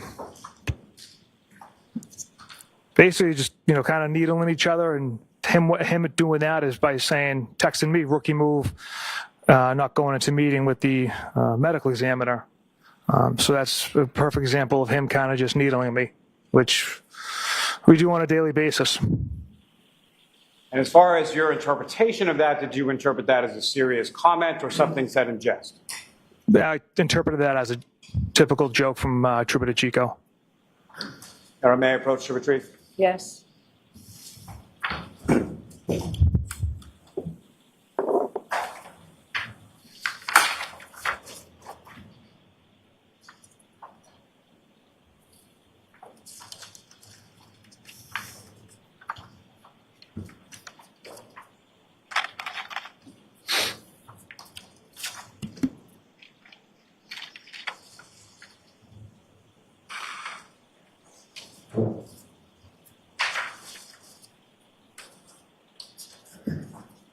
May I approach, Your Honor? Yes.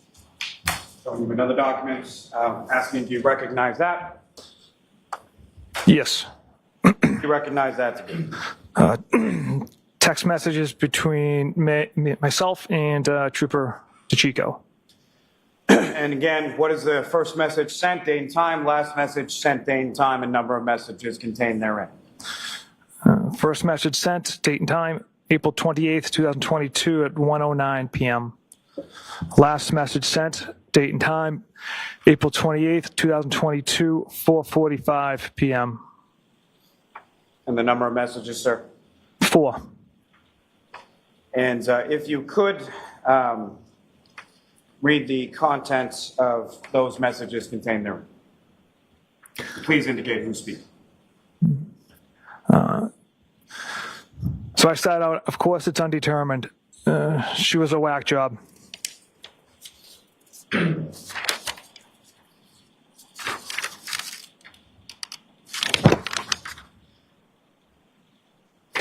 Trooper Chico responds, "Dear God, WTF, what the hell is inconclusive about the whole thing?" And as far as your indication there, as far as she was a whack job, who are you referring to there? Miss Reed.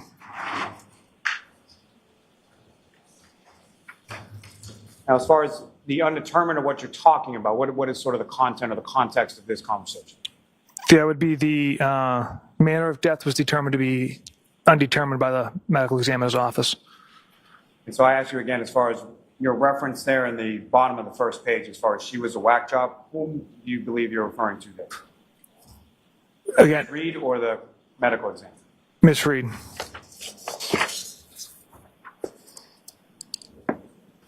May I approach, Your Honor? Yes.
Your Honor, may I take just a second to fill counsel?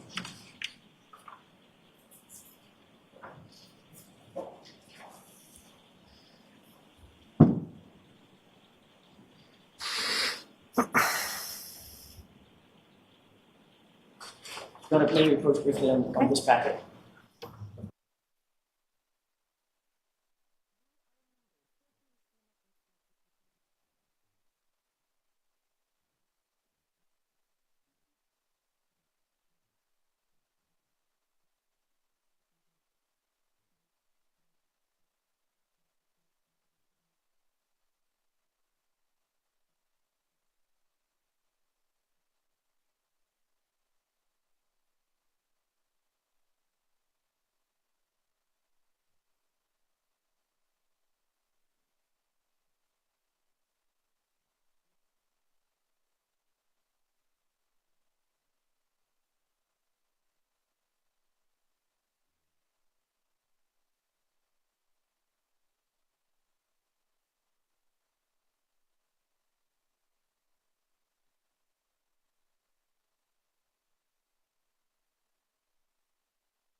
You are unmuted.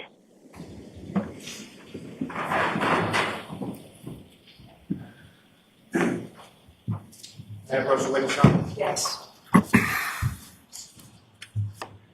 We're handing you another set of documents. View those, look up when you're finished. Do you recognize those, sir? Yes, I do. And what do you recognize those to be? Another text thread between myself, Trooper DeChico, and Trooper Kukowski.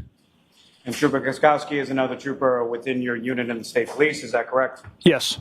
And again, if you could read from the first message sent, date and time, and the last message sent, date and time. First message sent, date and time, 5/24/2022, 9:21 p.m. Last message sent, date and time, 8/24/2022, 4:56 p.m. And as far as the number of messages indicated within this text chain between yourself, Trooper Kukowski, and Trooper DeChico, 494. fair to say the documents before you do not contain 494 text messages, correct? Correct. Just in reference to that first page 2635, first message sent, that's May 24th, 2022, around 9:21 p.m., is that correct? Yes. And that's a message sent from Trooper Kukowski, is that correct? Correct. And what is that? Appears to be a picture of a toy Santa Claus. Now, sir, if I could direct your attention to page 2644.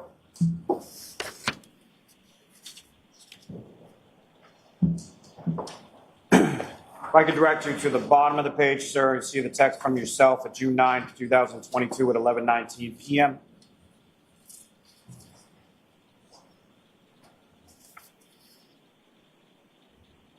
Yes. Very bottom of the page. And Your Honor, may I approach just to point it out? Yes. Yeah, I see it, sir. Okay. If you could read what you wrote on June 9th, 2022, around that time, sir. If you like women who shit themselves. And again, sir, what is it that you're referring to there? Again, a regrettable comment I made about Miss Reed's medical condition. Now, if I could direct you to the following page, 2645.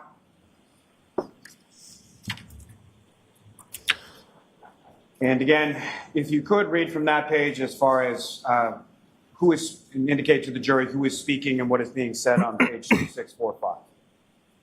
I'm speaking right now. The statement she made tonight at H7 was mental. Thank Christ it was on BWC, which is body worn camera. Trooper Kukowski responds, that's her. Smoke. Trooper Kukowski again, what'd she say? I respond, said the Alberts beat the shit out of O'Keefe, left him for dead, and that's why her taillight was cracked. She's gross. Trooper DeChico, oh, fuck her, bitch.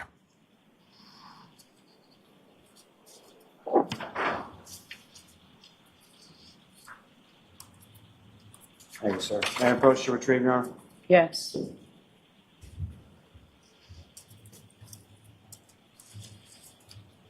Sir, with reference to that last bit as far as June 9th, 2022, what was going on that day in reference to this matter again? Miss Reed was being processed at the Milton Barracks. Thank you.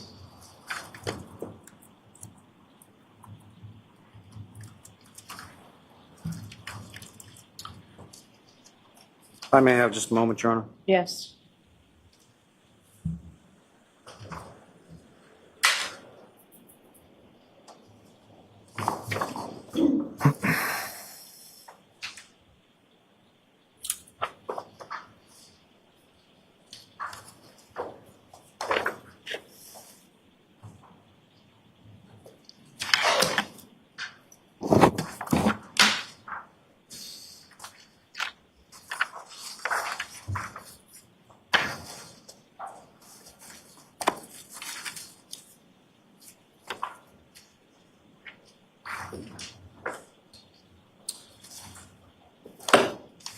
May I approach? Yes. I'm going to give another set of documents. Do you recognize those? I do. What do you recognize those to be? Another text thread with members from my office, troopers. And who are the troopers that are listed within that? Trooper Chris Moore, Trooper Jeff Kukowski, Lieutenant John Fanning, Trooper Dave DeChico, and Sergeant Yuri Buchanan. And what is the first message sent, date and time? That would be 5/26/2022 at 8:19 p.m. Last message sent, date and time, 8/26/2022, 5:36 p.m. And what is listed as far as the number of messages within this chain? 651. And it's fair to say the documents before you do not contain all 651 of those messages within this chain. Is that correct? Correct. Now,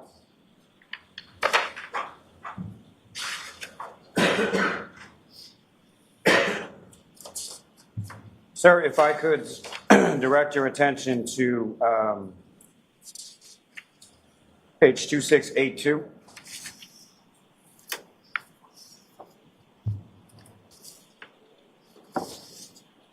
You see a message sent from Trooper DeChico on August 17th, 2022 at 9:42 p.m. Yes. And is that an image contained on the next page, which is 2683? Yes, it is. And what is the image of? That is a picture of Mr. Yannetti, appears to be from quite some time ago. Now, turning your attention to the next page, 2684. And there's a response from you, August 17th, 2022 at 9:44 p.m. Is that correct?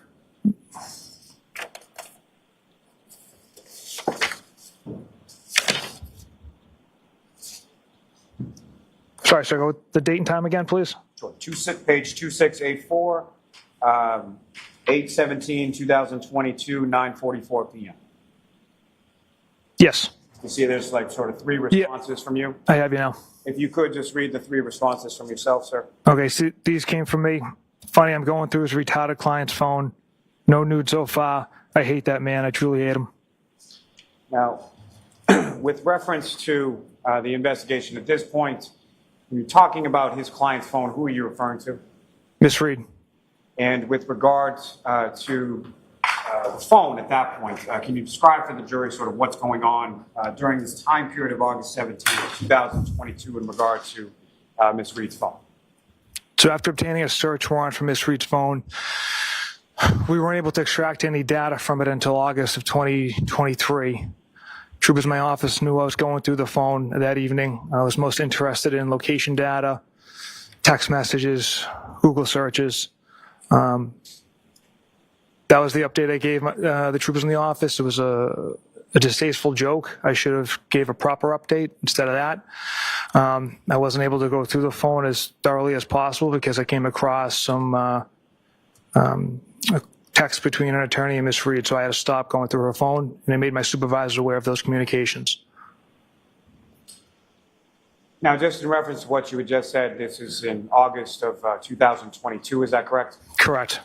So after a search warrant is obtained for the defendant's phone, where did it go? You indicated you gave it to Trooper Garino, and where did it go from there? Trooper Garino essentially hooks it up to a device called Gray Key, where he tries every possible combination passcodes in order to access the data contained in the phone.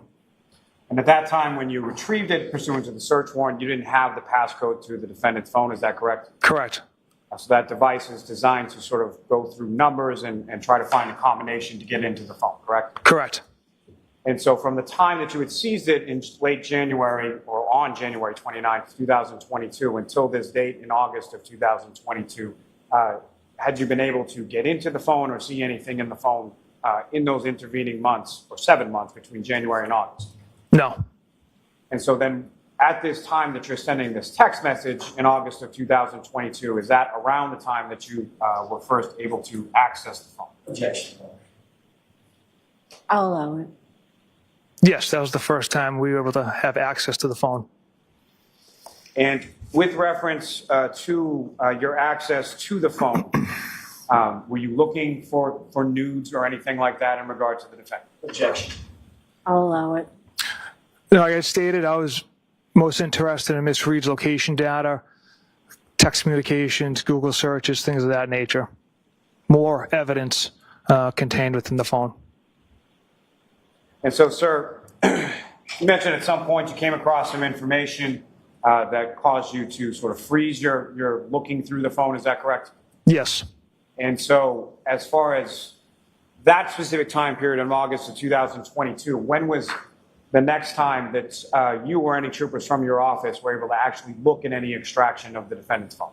So once I came across that text communication that took place on the 29th, between Ms. Reed and an attorney. The phone had to be sent off to what they call a taint team to remove any attorney-client privilege information from the phone, and then it would be returned to us, as well as defense received a copy of that as well. I'm not positive on the time.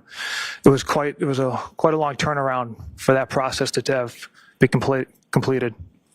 Sometime at least in the spring or summer of 2023. Does that sound about right? That sounds about right. May I approach the retrieve, Your Honor? Yes.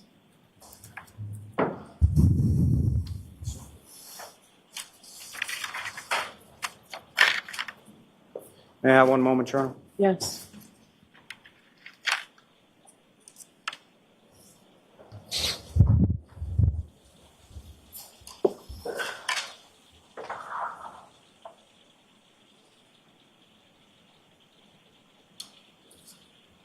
Thank you, sir. I have no further questions, Your Honor. All right, so I'm going to see you at sidebar so I don't interrupt your cross.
You are unmuted. All right, so just before you start then, so we'll finish at 4.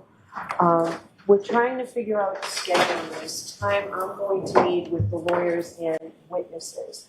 We're trying to work all that out, but as it looks right now, I thought it was going to interfere with another day this week.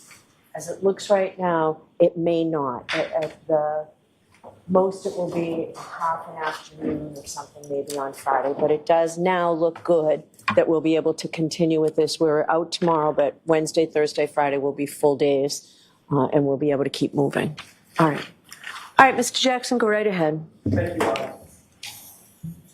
Super Proctor, in the summer of 2022, August 17th specifically, you were sitting at your desk, presumably alone at your office, at about 10 p.m. at night, going through my client's personal cell phone, correct?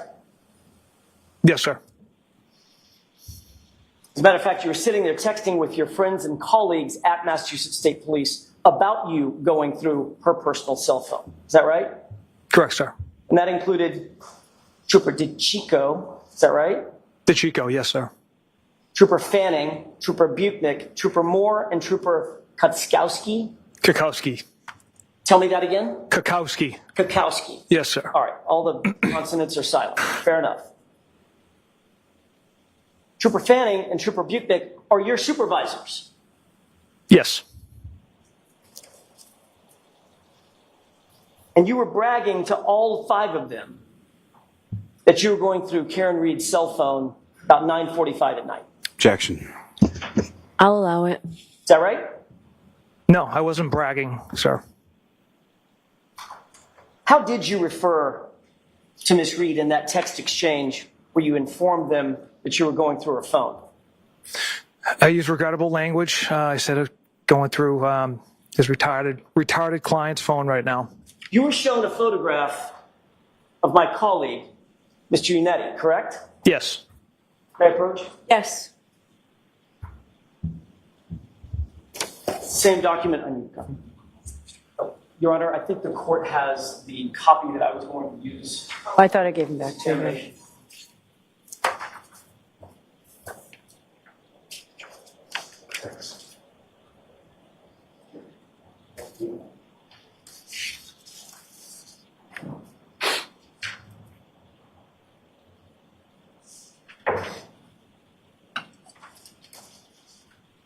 You'd received a photograph.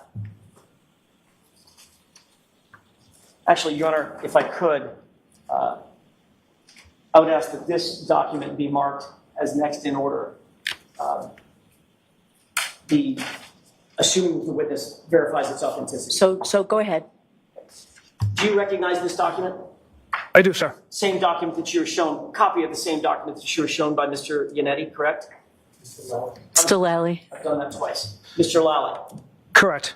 All right. Is that a true and accurate reflection of the text messages that you were exchanging with Chris Moore, Jeff Kakowski, John Fanning, Vito DeChico, and Yuri Buchanan?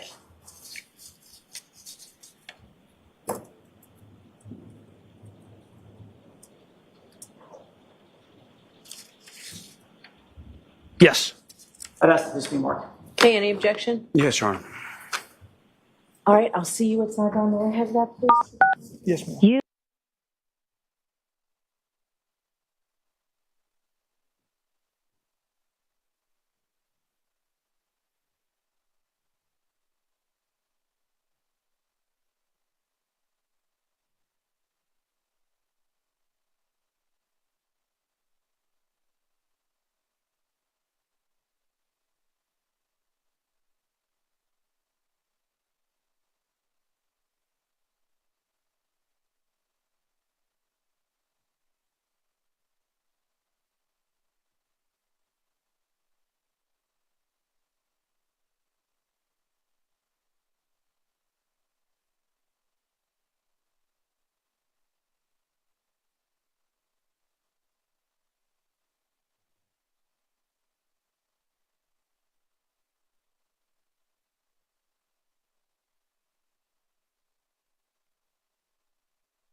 You are unmuted. 567, Your Honor. Okay. And then I would ask you to give it back to the witness, please. Thanks.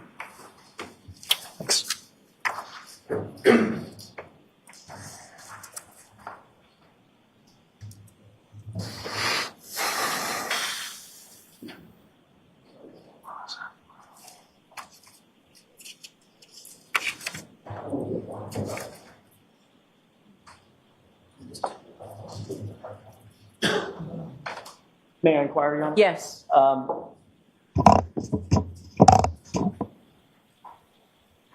Trooper Proctor, Trooper DeChico had sent you a photograph of my colleague, Mr. Yannetti, correct? Yes. Your Honor, because of a technical issue, I'm not going to display on the television. May I display this hard copy briefly? Sure. Thank you. You see that, gentleman? I do, sir. Is that the photograph that you received? Yes. Is that what you referred to on direct examination with Mr. Lally about receiving a photograph from Mr. Yannetti? Correct. And then your response was what? I hate that man. I truly hate that man. Actually, your response was, I'm going through his retarded client's phone right now, correct? Yes, after the picture, sir, yes. Who's the retarded client? I was referring to Miss Reed, again, unprofessional language. I'm asking who you were referring to. Miss I know Reed. You got an explanation. Who was it that you were referring to as retarded? Miss Reed. Karen Reed, the woman sitting to my left. Yes, sir. The subject of your investigation as a professional, correct? Yes, sir. As an unbiased, objective investigator, the person that you were investigating, you referred to your bosses as retarded, correct? Again, poor language on my part. Poor language is one way to put it. Completely offensive is another way to put it, right? Objection. I've got to sustain that, Mr. Jackson. After you referred to my client as retarded, then you decided to make a comment about Mr. Yannetti, her lawyer, correct? Correct. And what did you say about Mr. Yannetti again? I hate that man. I truly hate that man. I hate that man. I truly hate him, correct? Correct. You didn't say I dislike him, disagree with him. You said I hate him, correct? Correct, sir. That's a visceral response to someone who's just doing a job, correct? Objection. Sustained. You can ask it differently. Sure. Let me ask it this way. Were you upset or annoyed or pissed off that Karen Reed had gotten representation, legal representation, to represent her? No, not at all. That's her right.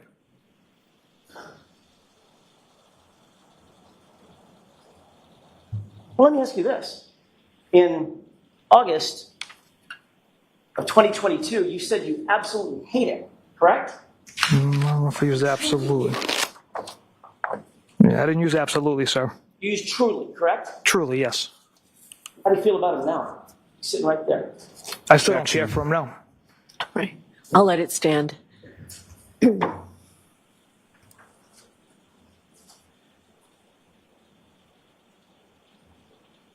What did you tell your colleagues that you were looking for as you sat at almost 10 p.m. at night on a Wednesday night, August 17th, 2022, looking through Karen Reed's phone? I didn't tell them I was looking through anything. They knew I was going through Miss Reed's phone. I provided a inappropriate joke as an update. They knew I was going through location data, text messages, Google searches. But like I had mentioned earlier, I had to stop. Except Trooper Proctor, none of that really professional sounding stuff ended up in your comments to your bosses, did it? Again, it was a poor joke. Is that yes or no? Did not know. It did not. No, As a sir. matter of fact, what did you write after you talked about going through the, quote, retarded client's phone? Objection. I'll allow it. No nudes so far. No nudes so far, correct? Correct. And you said that to your bosses. Yes, sir. You were looking for naked photographs of Miss Reed on a Wednesday night as you sat in your office at 9:44 p.m., correct? No, not correct. Let me ask you a question. Have you ever looked for naked photos of a male suspect that you were investigating? I don't look for naked photos on anyone's phones. But you said you were looking for nudes of Miss Reed. Like I had said, Mr. Jackson, it was an inappropriate joke. Sir, this is a citizen. She's a woman. You were supposed to be objectively investigating. Does your text message to your colleagues at Massachusetts State Police reflect an objective investigation of a citizen? Objection. You can get part of that question and ask it again. Do you believe that your text messages were reflective of an objective investigator? Objection. I'll allow that. Do you believe that, Trooper Proctor? I believe poor jokes have, in unprofessional language, have no bearing on the integrity and the facts and physical evidence of this case. It's not that they don't have any bearing on the facts and integrity. It's that they have no place in a professional investigation because it shows bias, right? Objection. So I have to sustain that as asked. Go ahead and ask it differently, Mr. Jackson. You weren't so much as objectively investigating Karen Reed as objectifying her, correct? Objection. I'll allow that. Isn't that right? Rephrase the question, please. You weren't so much as objectively investigating her as objectifying her in those moments, correct? Again, Mr. Jackson, it was a poor choice of words and a joke that I should not have texted out, but from the start of the investigation, we didn't know what we had. And your, Trooper Proctor, your point in saying no nudes so far to your colleagues in Massachusetts State Police was to suggest that you were looking for nudes and you'd update them when you found them, correct? Incorrect. Well, let me ask you a question. Did you find any nudes of Again, Karen Reed? I didn't go through the photos, sir. Did you find any nudes of Karen Reed? I didn't go through the photos, sir. You weren't successful in your quest. I came across text messages from Miss Reed to another attorney on January 29th, so I had to stop looking through her phone. So you got sidetracked before you could get to the naked pictures of Miss Reed. Is that what you're saying? Sustained.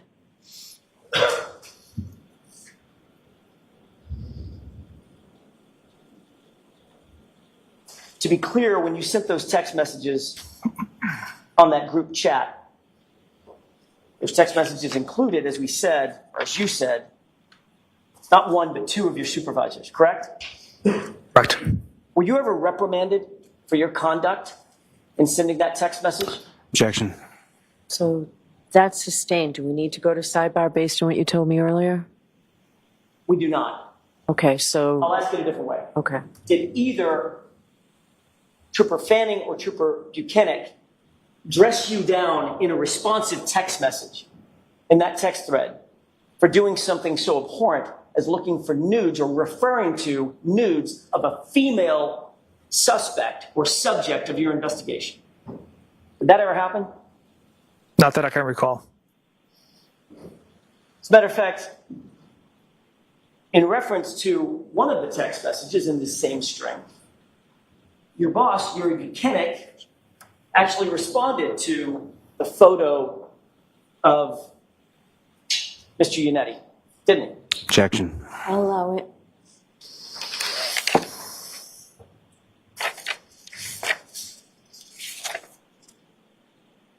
He did, sir. After you received the photo, that's when you said, I'm, quote, funny, I'm going through his retarded client's phone. Is that right? Objection. I'll allow this, but not too many more. Sure. Is that correct? It's on the top of page Yes, sir. 685. That's correct. And Yuri Buchanan liked that comment. Funny, I'm going through his retarded client's phone.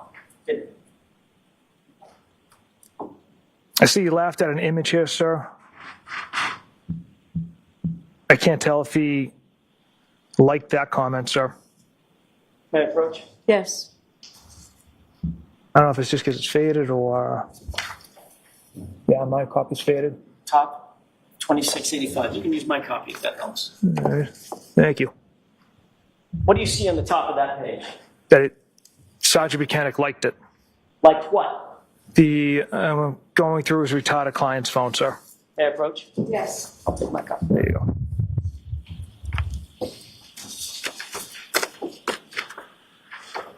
So your supervisors at Massachusetts State Police not only didn't ride you for making comments like this, he encouraged it. Objection. Sustained. Trooper Proctor, this is your direct chain of command. Is that right? You're a Buchanan? Yes, sir. Did you believe that your conduct was a misuse of your authority and power as you were going through her phone in August of 2022? Objection. I'll allow it. No, I had a warrant signed by a district clerk, Stoughton district clerk, to go through Miss Reed's phone. I don't think it was an abuse of power. I had every right to go through that phone. Did the warrant say anything about looking for news of my client? Objection. Did it No, say anything about that? No, Your Honor. Okay, next question. So that would be an abuse of the power that was given to you by the court, correct? Objection. Sustained.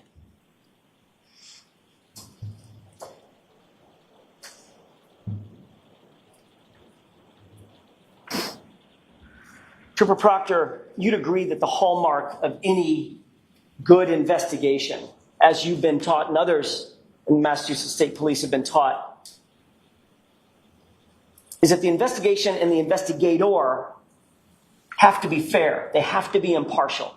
Would you agree with that? Yes, sir. Meaning that the investigation has to be free of conflicts, right?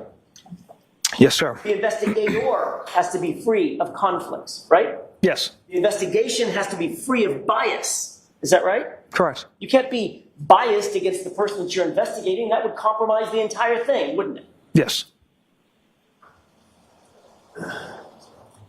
Basically, you follow the evidence. You're supposed to follow the evidence wherever it takes you, right? Correct. Good or bad, top to bottom, just follow the evidence and report it back. That's how an investigation is supposed to be run, isn't it? Yes, sir. And these are things that you learn early on at Massachusetts State Police Academy and then in your detective training. Isn't that right? It is. Literally, it's part of an oath that you took at the academy that you will, quote, faithfully and impartially discharge and perform all of the duties incumbent on you as a Massachusetts State Police trooper, right? Yes, sir. You swore that oath. I did. When you start an investigation, everybody in that investigation should be treated exactly the same. Don't you believe that's true? Correct. Everybody, have you ever heard the phrase, everybody's a suspect until they're not? Right? Objection. Sustained. It's especially important early in an investigation, before all of the facts are known, that the investigator is not compromised by bias, prejudice, right? Correct. Most important early in the investigation, because that's when the most things are up in the air. There's the cloud, the fog of not knowing exactly what the truth is, right? Objection. Sustained. In other words, Trooper Proctor, you don't get to pick a suspect and then try to find evidence to support your choice, right? Correct. But in this case, it's exactly what you did, isn't it? Absolutely not. All right, Mr. Jackson, why don't we end for today? This is as good a place as any. Thank you. Okay. All right. All right, so folks, we're off tomorrow. Those same 3 cautions, please do not discuss this case with anyone. Don't do any independent research or investigation into this case. If you happen to see, hear, read anything about the case, please disregard it and let us know. We'll see you Wednesday morning. So Wednesday, Thursday, Friday, right now, it's anticipated will be full days of testimony shortly. Okay. Thank you. Okay. All right. Jury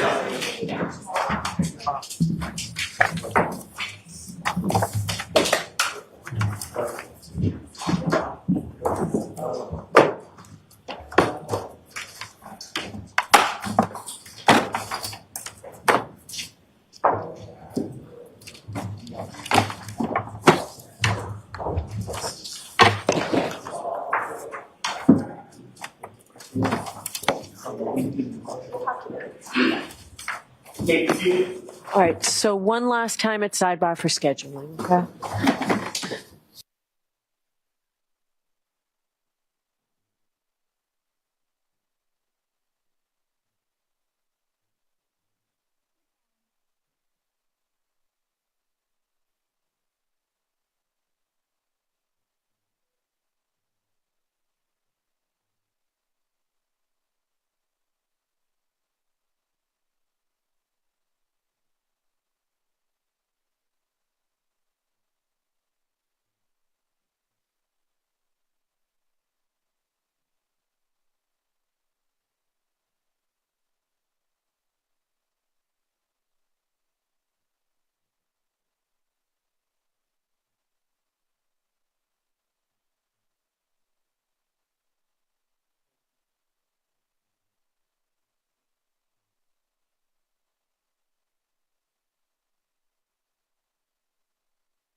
All right, thank you very much. All rise for the court, please.